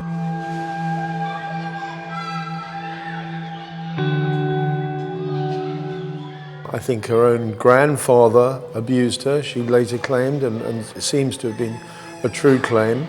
And he even sort of rented her out to other friends of his to have sex with, and this is all under the age of 14. It's horrific stuff and very disturbing for a child, and without doubt it warped her mentality. It made her lose track with any moral compass whatsoever, and possibly with reality, because her life was horrendous. Around about that age, she started turning into prostitution. She would sell her body to local boys for a packet of cigarettes or so, to a point where she got pregnant. Her child was taken into care, and Lee disappeared off the face of the map. She went south. This girl went through a terrible, terrible, terrible childhood, and anybody that reads her story can't fail to be upset by it.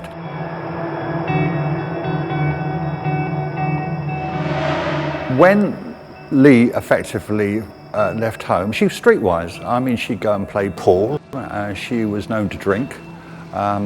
Some of her story is quite funny. You know, she married an 80-year-old man when she was about 17, took him to the cleaners, and she slowly drifted south, where she met a woman called Taria Moore, a young woman, and they fell in love. And they ended up somewhere around about Daytona Beach renting an apartment.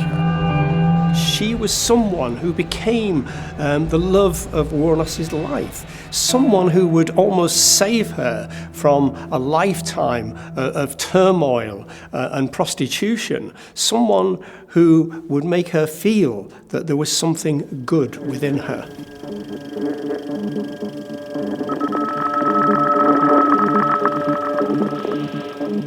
Tyra was the one that shopped her.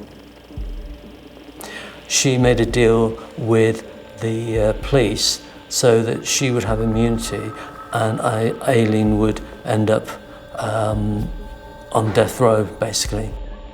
What the police did was they had the weaker Taria Moore, who did not have a history like that. She hadn't really no criminal history at all.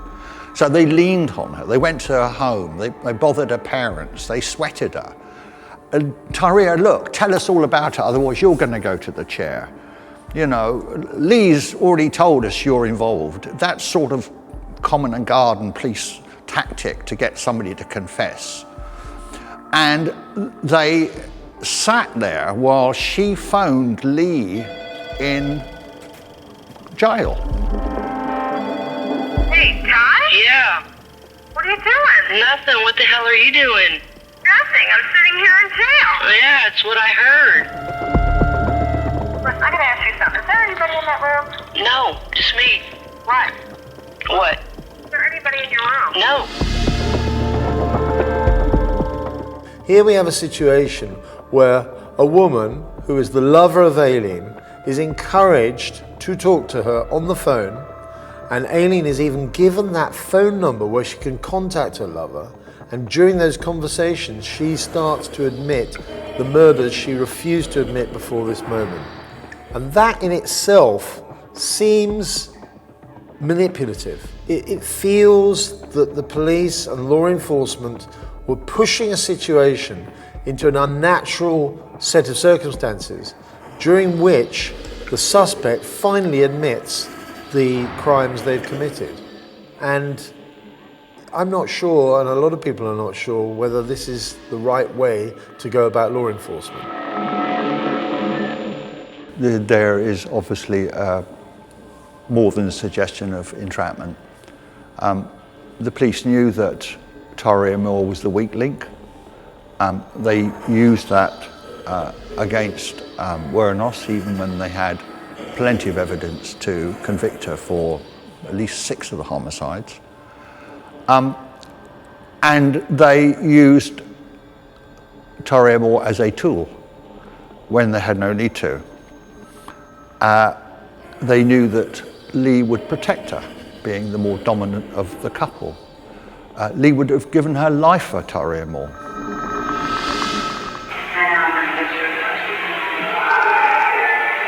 She's a real good person.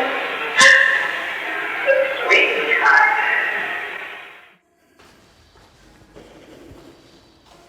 The secretly recorded conversations with her lover Moore were the catalyst for Wuornos opening up to her interrogators. She demanded to speak to detectives. What followed was a rambling, disconnected, disordered dissertation that revealed little about the crimes, but acted as a sterling defense of her lover and as an admission of her own guilt. I wish I never got that gun. I wish the guy was in my hooker. I just wish I never would have done what I did. There was a gush, if you like, of confused and jumbled information, the kind of information that would be produced by an ordinary person who'd been through the mill, been through hell, and was kind of confused and putting things together. And this was not the words of a calculating, cold-blooded, psychopathic killer who would have been much more organised in their story, less emotionally disturbed, and very clear and succinct in what they were saying. I think she's quite clearly making a statement that her lover had nothing to do with it, that her lover was totally innocent and knew nothing about it, even though there's a lot of evidence to suggest that her lover knew a lot more that was going on. She is basically saying, my lover's innocent, I'm the guilty one, I'll take the rap, and that's what she does. I have spent months and months working on this case, and I gained access to material that the public have never seen. I know for a fact that Tyria Moore was present when at least at least one of those murders was committed. Absolutely present. Because the two girls bought something at a gas station, and they were recorded on CCTV buying some products.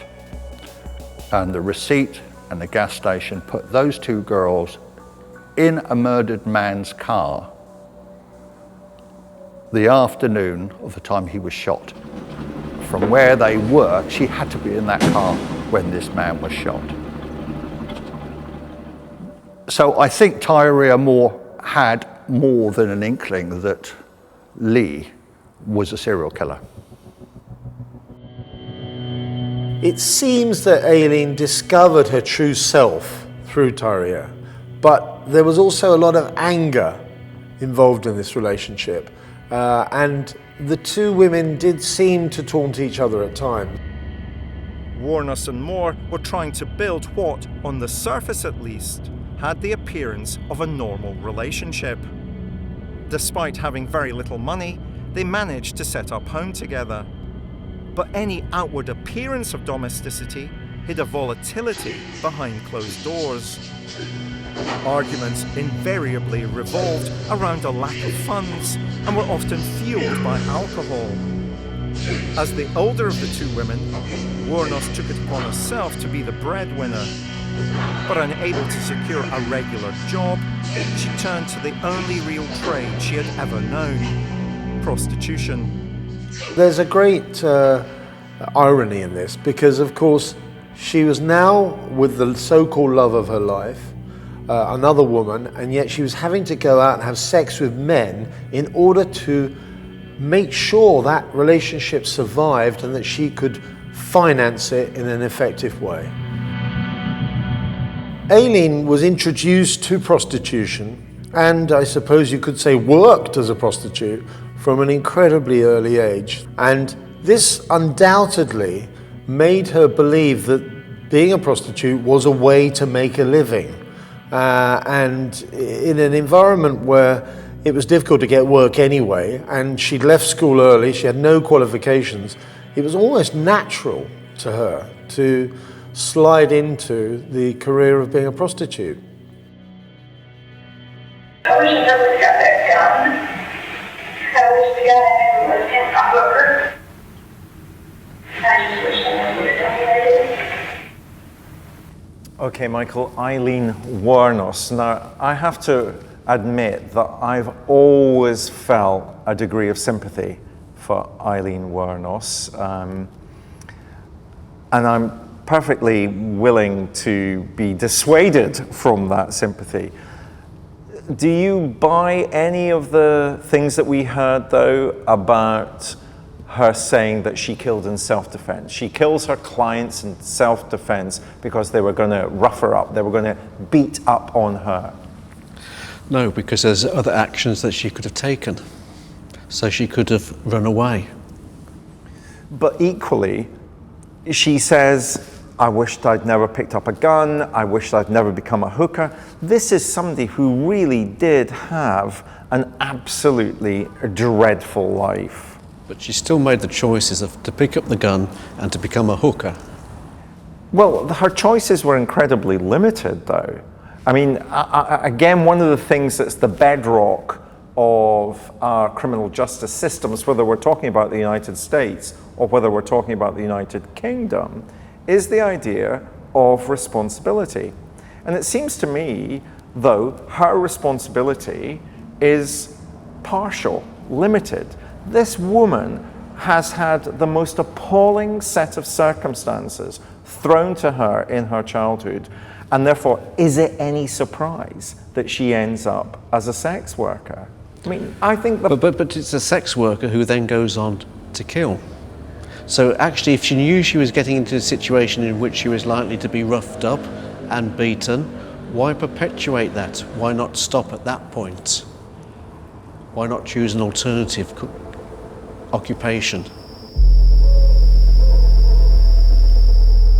Aileen didn't seem to have a lot of sense of danger, and as such, when she was working as a prostitute, she was working as a freeway hooker, and that is the most dangerous part of an already dangerous profession. This is about hitchhiking for men to stop their cars on the hard shoulder of a motorway and offer them sex. And that usually meant getting into the car with them, driving off and finding a lonely, isolated, very dark lane where they could have sex. She then received her money, and that was the end of the transaction.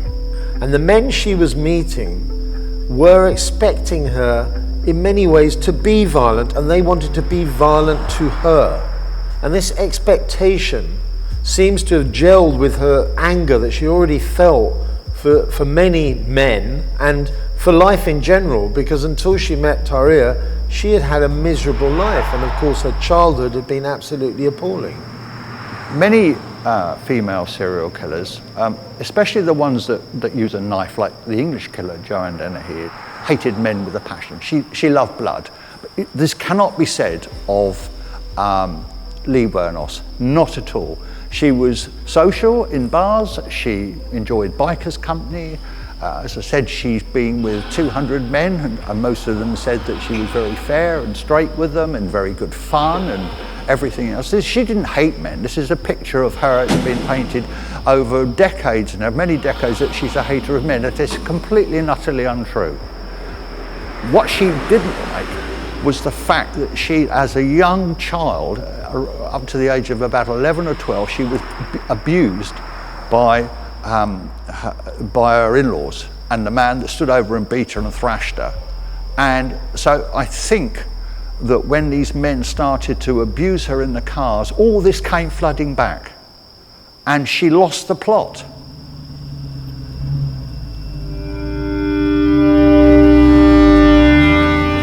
I still say to myself, I still say that this is self-defense, because most of them either were going to start to beat me up or were going to screw me down, not anyone who does imagine.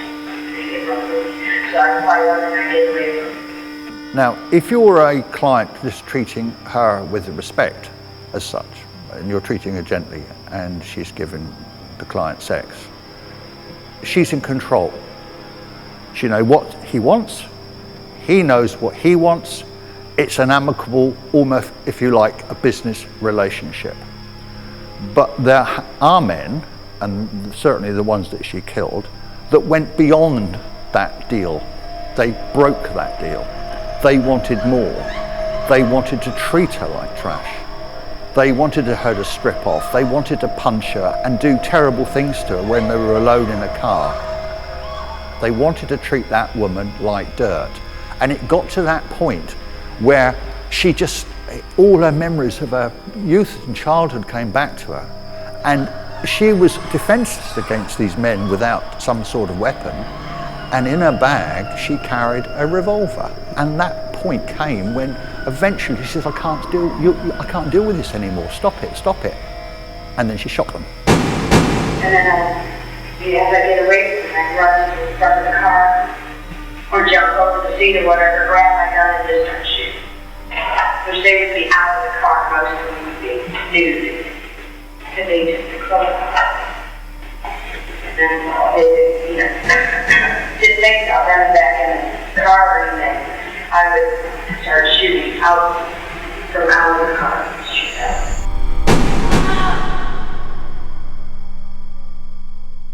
One of the reasons that people confess is to try and, in some way or another, justify their actions. Whether or not they are admitting that directly or not, that's what it's about. Almost always, that's what a confession is about. And we see that very readily in the case of Aileen Wuornos. We see her talking about how she had to do what she did because otherwise she was going to get beaten up. We see her talking about how it just happened as she was trying to defend herself. So a very clear psychological purpose, somebody trying to justify what they've done. My impression of the woman is an enormous degree of bitter alienation. And I think it's extraordinary that a woman who seems to me to have been a promiscuous lesbian prostitute would continue to go back to doing that if she felt so abused in that scenario. So it's fascinating in the confession when she talks about her victims. And ultimately, it seems to me that she is a predator. She becomes a predator, and that liberates her to do what she did. My reading of the way she describes events and how she felt the need to defend herself within her confession does suggest to me that Aileen Wuornos is speaking the truth, that this is how she experienced the situations, how she felt about what was happening. Now, whether or not that's reality, or whether that's all distorted by her own perception of what she was doing, her own understanding of what she was doing, I'm not sure. With Wuornos' situation deteriorating by the hour, she was informed that her conversations with Moore had been recorded by the police, and that this had been done with Moore's full cooperation. But even this news would not dissuade Wuornos from continuing to protect her lover, and only strengthened her resolve to shoulder complete blame for the murders. The reason I'm confessing is there's not another girl hiding everything. There is one girl. I'm telling you from the bottom of my heart, I'm telling you the truth about everything. I mean, I can't be any truthful. I told you, I don't care if you're here or not, I just want to let them understand that Tyra is very innocent. I don't want an innocent person hurt.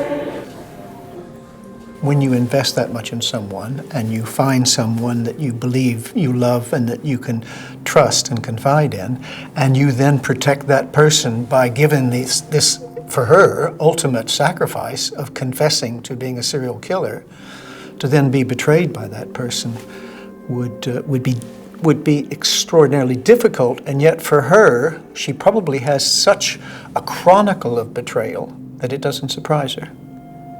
Your average psychopathic serial killer is unlikely to sacrifice themselves in order to save someone else grief. In the case of Wuornos, she clearly put herself into the firing line in order to spare Taria Moore any kind of intervention by the police. In fact, she kind of released this information to them on the understanding that they would not actually pursue the love of her life. After the first chaotic interview, Wuornos returned to her jail cell with police officers little wiser as to what had motivated her. However, now realizing that the murders were now firmly pinned upon her, she did what so many serial killers before her have done. She made a confession that tried to rationalize her crimes and paint herself as the victim. she did not particularly want to take the full blame. She didn't particularly at this point in time want to go to the death chambers.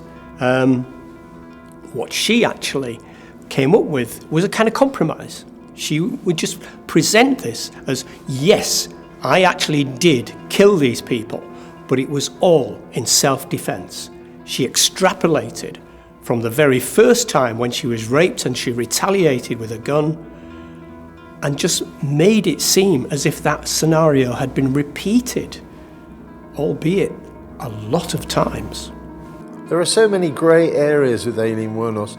For example, she claimed during her confession to these murders that some of the men, if not all of them, had tried to assault her, and this had hastened her decision to kill them.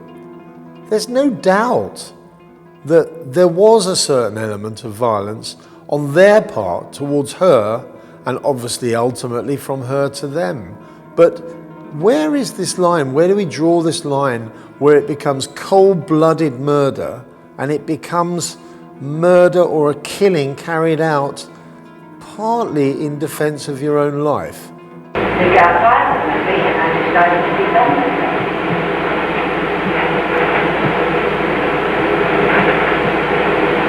I wasn't going to let them reach. I don't need it. He's a real big person.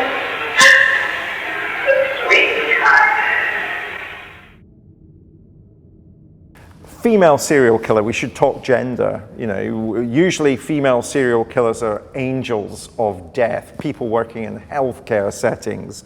But here we've got a female serial killer, a sex worker, using firearms to kill. That's really unusual. It is. And therefore, to what extent do we see Wuornos as someone that's an outlier, not somebody who is typical of the genre? Well, female offending is typically for minor offences and not for acts of violence, although that's increasingly the case amongst younger women, and certainly sort of homicide is extremely rare. One of the problems with her lifestyle was that she was likely to be robbed, she was likely to be beaten up by truckers and by people that picked her up. So in a sense, it made sense for her to be armed. But where she went beyond that was that she started to say these men were raping her or engaging in anal sex when she didn't want to engage in anal sex, and therefore she had to stop them, and she used the gun to stop them. And she killed 6 or 7 men by shooting them. And that sounds very plausible until you look at the post-mortem and you find that instead of just one shot, she was shooting 6 or 7 shots at a time, basically emptying the gun on the victim. Overkill. And in many ways that was indicative of the anger that she felt when she'd been abused by yet another male. And it was very much a male abuse that she was suffering from. She saw her sexual work as a means of supporting her and her lover, but she also was getting abused by these men. Now, whether they actually did abuse her or whether that was her perception of abuse is uncertain, but clearly she went overboard and shooting these men 6, 7 times, way beyond any self-defense.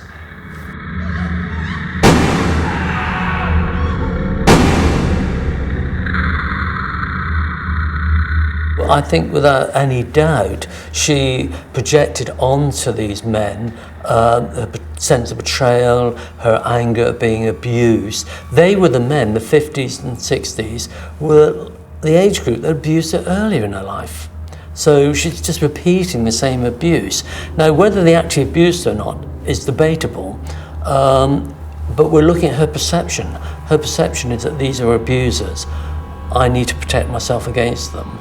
And at the same time get revenge on society for what society's allowed to happen to her as a child. But she's also, it's multifactorial because she's driven by the need for money. She's driven by the need to look after her lover, as well as dealing with the perception of the abuse that she's getting from these men. So several factors running at the same time, and that's what makes it quite interesting, but also quite complex case. They got violent with me, and I decided to be done with them. I wasn't going to let them be here, show me either. Michael, I'm really interested in motivation in Wuornos' case, because it seems to me there's a great deal of confusion about what might have motivated her, partly caused by herself. What do you think is driving the sequence of murders? I think it is to do with revenge in terms of how she was treated, because she did have opportunities not to carry out those killings.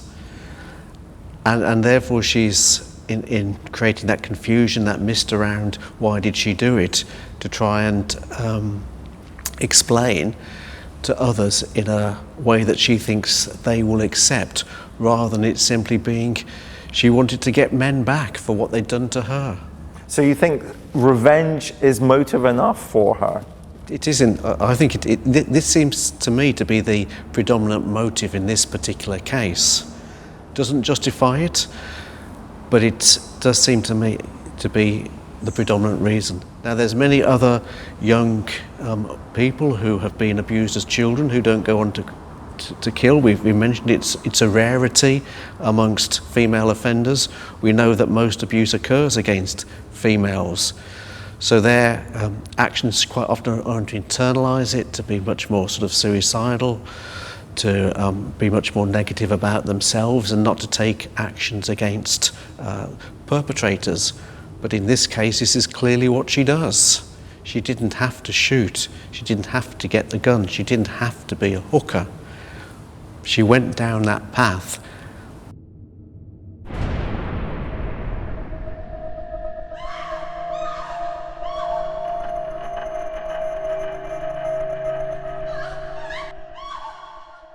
I think the apparent inconsistencies in the explanations are fitting with what we know about human beings and the psychology of all human beings, which is actually that we don't have a single motivation for anything that we do, and that we're not always clear on what our motivations are.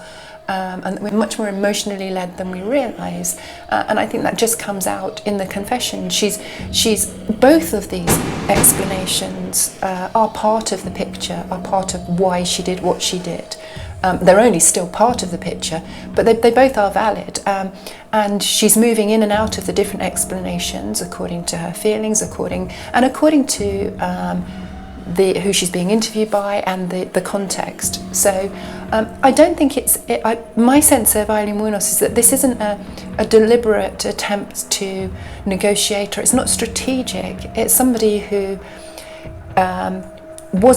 isn't entirely clear about why she did what she's done, and now she's trying to face up to it, and she's drawing on all the different emotions and thoughts within her to make sense of it.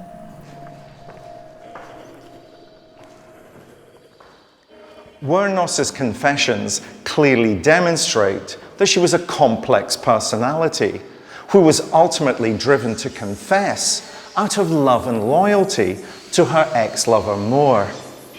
This kind of empathy for others is rarely apparent in the behaviour of psychopathic murderers, who quite simply can't genuinely feel for other people.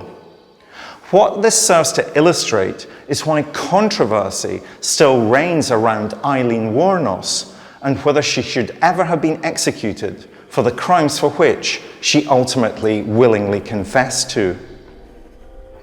It would be right to say that Lee literally dug her own grave.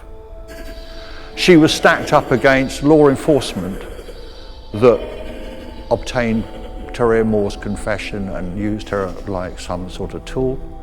Corrupt police officers that were offered bribes and money from film companies. And you have the Florida Department of Law Enforcement, the FDLE, have got a coup. They've caught a serial killer, a female serial killer of everything that's gone around shooting people. Her reputation with her criminal record, which wasn't up to much, and the fact that she was a hooker, everything was stacked against her. right from day one. As for executing Aileen Wuornos, I can't see what purpose that served at all. It seems that Aileen Wuornos was a victim to a certain degree. I mean, she did commit the murders, let's not pretend otherwise, but it feels as if because her victims were white middle-class men and her pursuers, the police, were, most of them, similar profiles, that they, in a sense, decided that she was a heartless, cold-blooded person. And yet, when you look at what she did by confessing these murders, she protected Tauria and at the same time literally sentenced herself to death. It is interesting to note that Wuornos was clearly not entirely psychopathic. She was borderline. She was explosive as a character. She was a little bit crazy and paranoid. However, she possibly didn't actually show that she was an ongoing danger to others. She clearly had killed people, but under great duress and under circumstances where most rules and regulations had gone out the window. Yet she was still put to death by the state.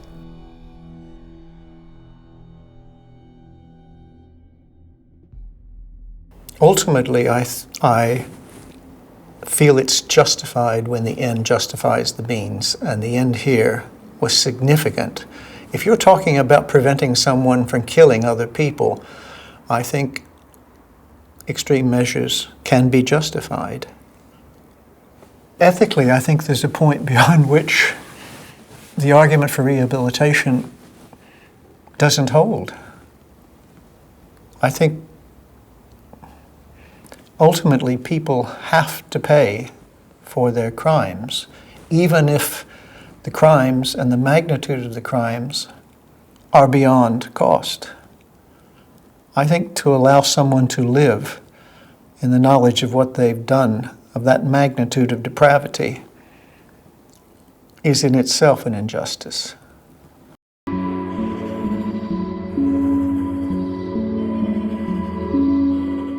Despite confessing to her crimes, Aileen Wuornos was executed in October 2002.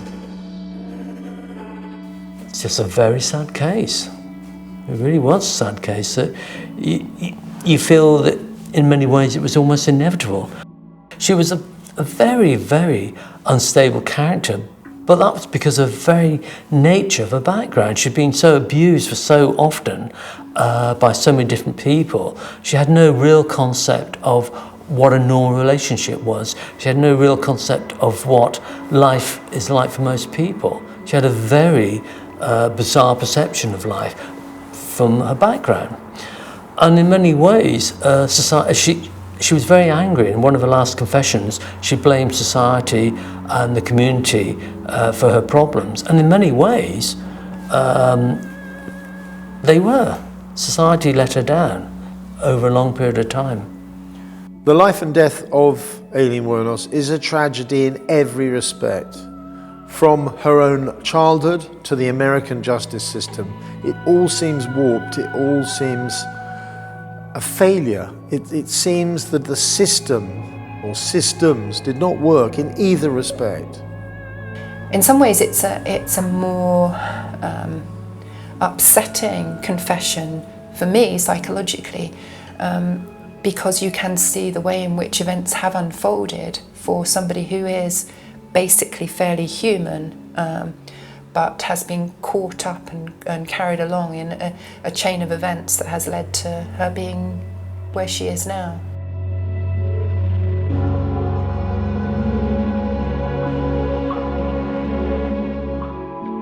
The case of Aileen Wuornos is unlike any other. Everyone in the story is a victim, from Wuornos herself to the men that she murdered.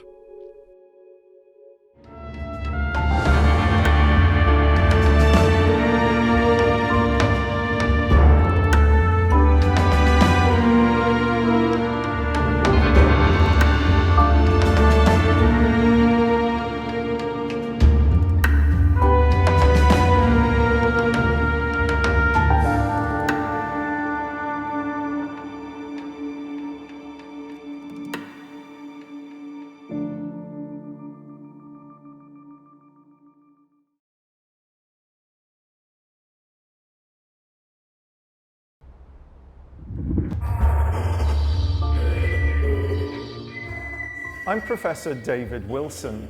As a criminologist, I'm often asked, what's it like to interview a serial killer? This is a tape-recorded interview. Date is 11/17/84. In this new series, I'm going to take you on a journey into the dark heart of the police interrogation room. Using cutting-edge lip-sync technology, we'll bring to life the actual taped confessions of some of the world's most notorious murderers. Put that pillowcase or whatever it was, like cushion cover all around. And bring you face to face with evil. Put her into the sleeping bag. No, I just slung it in the corner. And along with forensic psychologist Professor Michael Brooks, I will analyse their interviews in unparalleled detail. And while he was asleep, I put a noose around his neck. I throttled him with the noose and he hardly struggled. Like the police detectives who interviewed them, you'll experience firsthand their cold and calculating minds. I've never gone with my mum. I knew that she favoured my sister more than me. Their wicked words, now seen being spoken for the very first time, will never be forgotten. The Hawkins girl's head was severed and taken up the road about 25 to 50 yards.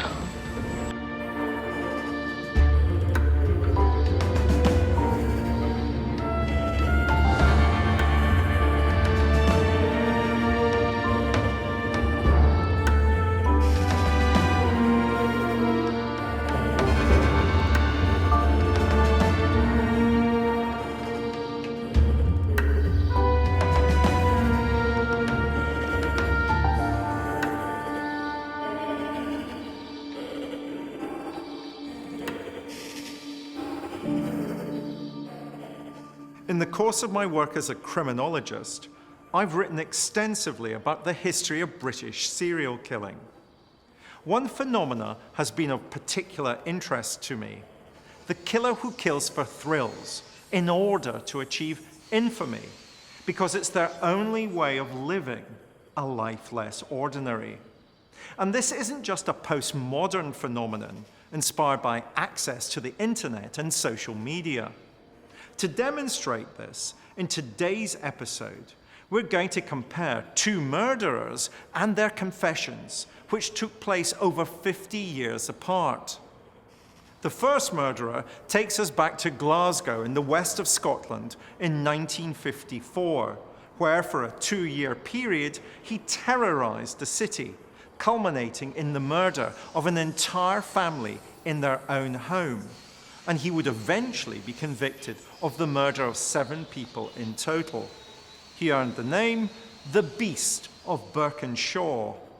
He refused to confess to the police, but would eventually be caught out during a recorded conversation with a psychiatrist. This rare recording has never been played on television before. The second self-styled serial killer went by the name the Crossbow Cannibal, and he began his killing cycle in 2009 in the red light district of Bradford. His police interview is characterized by him believing that he's in some sort of macabre chess game with his interrogators, the police, as his rather inferior opponents.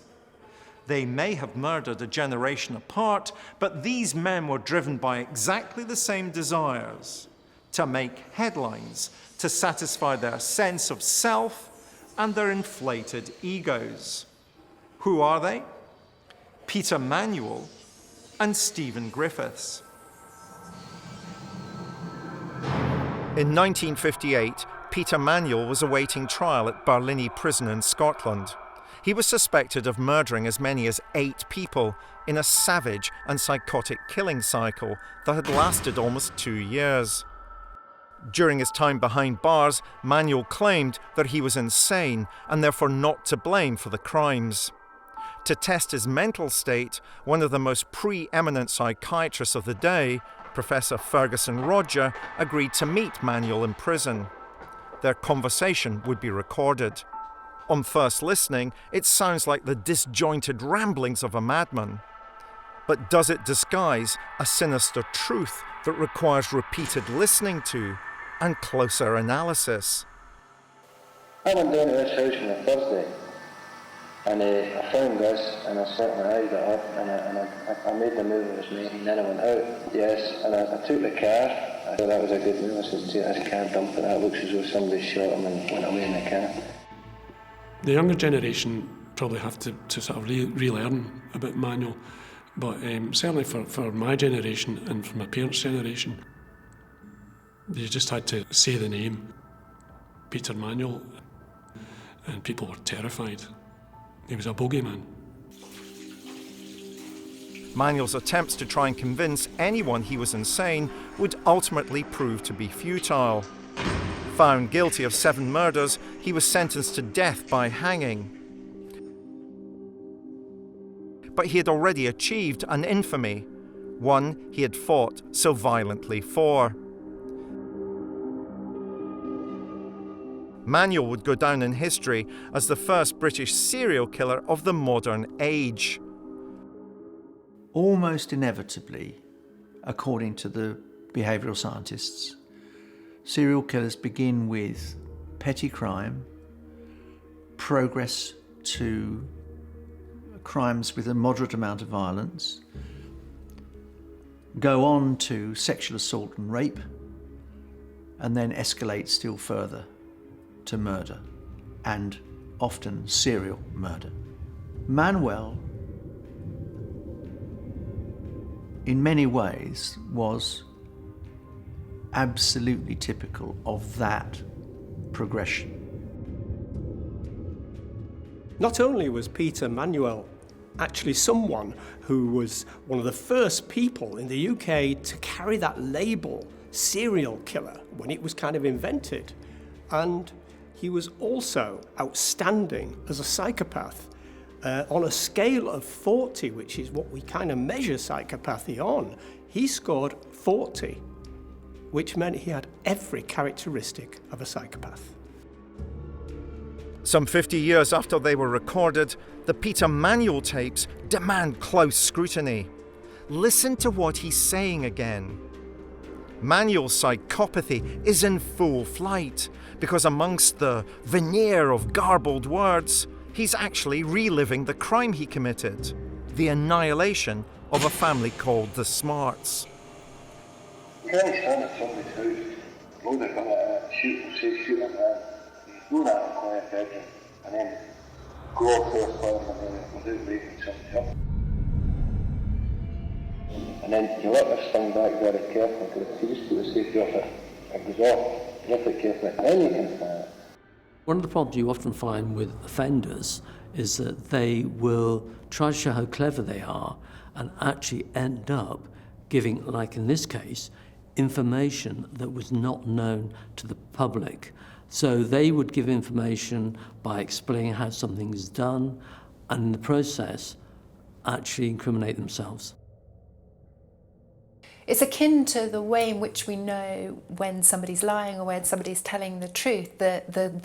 We know in the details, it's in the details. Always it's the details that give people away one way or the other.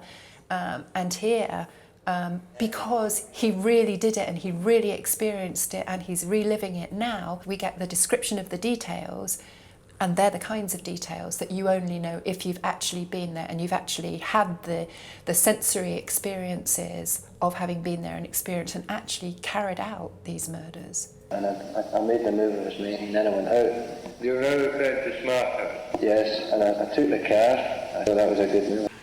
He sounds glib. He sounds like a man who knows he's describing his own movements, but he's using a third party. He did this, he did that. It sounds as if he is trying to convince Professor Roger that for some unknown reason the real perpetrator has told him all these details.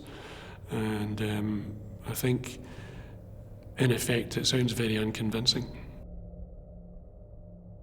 even though they're giving out extreme detail that only the killer would know, as it were, they're not really confessing. They're just telling a story in that way, in their own mind. That confession means nothing.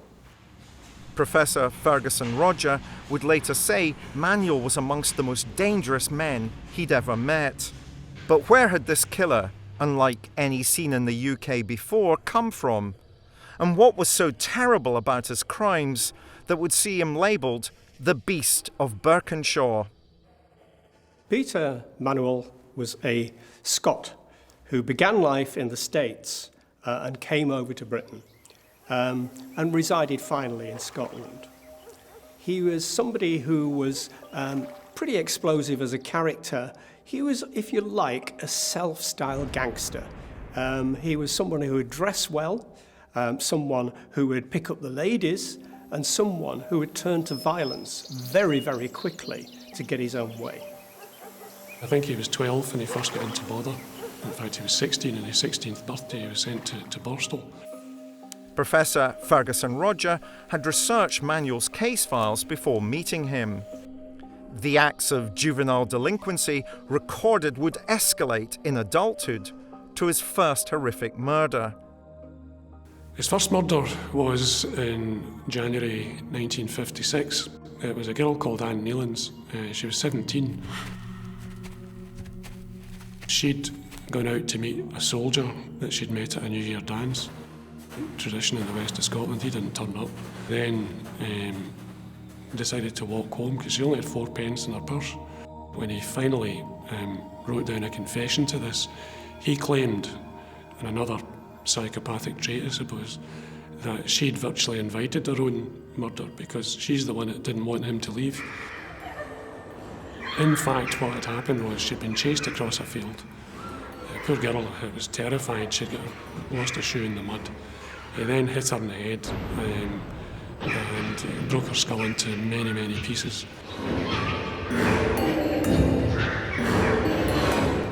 He's committed murder out in the open.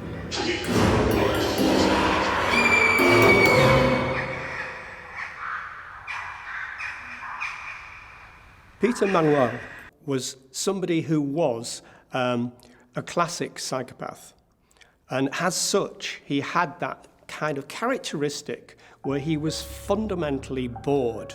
He was bored with most normal things. He was not really interested in a normal life. He would do most things for excitement. He would create danger for himself for excitement. And ultimately, he would kill for excitement. But killing an innocent young girl no longer held any thrill for Manuel. He'd become excited at the thought of killing an entire family. Something he achieved when he annihilated Mr. and Mrs. Smart and their young son Michael as they slept in their beds. Manuel has always denied all involvement in the massacre of the Smart family. Yet during his conversation with Professor Thomas Ferguson Roger of Glasgow University, he was about to allow his own vanity to lead him into a trap set by the psychiatrist. He's going to reveal details of the crime that only the killer could have known.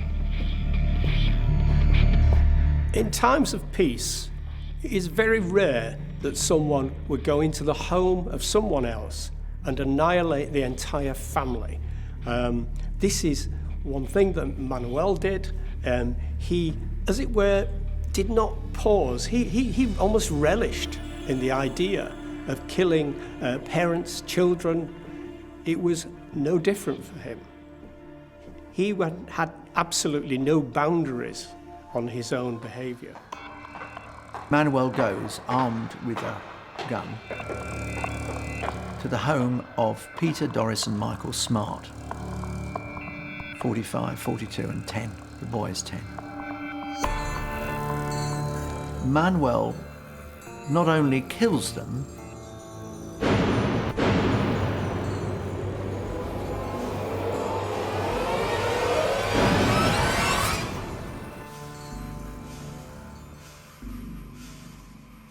but then proceeds to live in the house with the dead bodies for 6 days.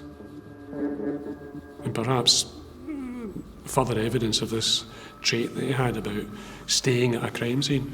He was going back and forward to the house between the 1st and the 6th of January, and he was opening and shutting curtains. He fed the cat. He eventually stole the family car.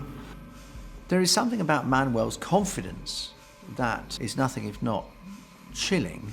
It isn't until after Manuel leaves the Smarts' home, the bodies are discovered, that the Scottish police finally cotton on to the fact that they actually have a serial killer.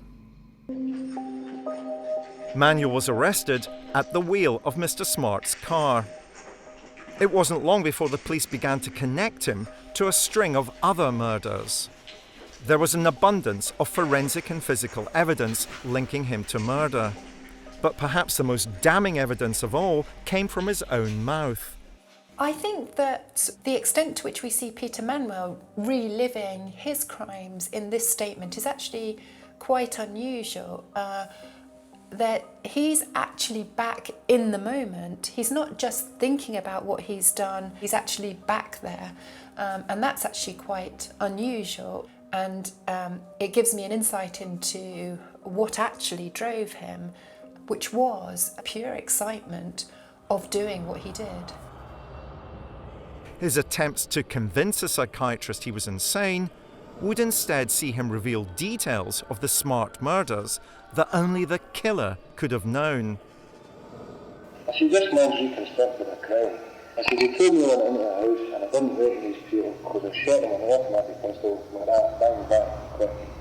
I said, he's got a Beretta that's defective. I said, there's a homemade film in it. I said, the magazine, the springs are open. The bang bang, click click refers to the murder weapon having a faulty barrel and the gun, a Beretta, being defective and needing to be reloaded down the barrel, not the chamber. The police knew this because they'd recovered the murder weapon. It was a faulty Beretta. If there's any clearer example of the chill in Manuel's soul, it is when he tells the psychiatrist that he's about to kill the 10-year-old Michael Smart in his bed. And he has to reload the gun. Can you imagine what the child must have thought? To see a man standing over him, clearly intending to kill him. What this fictitious third party has told him, he says that this chap had gone in to the house with a defective Beretta. Every third time it was fired, it misfired or it didn't fire. So when Manuel mentioned the Beretta's defect, he described it as bang, bang, click. And it does raise this spectre of this 10-year-old boy, you know, on the 1st of January, wondering what's going on, why is this strange man in my room, what are these noises? And then having to wait until Manuel loaded the gun for the third time. I said, the only way you can load it is put the safety catch in, pull back the carries, the whole carries, and it catches in the safety catch, and you've got to put a bullet up its spout, and then you let this thing back very carefully, because you just put the safety off it goes off, lift it carefully, then you can fire it. There's this presumption among psychopaths, narcissistic types, that they know better even than the police about their own job, and that they would educate them about how people would go about killing, even if it was kind of in the third person and not really talking about me, but this is how you would do it. They can't resist the idea of showing off and sometimes just drawing too much attention to themselves. I said, this man's reconstructed a crime. I said, he told me when I went into the house and I didn't recognise people because I shot him with an automatic pistol with that bang back quick. I said, he's got a Beretta that's defective. I said, there's a homemade film in it. I said, the magazine, the springs are open. One of the chilling things about the tape is we discover, because this is an entire family, he's going to kill the Smart family, a mother, a father, and a child. He kills the parents first. The gun jams. He has to reload the gun prior to shooting the little boy. That's incredibly sadistic, is it not? So sadism is concerned with how much pain you inflict. But it was very instrumental, it's very purposeful. He knew that he wanted to eliminate the entire family, and that's what he achieved. The fact that the gun didn't fire the first time didn't deflect him from his objective to kill the parents and the child. The fascinating thing for me, as somebody that was raised in Glasgow in the west of Scotland, is that you've got a small geographic area in which Peter Manuel is going to operate as a gangster, as a criminal, as a murderer. That small area means a number of things. He's going to be eventually caught pretty quickly, but do you think Manuel gains psychologically out of the discussion that's going on in the local communities, out of the publicity that's generated about what's happening at the time? Again, it depends upon his motivation. Why did he decide to shoot this family? What was the purpose behind it? And as a behaviorist, I know that you will argue in a particular way, but let me push you. Why does he decide that he wants to wipe out an entire family? And for me, that's the key question. And is that simply a consequence of escalation from his previous behaviors? Not necessarily. We need to find out what the motives are. What's the rationale? What's the reasons? What's the purpose? What's the objective? Those are the things I think we need to establish. But his purpose and objective is just to be famous. Well, do we know that? Or is that just an assumption? Peter Manuel's game of death ended with his own execution in 1958. For a man who sought the limelight, it was perhaps fitting that his final stage would hold a trap door that would open and send him to his death by hanging. He was wakened at 6, and when you think about that statement, he was sleeping. I mean, he'd fallen asleep the night before. I think a lot of people wouldn't even have fallen asleep. But they woke him at 6, and he was given a glass of whiskey and a breakfast. Don't think that was just because it was Manuel, and that would appeal to his Jimmy Cagney view of life, you know, take a whiskey and then face the rope. I think that was a tradition they had. It's kind of macabre, but that's what they did. The third last Scotsman to be hanged before the abolition of the death penalty, and possibly the most notorious. For one thing that Manuel did manage to do was to chill the soul of the reporters who covered the case, of the lawyers who were present in court, because they felt they were somehow in the presence of someone who lacked any kind of heart or sympathy or soul, that he was just a machine, a killing machine. Manuel's crimes are almost certain to have been studied 5 decades later by Stephen Griffiths. This PhD student in criminology was writing his own thesis on serial murder. But writing about the crimes of other serial killers wasn't what he really wanted. He wanted to be the subject, not the student.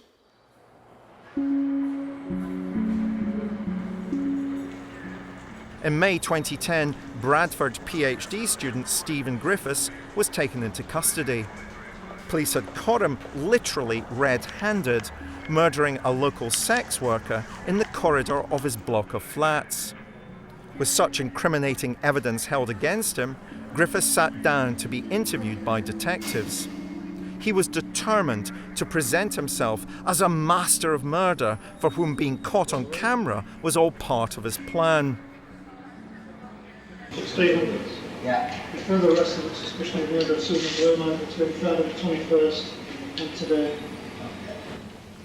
From the outset, Griffiths' modus operandi for his killings seemed to be very meticulously planned. He would, as it were, groom or at least befriend one of the prostitutes, get them back to his place. He would then dispose of them in his own mind, very cleanly, with a crossbow. In this, it was almost pre-planned that he was looking at the front page of the tabloids and visioning himself as some kind of crossbow killer. I think it would be fair to say that Griffiths thought himself superior to the officers interviewing him. Whether he was is a matter of doubt, but it's certainly that he liked to present that. After all, I'm doing a PhD in criminology at the University of Bradford.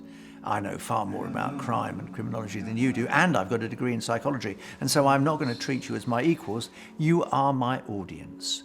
You are there to take down my words. You are there, you are my disciples, my pupils. You are there to be given my words of wisdom. What an absolutely outrageous, inflated view of himself. And what sort of location have you put them in? If you can't tell us where, what sort of location have you put them? I don't know. Where a robot, where a computer would put it. You know, a rational, emotionless aberration would put it. I'm not sure that the reason why he's not revealing the location of one of the bodies is so much as a bargaining chip here. It's more for his own satisfaction, so that he can hold on to one last piece of, in a sense, his pride, his professional pride. It's his one piece of expertise that remains, the one piece of information that he holds on to, that separates him, that allows him to maintain the separation from everybody else. Otherwise, his behaviour, what he's done is no longer something special that he owns, that is his. It's just something that everybody knows about. Why did you feel the need to kill her? I don't know.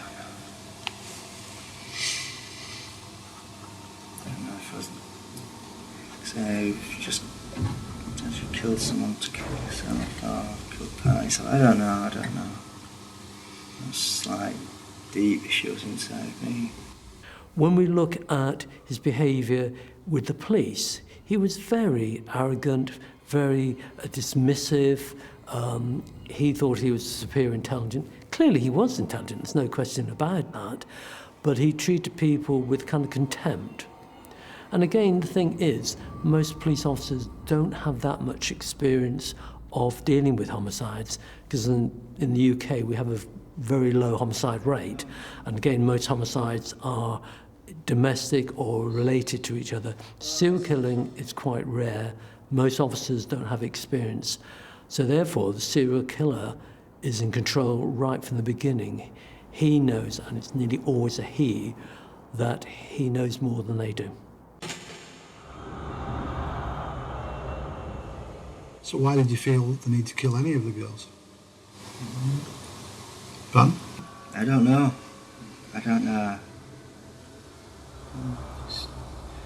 Well, I'm misanthropic. I don't have much time for the human race.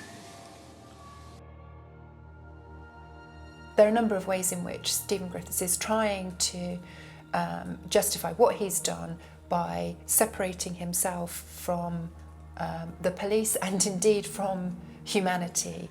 I don't have much time for the human race, as if he weren't part of it, as if what he's done is not part of the world. And this is a classic defence mechanism that comes out of the kind of arrogance and lack of general human feeling that has driven these crimes in the first place. And what sort of location have you put them in? If you can't tell us where, what sort of location have you put them? Where a robot, where a computer would put it. You know, a rational, emotionless aberration would put it. I was struck by a number of things that Griffiths said in these interviews. I thought this idea of where would he put the bodies, where a robot would put the body, where a computer would put it, yeah, you know, a rational, emotionless aberration. Is this him trying to play with the police? Is this him trying to show off to the police? Is he playing chess? Or is that just reflective of who he is? That he's emotionless, that he functions as a robot, that he doesn't feel these things? Well, then we've got this statement that he says, sometimes you kill someone to kill yourself. Can we accept that as a motive for why he would kill his victims? I think we can give it some credence. If this seems to be, when undertaking a full analysis of the case, one of the dominant factors, one of the rationales for why he may have perpetrated the offences that he did.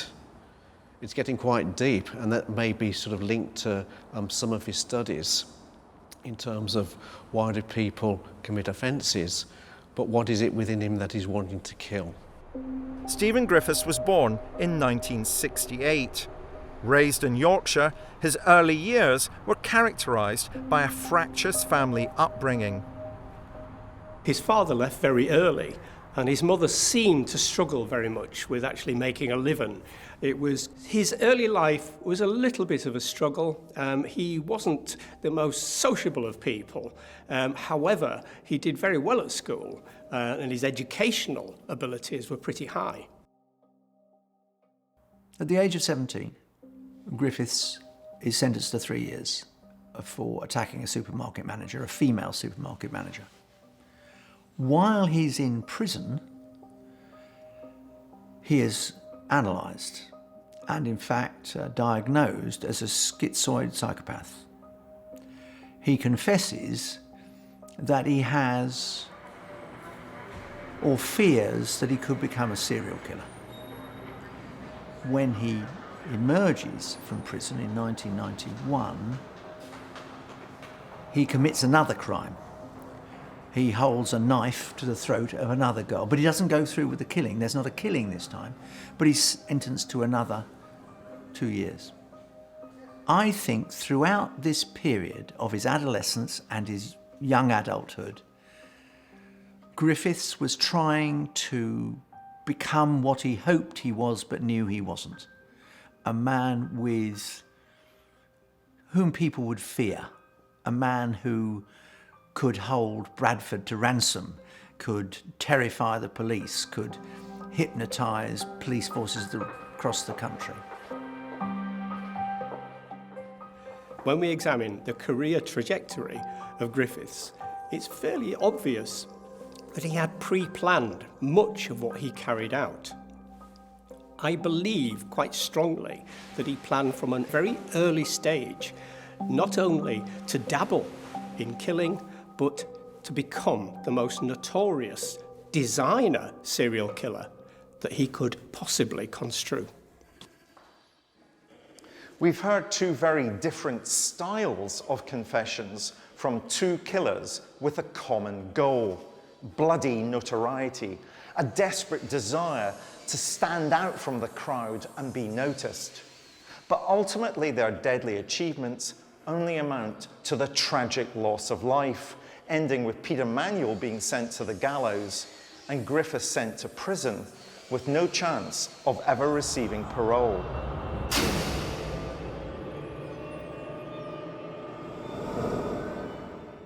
When Griffiths was questioned by the police, he wanted to impress them with his knowledge of forensics. This extended to his reason for burning one of his victims' bodies. Well, to destroy DNA, but like I say, in such a reckless, crazy manner. I can't believe, mind you, I don't know, I think, like I say, caretaker perhaps had other things on his mind, but otherwise I can't believe, you know, with the smoke that must have been billowing out of the windows. Although I did keep them shut for a while as well, so that's why I got a lot of soot all over me, and eventually I got a breathing mask on. But, So, how would you know that the fire destroys DNA? Well, to be perfectly honest, I mean, that was something I always kept meaning to check up on the internet, but it was just an assumption that, well, certainly I think the principle I operated on was, well, it certainly isn't going to enhance the quality of the evidence. Stephen Griffiths wants to present himself as a professional. That's his underlying narrative here. And I say this because of a number of the references he makes in his confession. He talks about wearing a breathing mask as if he were part of some kind of legitimate activity. When talking about why he set fire to the evidence, he talks about the principle that he followed, as if what he's doing is part of something, part of a science, part of some kind of professional activity again. And we see him even making references to having made decisions in the same way that a computer might have made decisions. The underlying narrative here is very much that of the professional. We know he did a degree in psychology, and then later on he actually enrolled at university to do a PhD in homicides in the 19th century. Again, we know that he was fixated with homicidal interests. He had loads of books on it. He took the studies very seriously. What people didn't realise was that underneath all that was this man who was determined to be a killer. His choice of victims are interesting. He purposely chose prostitutes, and we know from the work on serial killers that prostitutes are extremely vulnerable by the way they work, the nature of their work. They're the ones that most serial killers target. The red light area of Bradford was particularly seedy, and this actually was a big attractant to Griffiths. This was an area he kind of felt comfortable in, and it's an area where he wouldn't stand out too much. Griffiths very much aligned himself with prostitutes. He had them, as it were, as his friends. Although the prostitutes tended to exploit him, there's a bit of a numpty character that they could kind of manipulate, or they thought they could, to get money and to actually cheat him out of bits of drugs and things. Griffiths' MO involved befriending sex workers and inviting them back to his flat for a party. But on entering his home, it was clear only one thing awaited the women: death. It's almost certain that he dismembered her. He may have put her in dustbin bags and distributed around Yorkshire. He may have, as he bragged at one point, have eaten parts of her. Although I think that is yet again him trying to build himself up rather than the actual reality. By this time, the police had already begun to take an interest in Griffiths. A number of people had said he was slightly odd. The housing association flat he lived in, they improved the CCTV to keep a closer watch on him. I suspect that Griffiths knew, at least to some extent, that there was a certain interest in him. And he killed again. He was very astute about the risk of being detected, so obviously was going to use as many techniques as he could to avoid being detected from the early killings. And what was interesting was one of his girlfriends said that she'd been going out with him for quite a considerable time. They had a good relationship, and then she went back to his flat and found that the furniture and everything was covered in plastic. His final victim was a woman called Susan Blamirez.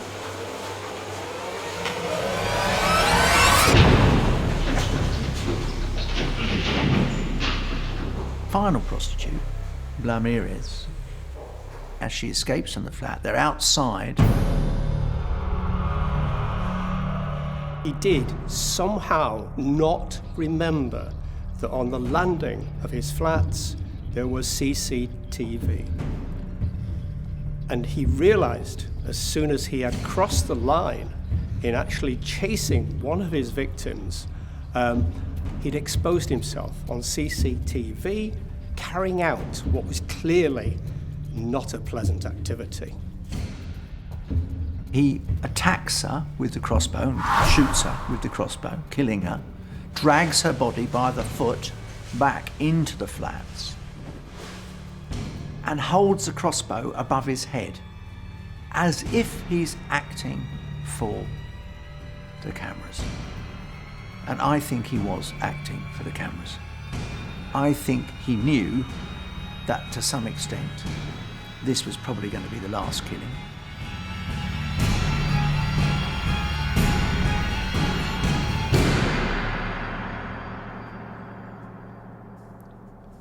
There was no way that he could escape the fact that this is all being caught on CCTV.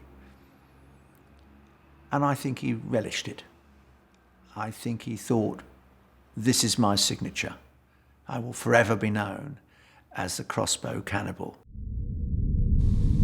So, how do you know that the fire destroys DNA? Well, certainly I think the principle I operated on was, well, it certainly isn't going to enhance the quality of the evidence.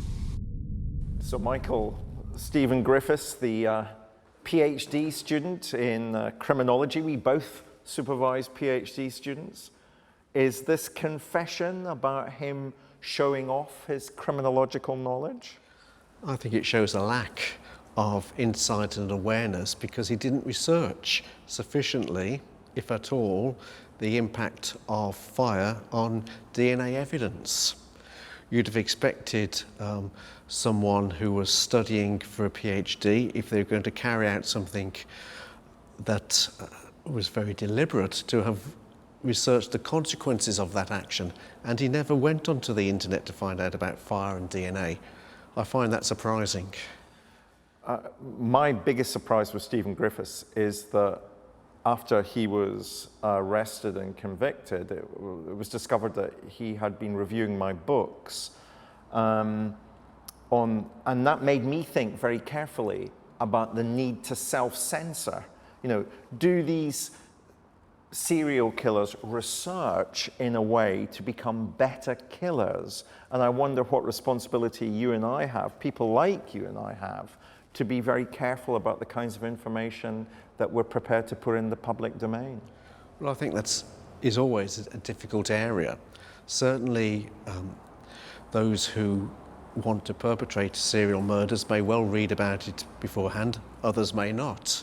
It's the same as when crimes are reported on TV, certainly when there's ongoing investigations and the perpetrator hasn't been caught, and individuals are interviewed by reporters about who they think may have committed the offence and what are the features and the characteristics. All that can feed into a knowledge and awareness of how to avoid detection. One of the things you find with serial killers is they do like to establish their record. They do like to establish what they've done, how they've done it, because it's almost kind of like a pecking order of serial killers. We think of Yorkshire Ripper, we think of Ian Brady, we think of Black. There's a pecking order in terms of serial killers, and the new guy on the block wants to establish his role.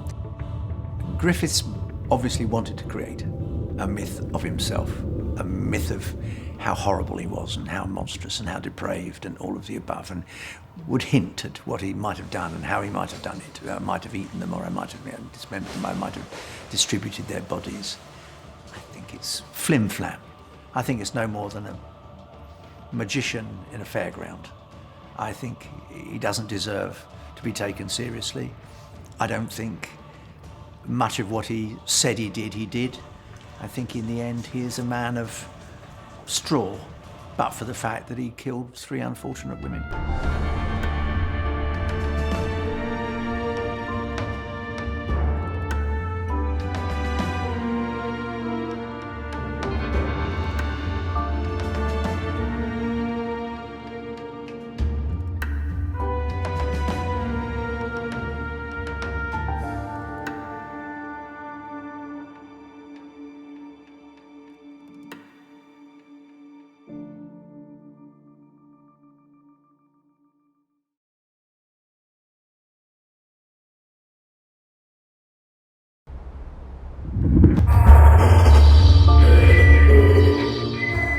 I'm Professor David Wilson.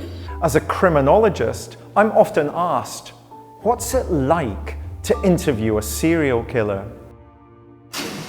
This is a tape-recorded interview. Date is 11/17/84. In this new series, I'm going to take you on a journey into the dark heart of the police interrogation room. Using cutting-edge lip-sync technology, we'll bring to life the actual taped confessions of some of the world's most notorious murderers. Put that pillowcase or whatever it was, like cushion cover over her head. And bring you face to face with evil.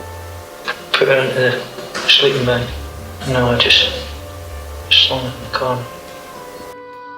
And along with forensic psychologist Professor Michael Brooks, I will analyse their interviews in unparalleled detail.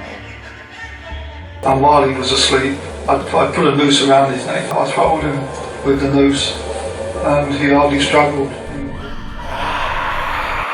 Like the police detectives who interviewed them, you'll experience firsthand their cold and calculating minds. I've never got on with my mum. I knew that she favoured my sister more than me. Their wicked words, now seen being spoken for the very first time, will never be forgotten. The Hawkins girl's head was severed and taken up the road, 25 to 50 yards.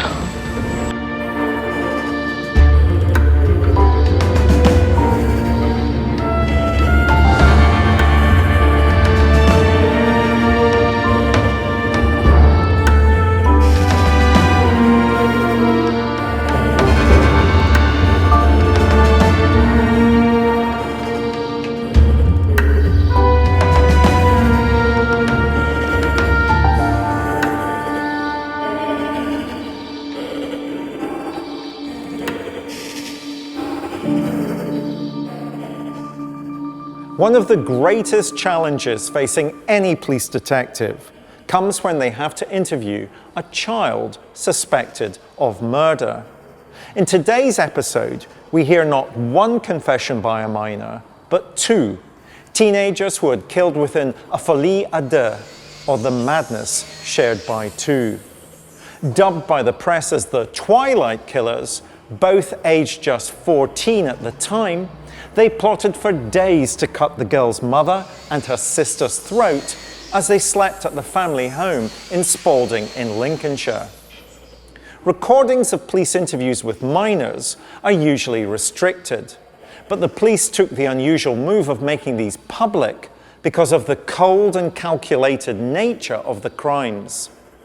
The confessions reveal the depth of hatred the girl felt towards her mother and her sibling, and the techniques of neutralization she deployed to convince herself and her boyfriend to do her bidding. Who are these teenage killers? Kim Edwards and Lucas Markham.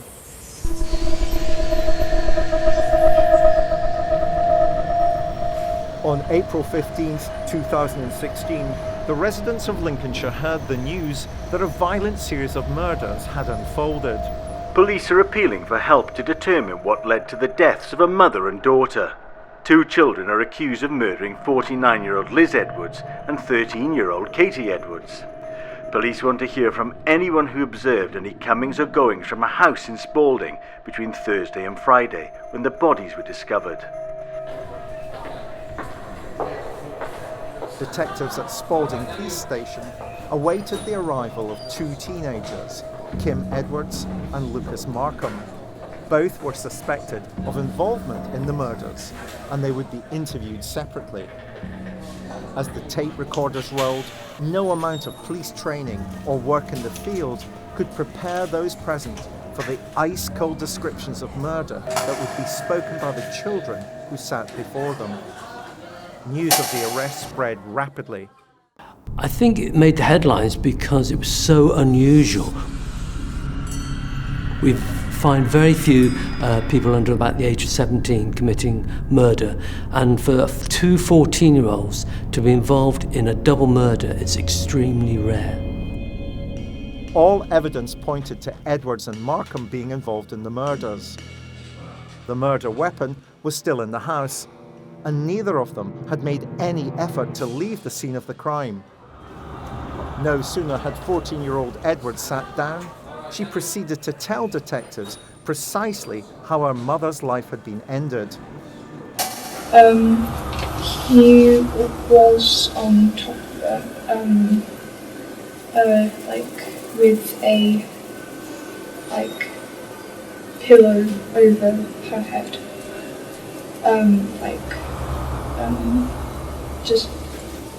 Even though her voice box and all was At this stage of the questioning, police were still trying to create a complete picture of what had happened. As Edwards gave her version of events, Markham was questioned by another detective to see if their stories matched up. I went into her mum's room, stabbed her in the neck where she was asleep on her side, and smothered her face with a pillow. And after I knew she was gone, I went into Katie's room. I suspect that the officers, hearing the two confessions, would have been flabbergasted, utterly overwhelmed by what they were hearing. I doubt they could believe their ears. What came across quite clearly was their calmness. There was no attempt to really hide what they'd done. And in many ways they couldn't, because the evidence was literally there in the house. They were obviously the number one suspects.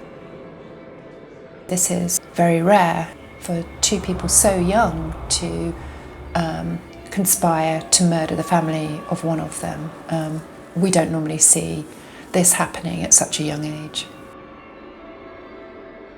As the twin confessions unfolded, police began to piece together the complex history between the young couple and Edwards' family.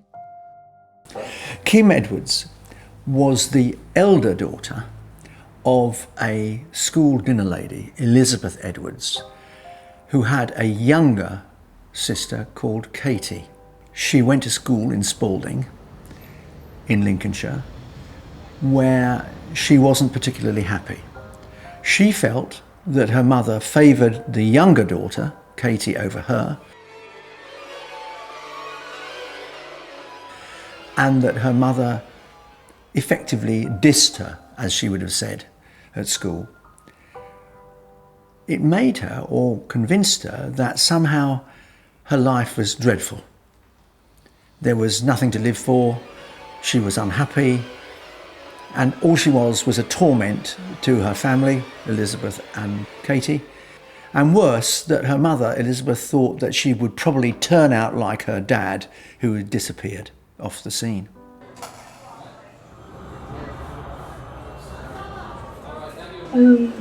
Just that,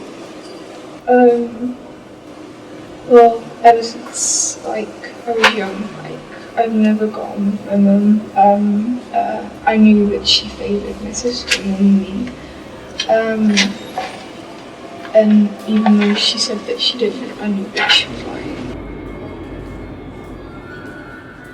Kim felt that she was always second best, and that's what helped to create a very toxic relationship. Her mother had been violent to her when she was young and had reported herself to the social services, and Kim and her sister Katie had been in care for several months when they were very young. There'd been a long history of aggressive, both verbal and physical aggression in the family. This kind of got much worse when Kim finally met somebody who was a kindred spirit, somebody who was particularly conduct disordered. Lucas Markham was a boy who was probably on the pathway to becoming a rather disruptive and antisocial adult. The two, as it were, found each other and became, if you like, a Bonnie and Clyde kind of couple, where it was them against the world. and more specifically, them against Kim's mother and sister. As the relationship between the teenagers blossomed, so tensions at the Edward household heightened. When Kim started going out with Lucas, who was not a character that her mother approved of, this created more problems, and it got the situation where her mother actually banned Lucas from the house. This, of course, actually just adds to the already toxic relationship.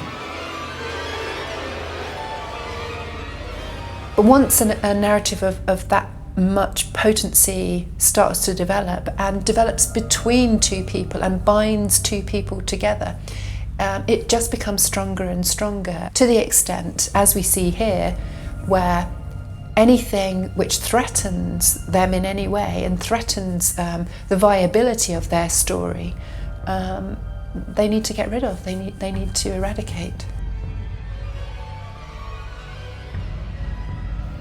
There was a considerable animosity between Elizabeth Edwards and her elder daughter, Kim. There was no doubt that they got on each other's nerves profoundly. There was no doubt that Kim felt that she had nothing to live for while her mother was there. She made an attempt to kill herself in early 2016 because she felt she had nothing to live for. She was disturbed. In all my years as a criminologist, I've never heard a set of confessions to murder distilled with such a degree of simplicity or self-justification. One that suggests a staggeringly high level of psychopathy in the young perpetrators. I'm here with forensic psychologist Professor Michael Brooks to see if he shares my opinion. I went into her mum's room, stabbed her in the neck where she was asleep on her side, and smothered her face with a pillow. Well, ever since I was young, I've never got on with my mum. I knew that she favoured my sister more than me. And even though she said that she didn't, I knew that she was lying. Okay, Michael, that was Lucas Markham and Kim Edwards, the Twilight Killers. And let's start with simply how young those people sounded on the tapes. And you worked in a youth treatment centre. I suppose, therefore, you're not shocked by the fact that these are young people doing this thing. No, indeed, there were some young people there who had killed relatives. And one of the things that strikes me about the difference between what we hear from Lucas Markham and then what we hear from Kim Edwards is that Lucas Markham seems very matter of fact. Everything is very instrumental. This is what I did. I then did this, and then that happened. For me, I got much more of Kim Edwards' psychology in this murder. But for both interviews, there wasn't a sufficient motive for the killing. And so do you think this is what we would call a folie à deux, a madness shared by two? I wouldn't have said it was necessarily a madness. They knew what they were doing. What we haven't really found out is why. So do you not buy some of the things that Kim Edwards is going to tell us, that she was doing this because her mother had always favoured her sister? To me, that's an insufficient explanation. There's many sort of difficulties within families, between children and parents and between siblings. That doesn't mean to say then that they go on to kill. And certainly Markham was not a member of the family. So why did he become involved?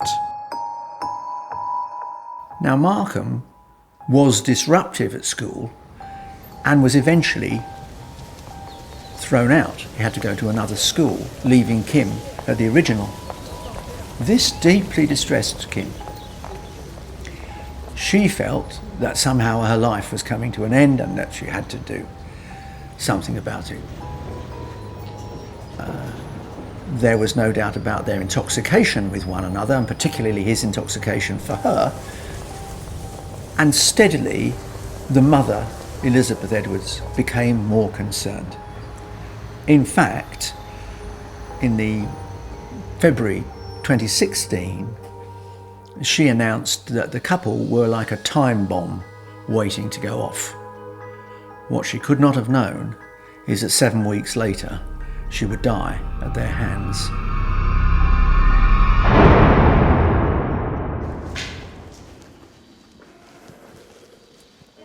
The initial confession by Kim Edwards provided the backdrop to her motivation for plotting the crime. But as Edwards rested before being questioned again, her boyfriend, Lucas Markham, was about to reveal to the police the ease with which he would become a knife-wielding double murderer and his rationale behind committing the crime. He had entered fully into the madness of the world that Edwards had created. By the spring of 2016, the relationship between Edwards and her mother was at breaking point. The Romeo and Juliet narrative they were creating for themselves was by now in full flight, with Markham desperate to offer his young lover a means of escape. And it wasn't just Kim's mother who was to suffer. So too would Kim's innocent sibling, Katie. One fateful night, Markham said to Edwards, almost as a joke, "I'll kill your mother for you."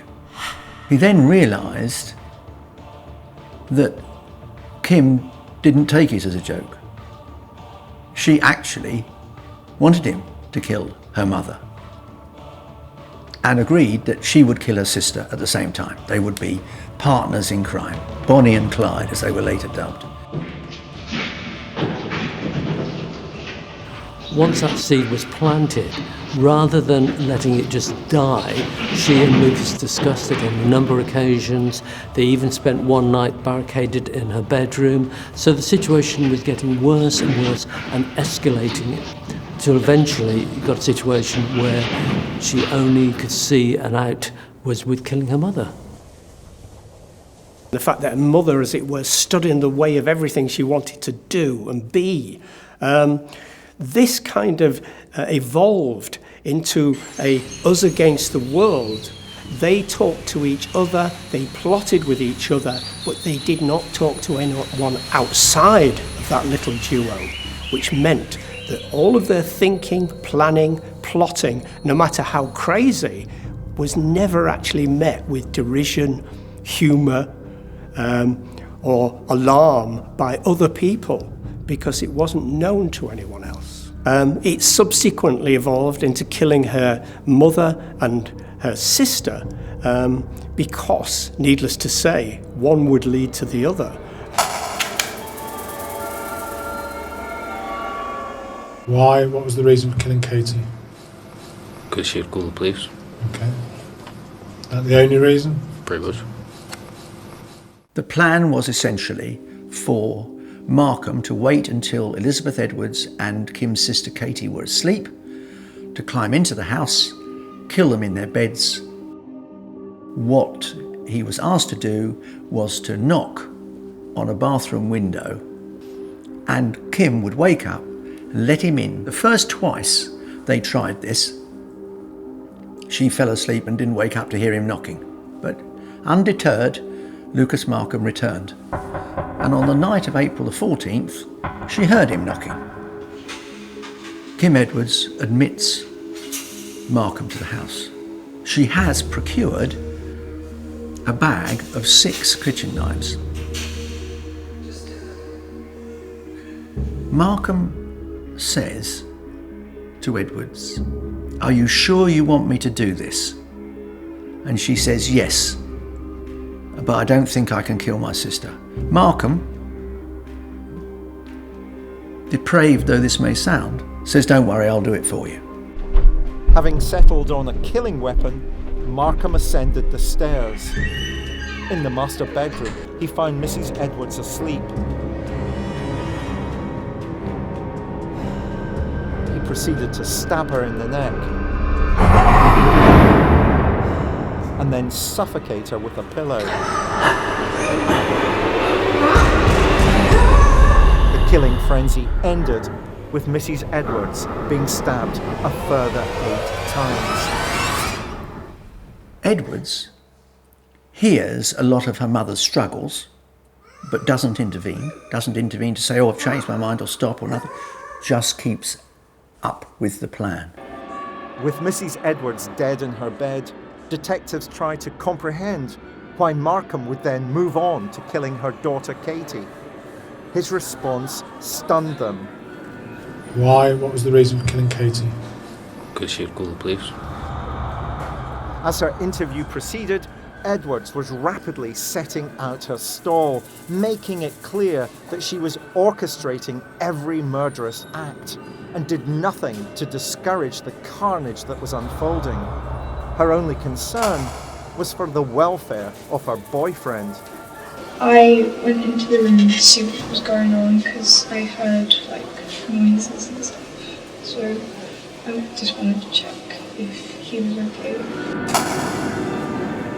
We see her being concerned about whether, when he goes upstairs, whether he's all right. No consideration of what might be happening to her mother and sister. That they are so consumed by the narrative that they have built up together that's all that matters. Lucas stabbed Kim's mother through the neck and then suffocated her with a pillow.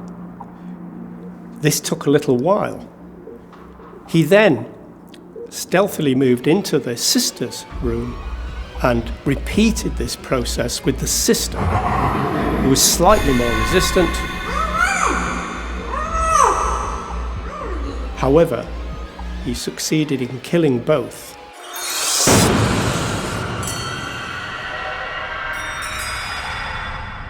Professor Michael Brooks and I have had many discussions about murder over the years, but this case, because of its uniqueness and complexity, polarizes our professional opinions. Why? What was the reason for killing Katie? Because she had called the police. Okay. Is that the only reason? Pretty much. I went into the room to see what was going on because I heard noises and stuff. So I just wanted to check if he was okay. And by Kim going in to check that Markham is doing the killing, that means she's literally witnessing her mother's murder, her mother's death. And complicit in its arrangement. And therefore, why do you think that Lucas Markham is the dominant? For me, she goes in to make sure Markham is carrying out what she wants to happen. But why did he allow that to occur? Love. But we don't know that actually Kim necessarily wanted her mother to die. She said that she does want her mother to die. She says that repeatedly in the confession. Well, or is that justifying what then happened?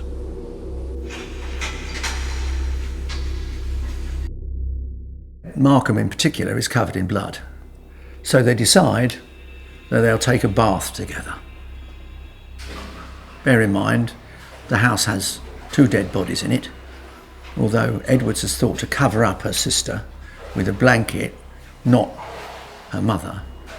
The two get into a bath together and she puts on her Minions pyjamas and Markham and she start to have tea cakes. They have a little midnight, early hours feast. They have sex and then they watch Twilight movies. They watch 3 of the Twilight movies. They have been called the Twilight Killers. Bizarrely, they stayed in the house. Most people, when they commit a killing, try to separate themselves from the scene, both physically and psychologically. Here, we've got a situation where they did the complete opposite, and they spent 36 hours basically in the house while upstairs her mother and her sister were dead in their beds.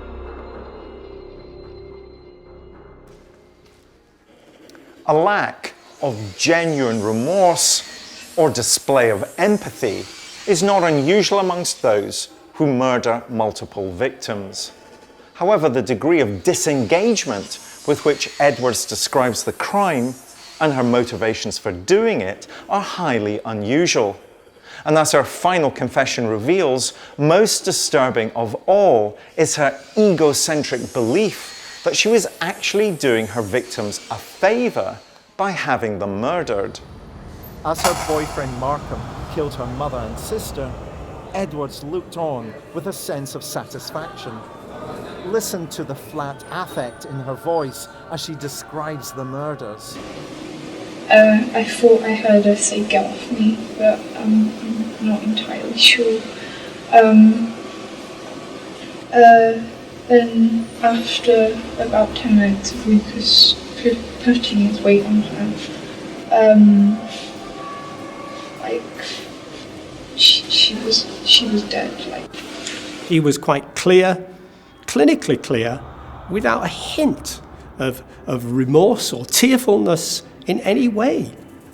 That kind of attitude is scary. This, in a child, was astoundingly stark and frightening. The hardened detectives were astonished by Edwards' ongoing confession. I was okay with it. Just the fact that it happened so quickly, but gave me peace of mind because, it wasn't torture or anything. The original plan had been for them to commit suicide together the following afternoon at 2 o'clock, but somehow or other that slipped away.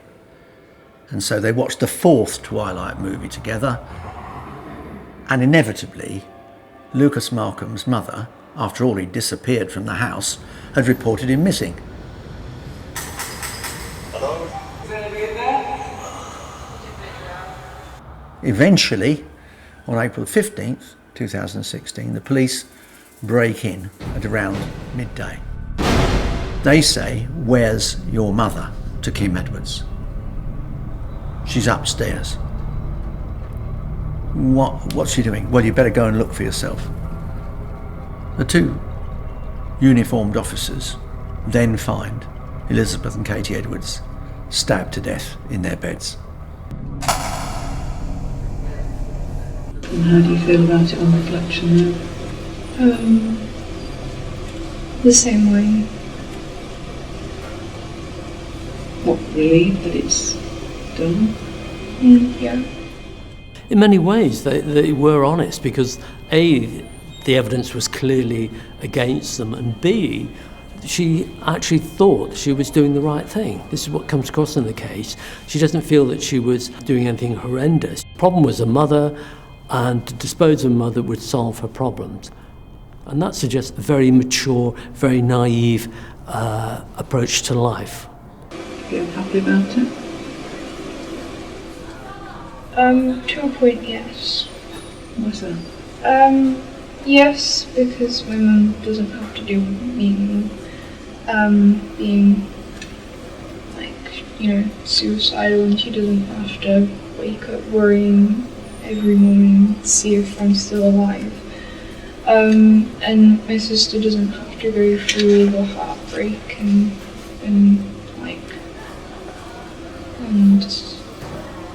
all the emotions and stuff.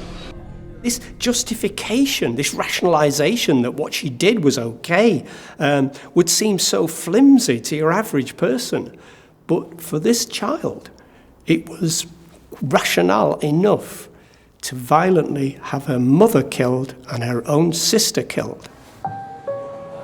With the first interviews over, police reflected on the information they had and whether after this golden hour of questioning, they would be able to gain any further valuable information from the youngsters, always mindful of the challenges faced when interviewing children. You've got to be very careful when you're interviewing children. One of the problems is suggestibility, and a lot of children, very young children, are very suggestible, so you have to be careful that you don't put words into their mouths. The other thing is you've got to be careful how you interview them, give them plenty of time to rest, not to put them under stress. They also should have a lawyer with them, and they should have an appropriate adult to look after their interests. Children are always going to understand the confession situation differently from adults who typically going to be aware. I think from the children in particular, they're always going to carry with them the idea that somehow or another, if they just speak the truth, if they just confess, that somehow it's all going to be okay. What really could have driven these teenagers with no known prior violent behaviour to commit such a horrific crime? It's a question I'm determined to put to Professor Michael Brooks. And it's Edward's explanation for the murders which troubles me the most. You're happy about it? To a point, yes. What's that? Yes, because my mum doesn't have to deal with being suicidal, and she doesn't have to wake up worrying every morning to see if I'm still alive. And my sister doesn't have to go through all the heartbreak and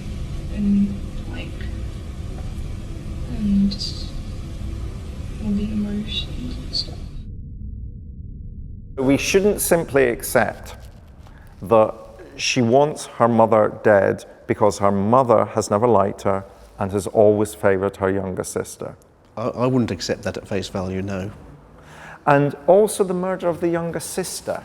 It's almost like this is a family annihilation, but carried out by proxy. It's almost as if Kim Edwards has contracted a hitman, Markham, to obliterate those people who are closest to her.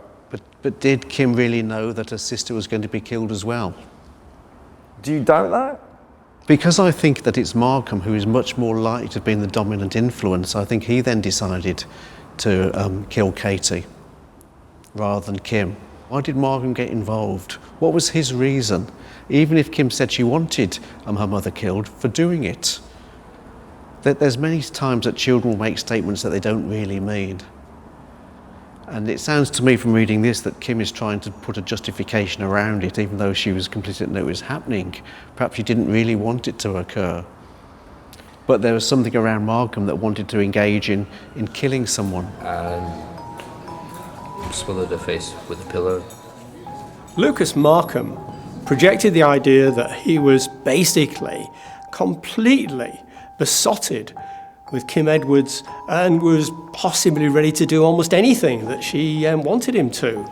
In fact, when they started to make definite plans about killing her mother, that's when their relationship rekindled quite a lot.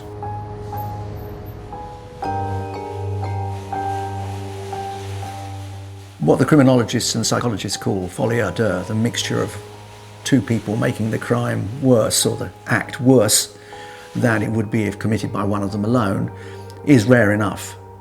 For it to be found in two teenagers is extremely rare, and even more so for the dominant force in the relationship not to be the man. A woman using a man in a folie à deux relationship to commit an act of murder or more than one murder. It's very, very rare indeed. When played in court, the confessions of Edwards and Markham would lead to the jury totally rejecting Kim Edwards' defence that she had a psychological condition which would diminish her responsibility. The confessions led to an unpalatable but inevitable conclusion. Hatred, selfishness, and a twisted sense of love and loyalty turned these teenagers into murderers. I'm sure you realise at this stage just how serious this is, don't you? You're a very young girl. But this is very, very serious. So you and Lucas. Where did you think up to kill your family, to do it via a knife, to stab them in the throat, to have a bath afterwards, to commit suicide afterwards? Where's all this come from? Where's all this? Have you seen something like it? Have you read something like it? No, really. I just like a general knowledge, really.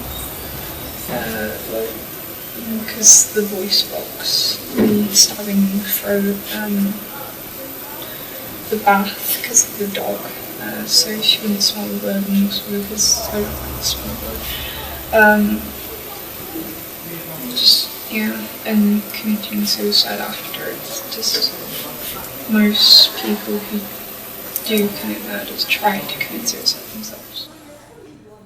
Her confessions to the police are, to put it politely, calculated, cold. She shows no regret. She doesn't demonstrate any sense of remorse. She thinks, in fact, that she's been let off the hook. I'm rather pleased. I don't know if you've got anything working that you want to get clear. Most police interviewers work on the principle that you slowly, stage by stage, wear down the resistance of the person that you're actually interrogating. In the case of Kim Edwards, she seemed to get stronger rather than sort of beginning to grasp what she had done, to begin to see the enormity of what she had done. She began to harden stage by stage, possibly becoming more narcissistic and more arrogant that what she did was the right thing to do. When the case went to court, the jury were unanimous in their decision, and the police relieved at the result. What makes this case even more shocking is that these two were 14 years of age when they planned, committed these callous, senseless and unprovoked attacks on Elizabeth and Katie. One of the problems is, in this case, is I think neither of them really were attached emotionally to what they've done. They kind of lacked any real affect in their relationship with the authorities and with the parents. We have examples of psychopathic tendencies where they show no guilt, no real depth of emotions, no real understanding of the consequences of their behaviour. Markham is very much the blunt weapon that's executed the crime that she wanted. And the two are charged and convicted, the two youngest British killers, the first double murderers at 14.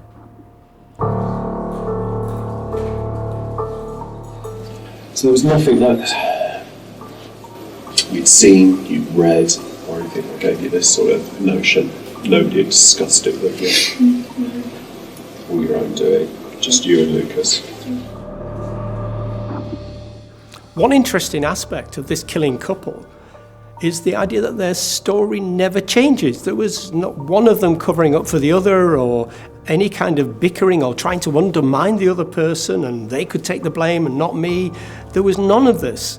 There was nothing. It was like Blackpool Rock. It was the same story all the way through because that was the real reason that they did it.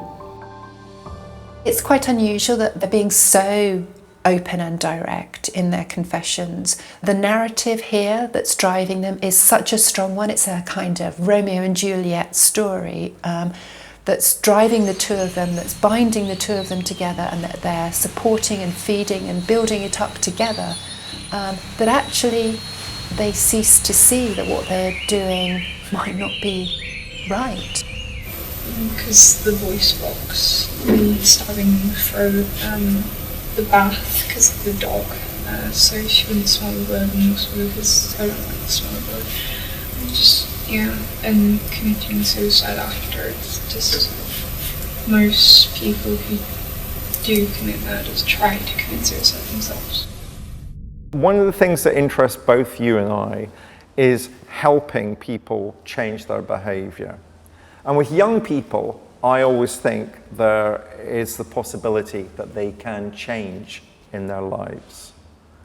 What sort of work would we have to do with Markham and Edwards? Well, I don't think we could do anything of significance until we found out what were the real reasons.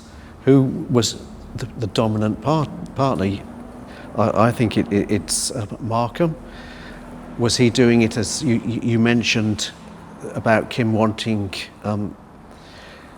it to occur for love, or did Markham carry it out for love?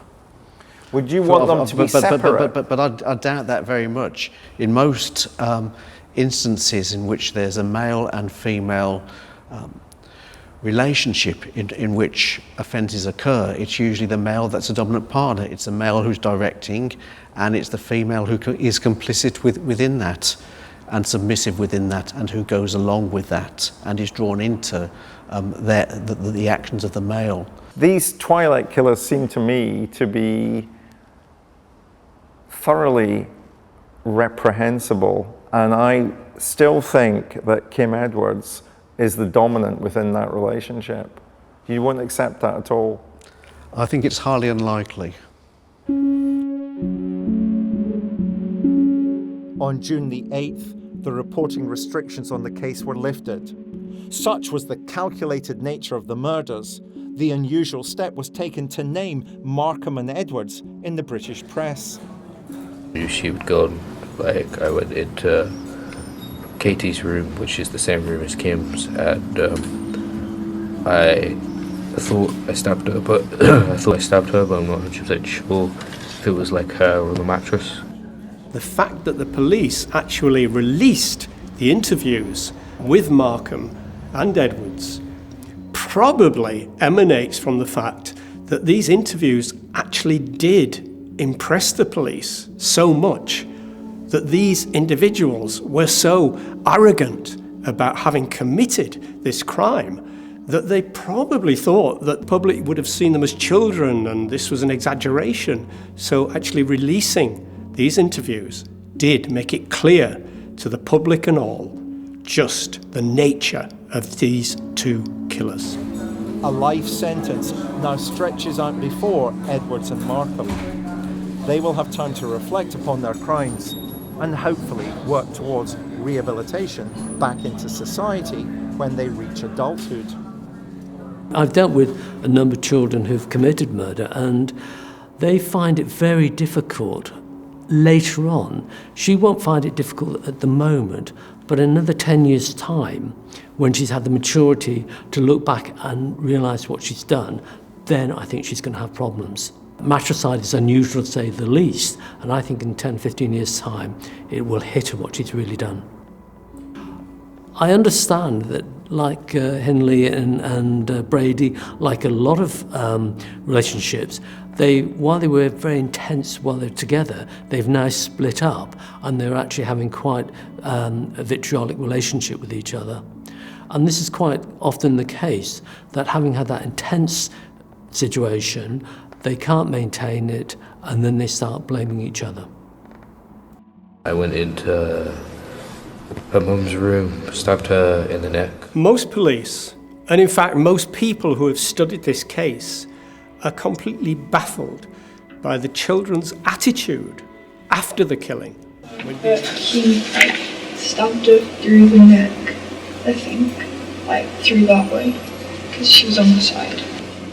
Maybe we are seeing a new generation of children who have a capacity to kill others and who are, if you like, more essentially narcissistic than previous generations in thinking that they were quite entitled to do so. Well, ever since I was young, I've never got on with my mum. I knew that she favoured my sister more than me. To this day, it remains utterly incomprehensible that a half joke from a 14-year-old boy should be taken seriously by a 14-year-old girl who thinks that she can take her mother and sister's life to make herself feel better. It chills to the bone, still. Perhaps it's sad, but true. She convinced him that murder can be child's play. And play it was.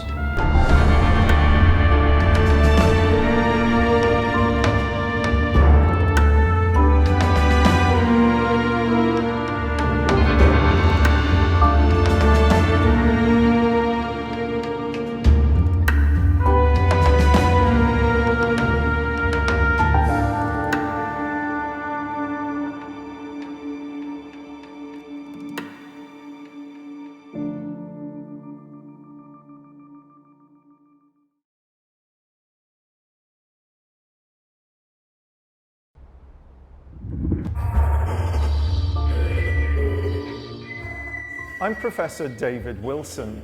As a criminologist, I'm often asked, what's it like to interview a serial killer? This is a tape-recorded interview. Date is 11/17/84. In this new series, I'm going to take you on a journey into the dark heart of the police interrogation room. Using cutting-edge lip-sync technology, we'll bring to life the actual taped confessions of some of the world's most notorious murderers. Put that pillowcase or whatever it was, like cushion cover over her head. And bring you face to face with evil. Put her into the sleeping bag. No, I just slung her in the corner. And along with forensic psychologist Professor Michael Brooks, I will analyse their interviews in unparalleled detail. And while he was asleep, I put a noose around his neck. I throttled him with the noose and he hardly struggled. Like the police detectives who interviewed them, you'll experience firsthand their cold and calculating minds. I've never got on with my mum. I knew that she favoured my sister more than me.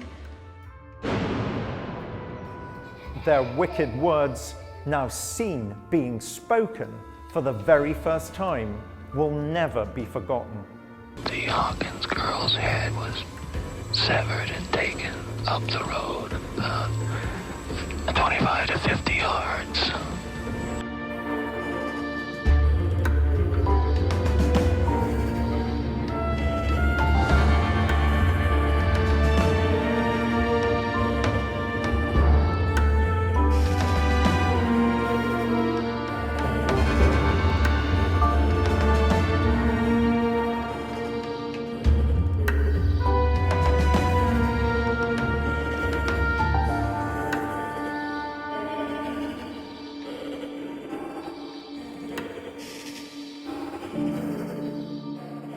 In countries that still have the death penalty, a number of serial murderers will choose to confess to the police, only because they want to save their own skins.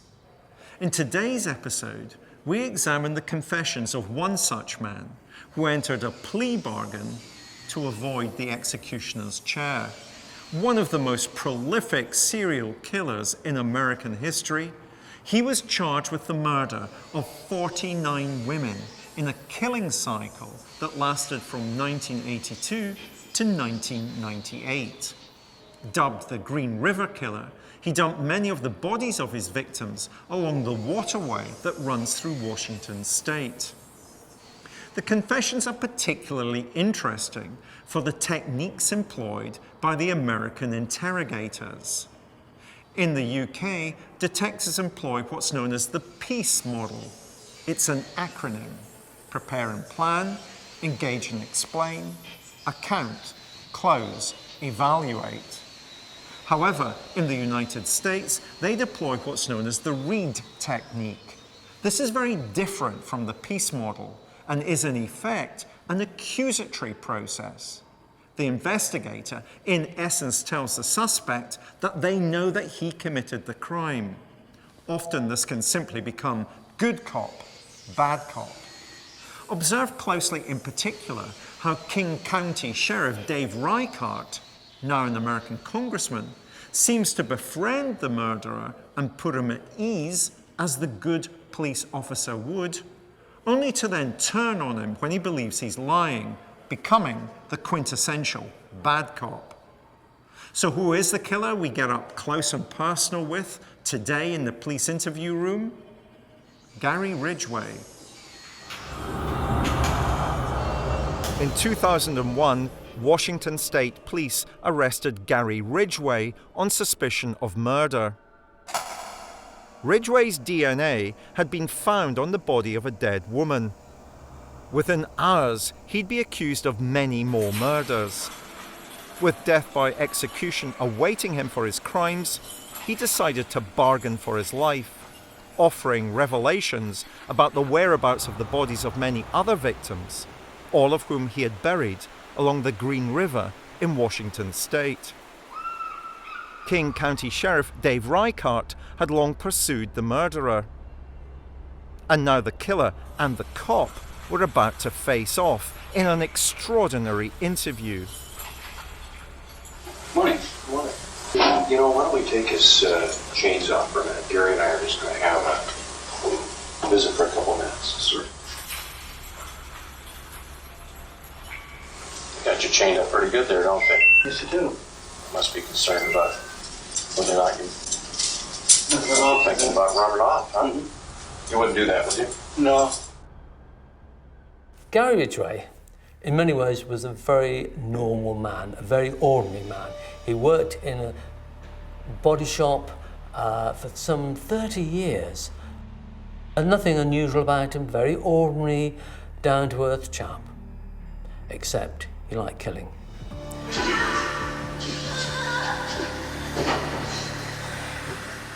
Question might be asked is, why is this church-going, on the face of it, religious man, and family and friendly and neighbourly, how is he killing prostitutes? Why is he treating them like dirt? Why is he abusing their corpses in such a terrible way?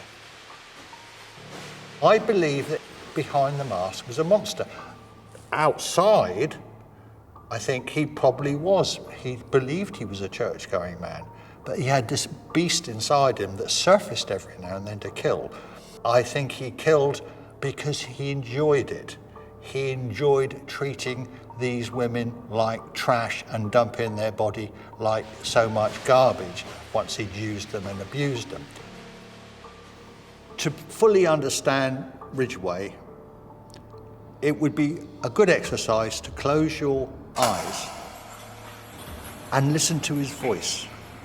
Listen to how normal he is. Can you sense a beast in that voice? Because that is the man that could have been living next door to you.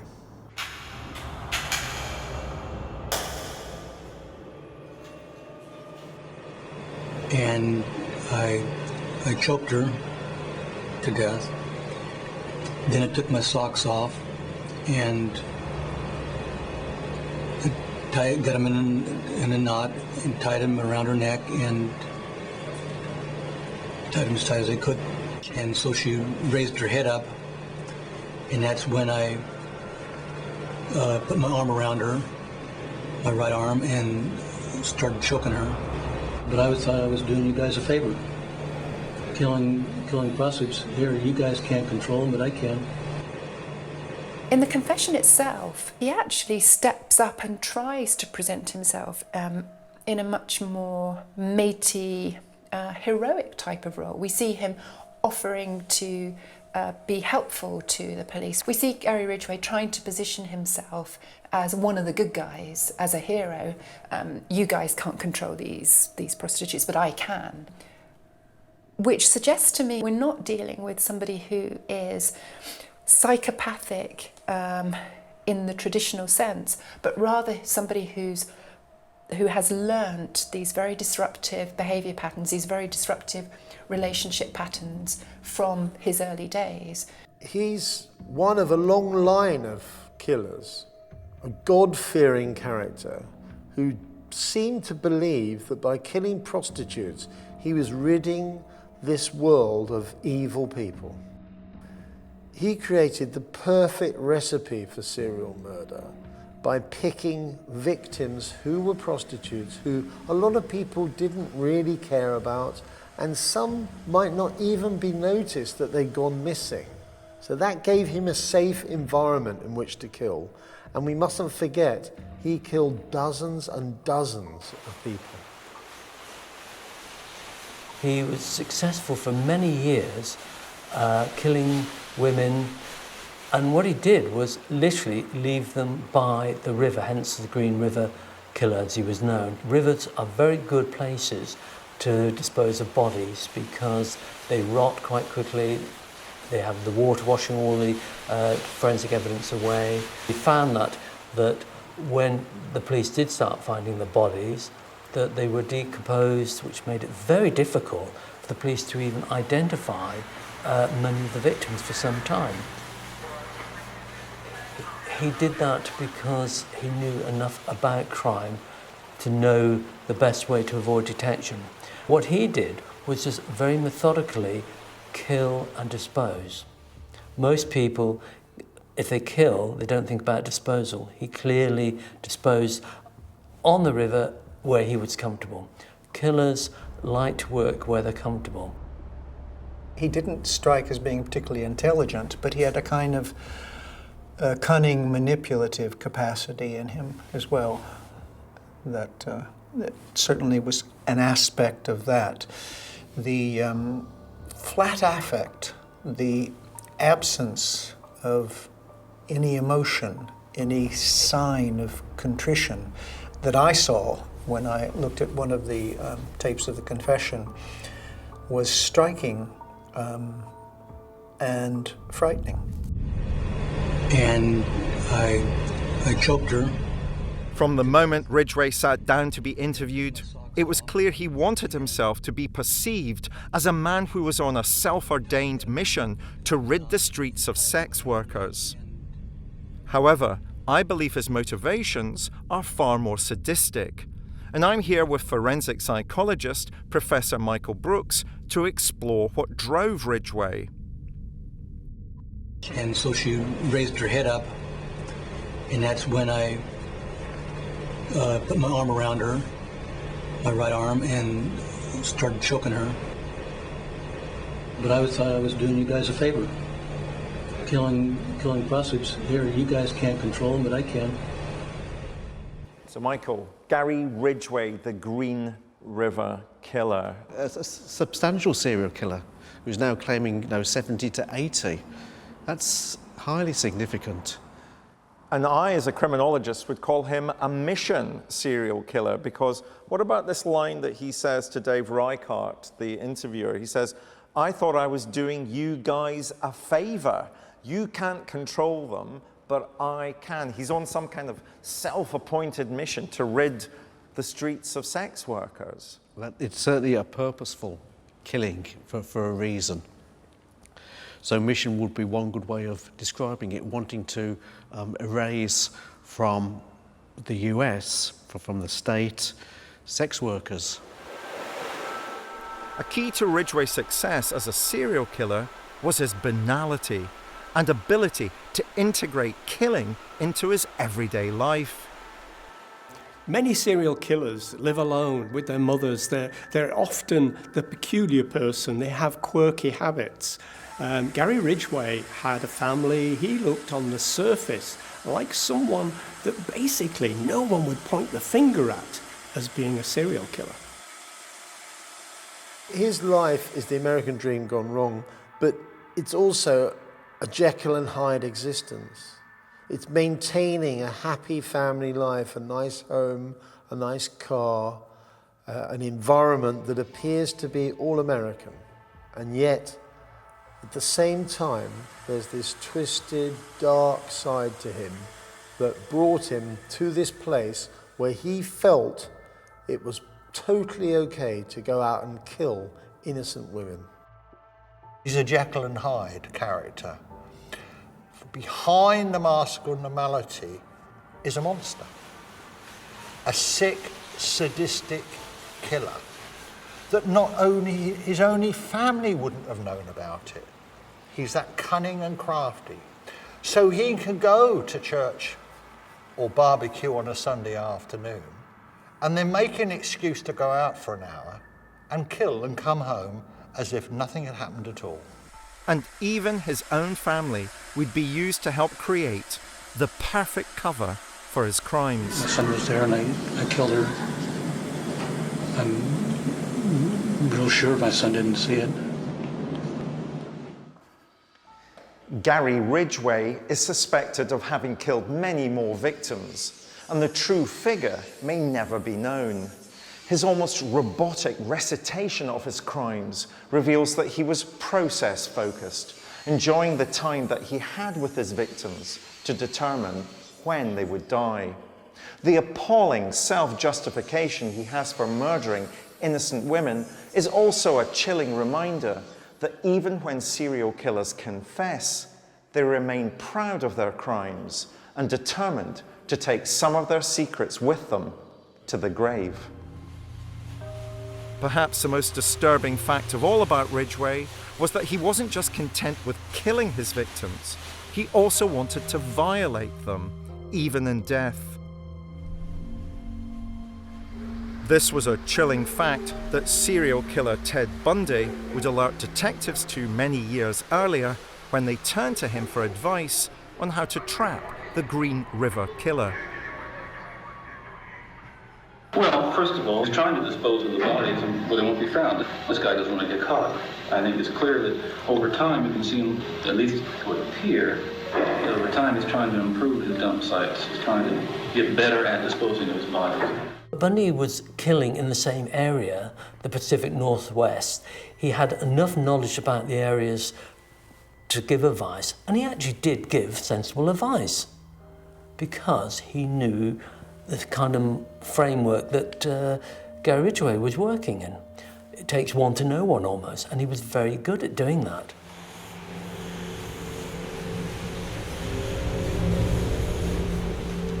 An offender who will have sex with a dead body is typically these are offenders who are much more mentally disturbed than I actually think Gary Ridgway is. So it's quite unusual for us to find this behaviour in this kind of individual.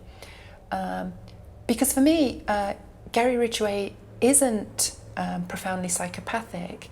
Gary Ridgway is simply somebody who has learned a very exploitative pattern of interpersonal relationships. So the going back to visit the dead bodies, I find quite surprising. During his police interviews, Ridgway would claim that his morbid and twisted fascination with sex and death could be traced back to the relationship he had had with his mother, whom he claimed had domineered and belittled him. She was the big problem I had. I mean,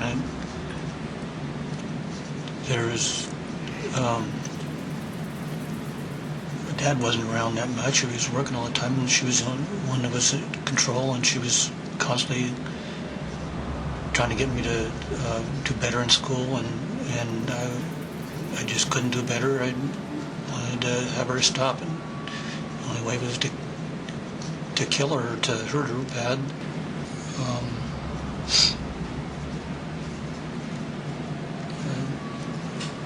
Angry at her for pushing on me to remember, and I just couldn't remember, and I just wanted her to stop. It's almost a cliche, the way in which he refers back to his relationship with his mother to try and justify what he's done. But it's a cliche for a reason. It's a very important initial relationship for a man, for a boy, for a man. And clearly there was something very wrong in the relationship Gary Ridgway had with his mother, a very distorted relationship that has produced the murderer that he became. In my head, I don't know what I would do. I just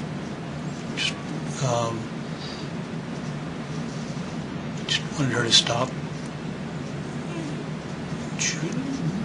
One time they were going to put me in a special school. I didn't want that. My dad and my mom were arguing about it all the time.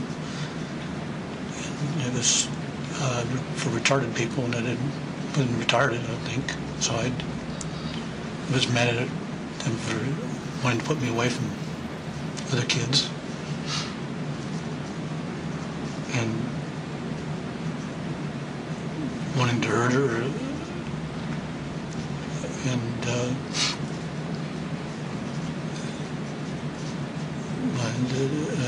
hurt her bad. Clearly he hated his mother for whatever reason, whether she rejected him, whether she was too controlling of him, things like that. He doesn't actually explain why he hated his mother, but clearly he hated his mother. And has that behaviour then been projected onto all women. And again, prostitutes are seen very much as fallen women, as women of disrespect. Is he projecting his disrespect of his mother onto prostitutes? Strangulation is very much about control. It's a very personalised way of killing somebody. You really do have their life in your hands, and that's both enjoyable and frightening. Ridgway was now trying to take control of the interviews and explain his evolution as a serial killer. Something he claimed could be traced back to his earliest acts of juvenile delinquency. During that thing, I usually took it out on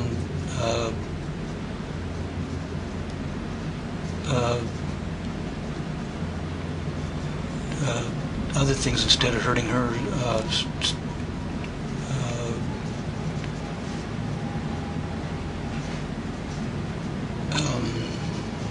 Living things, killing animals. I stabbed a kid one time. Stabbed a kid with a knife. It was down by Chinook, where I used to go to school. And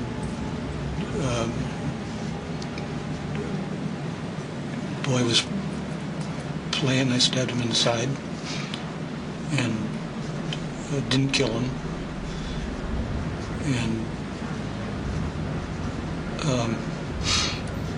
I think it must have been about 6th grade, or I think it was 7th grade. And that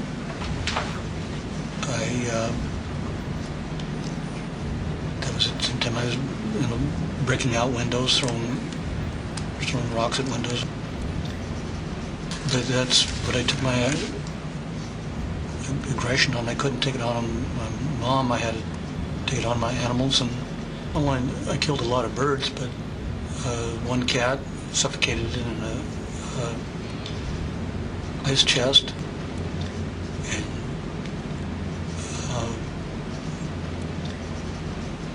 shot babies at dogs to hurt them, and threw rocks at my brother. About that time, I think I was getting out of that, though.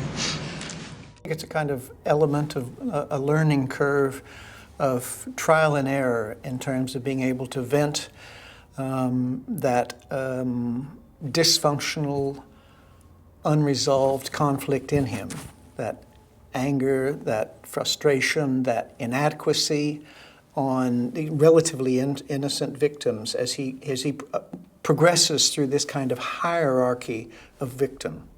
He can't satisfy his sexual frustration on them, but he can satisfy that need to dominate, control, and destroy. And I think that's a real drive with him, that need to destroy. Yet perhaps the turning point for Ridgway came when his hatred for his mother began to manifest itself as a sexual desire for her. I'd see her out sunbathing, and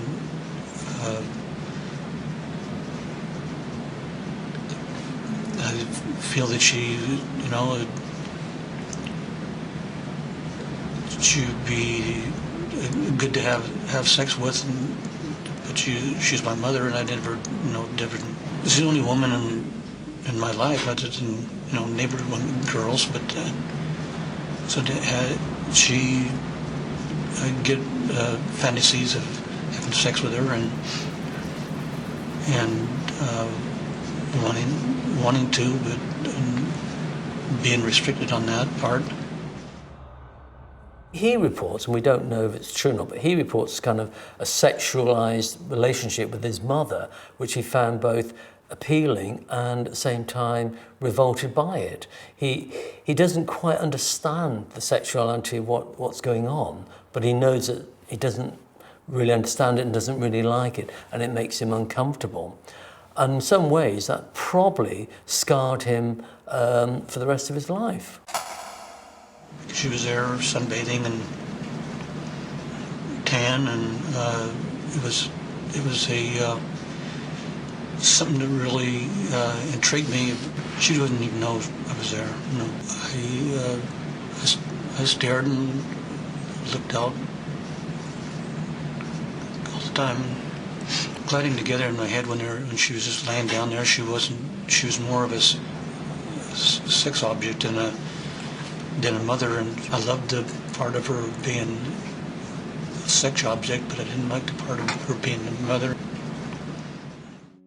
For a son to be talking about his mother sunbathing and to be talking about his mother as a sexual object is clearly not a healthy sign. So his inability to see his mother in any other terms was a precedent for the way he then went on to view all women as some kind of as objects there and available for his gratification solely. As Ridgway's urge to kill increased, he incorporated it seamlessly into the fabric of his everyday life. This guy was able to factor in his appetite for murder and combine it with his everyday life as a so-called responsible father to the degree that he even picked his son up from school, went and found a victim, left the car, killed the victim and came back and drove off with his son still in the back of the car. And I picked up a woman on back highway, and Matthew was next to me in the seat, and she hopped in, and I took her over to in the South Airport area, and took her into an area, and my son was there, and I killed her. I'm real sure my son didn't see it, but that only happened one time. A great deal of confidence on his part that he can actually get, or maybe a very strong drive, and probably it's a bit of both. He has a drive to kill, he's got the confidence to kill and come straight back. It also gives him quite a good alibi. He's got the car, he's got his son in the car, he's taking his son for a drive, he's out for a few minutes, he doesn't have to account for that time. Let's say she's always in the car, we're driving down the road, and she wants to see my ID. So I whipped out my ID, I put my finger over my driver's license to hide my name. Opposite side was pictures. And a picture of my son. See my son, and they would know I was probably a normal person. A sad, appalling aspect of a psychopath's capacity to use and manipulate even those that most of us would find we most need to protect and nurture. Gary Ridgway uses his son as bait to entice women and to then subsequently murder them. And in fact, there are examples where he murders the women in the presence of his son. All he's doing here is playing out the relationship he had with his mother. It's a really very clear example of the repetition of relationships through the generations that we're seeing here, I think. To be using his son as part of what he's doing just speaks to me of the depth of his emotional unhealthiness. Took her into an area, and my son was there, and I killed her.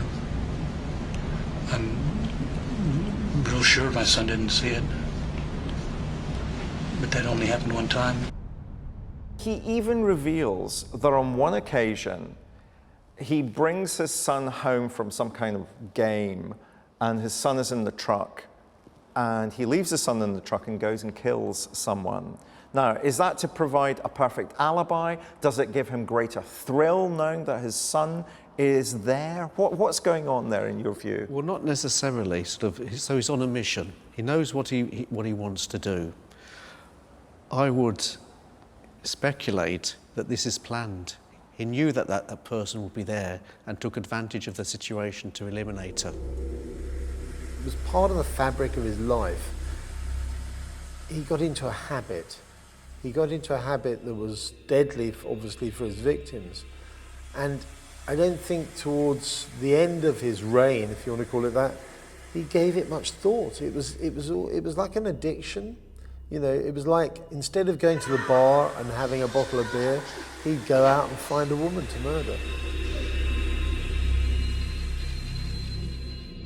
After 3 days of questioning by Reichardt, Ridgway eventually confessed and then agreed to take the police on a field trip to the gravesites of 3 of his victims. However, there are dangers in all of this. Many killers get huge satisfaction from doing this kind of crooks tour, amongst them Ian Brady and Myra Hindley, who led police across Saddleworth Moor. The killers believe it gives them power over the authorities, and they gain a sick satisfaction from visiting the sites of what they consider to be their greatest achievement, but which the police have been unable to uncover. Ridgway was arrested by police at his workplace and was initially uncooperative until Ridgway realized he was facing the death penalty and so started to talk to the police. I agreed to plead guilty to the counts that I committed, not any others. Serial killers know when they're caught because the evidence is so clear-cut. Once the evidence is clear-cut, then most of them will end up omitting some of it, but they don't tell you about the ones you don't know. And they keep those because that gives them still a sense of power and control, and that's what it's all about. And that's the game. He was able, through the kind of reluctant negotiation process with them, because he had information they needed, to use that to prolong that process whereby he was the center of attention, and that fueled that need in him to feel special, to feel something more than he was, which was an inadequate, banal nobody. Ridgway would take the police to the locations where some of his victims were buried.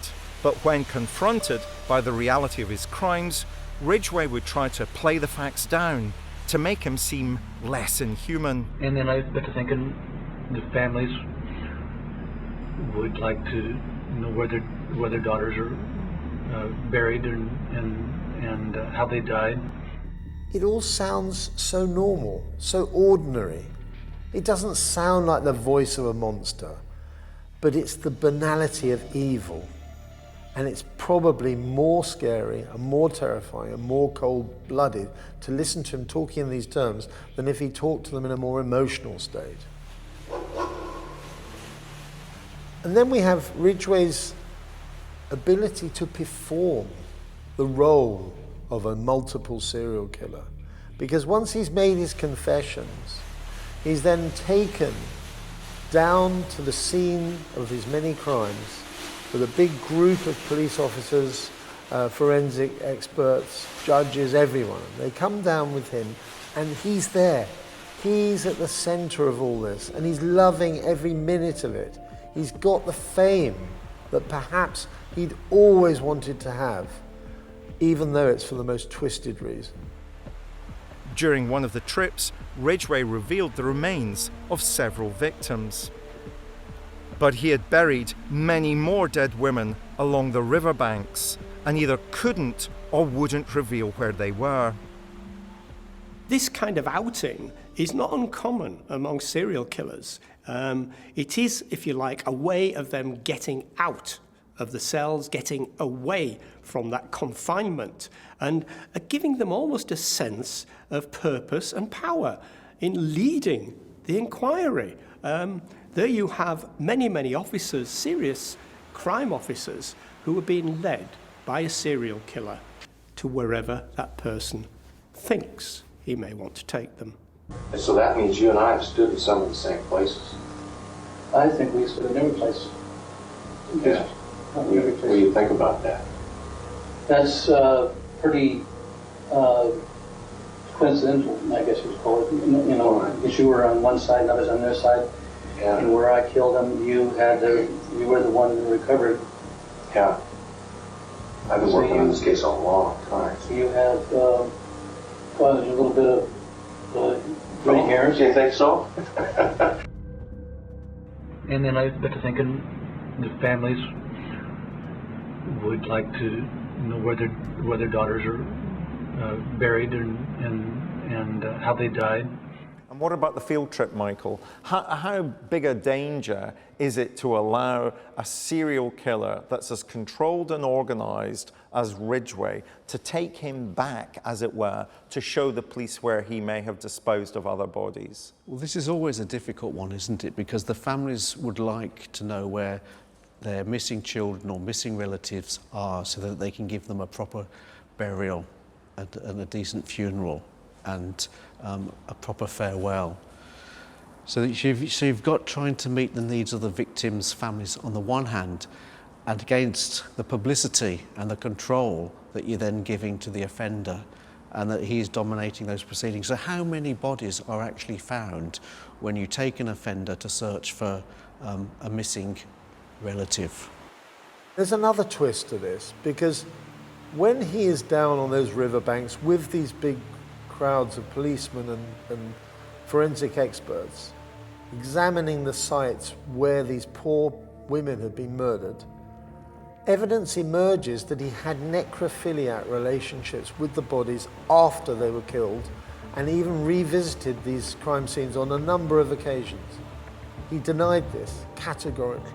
It was almost as if it was a step too far. Within his twisted world, it was fine for him to murder and rape and create the most awful fear and trepidation in huge communities through these actions. But to then be accused of being the ultimate sick and twisted killer who came back to his victims to have sex with the bodies was just a step too far for even him to admit. Gary Ridgway was a coward and a bully and a sexual sadist, but when faced with losing his own life, all he could do was tell the truth. That would save his skin. With Ridgway heading for a life behind bars, Sheriff David Reichardt confronts the killer in one final showdown. What follows is a masterclass in many aspects of the Reed technique, with Reichardt dominating Ridgway, refusing to accept his lies and condemning him as a serial murderer long before he even appeared in court. What would you like for lunch?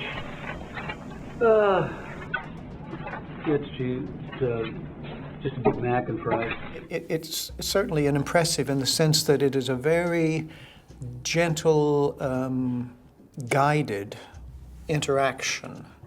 It's not an inquisitional interview at all. In fact, it's a kind of reassuring, on your terms, which obviously connects with that kind of ego need that he had.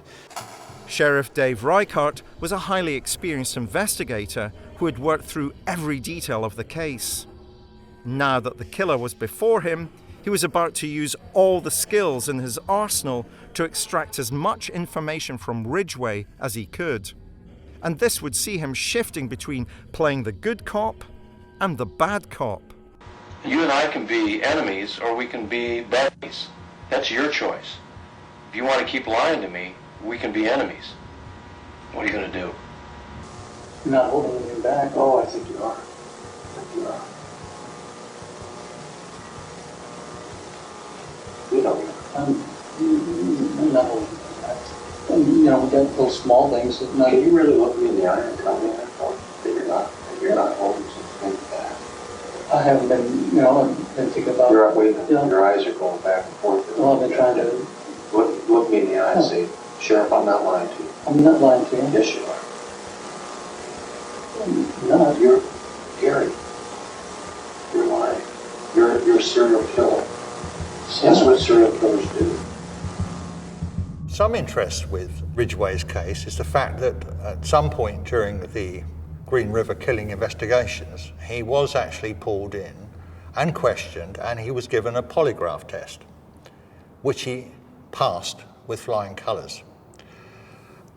This happens quite a lot with serial killers because they do not have a conscience. The fact that they've been asked awkward questions, it doesn't even raise their blood pressure one bit. Their heartbeats don't move. They don't even sweat like anybody else would when they're lying on a machine. You and I can be enemies or we can be buddies. That's your choice. If you want to keep lying to me, we can be enemies.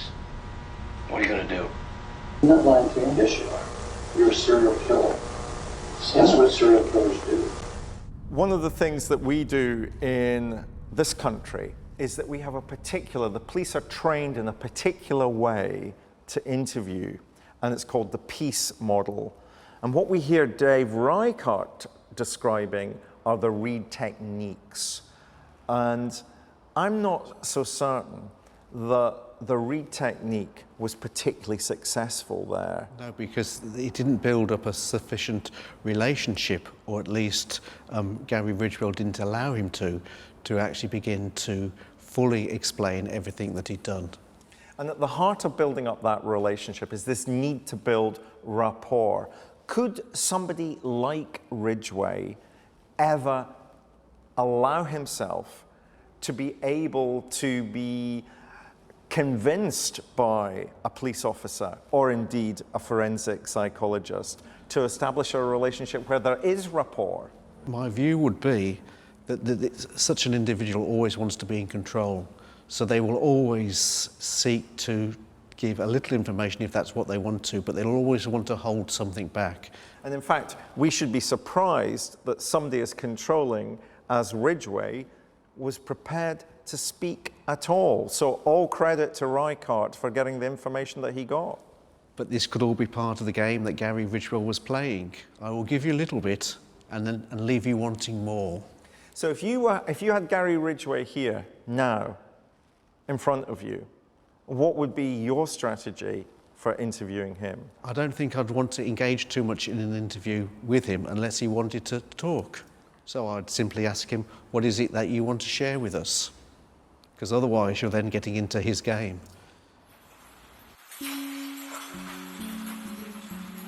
On December 18, 2003, Ridgway was sentenced to 48 life sentences with no possibility of parole. His plea bargain had spared him from being executed. He's believed to have murdered close to 100 women. Many of their bodies still lie in unmarked graves along the Green River. The fact that he confessed in order to get a plea bargain is absolutely typical of this kind of individual. What he's learned from a very young age is that the world is there, that other people are there simply for him to abuse, exploit, coerce. That's what his relationships are all about. Here is a man who I think was consciously attempting to make himself special in the gratification of his need for sex, this obsessional need for sex. There are many people who have an obsessional need for sex, but he also had the inadequacy and the flat affect and the lack of a conscience, which allowed him to also experience that kind of power and control element that is an essential part of that equation.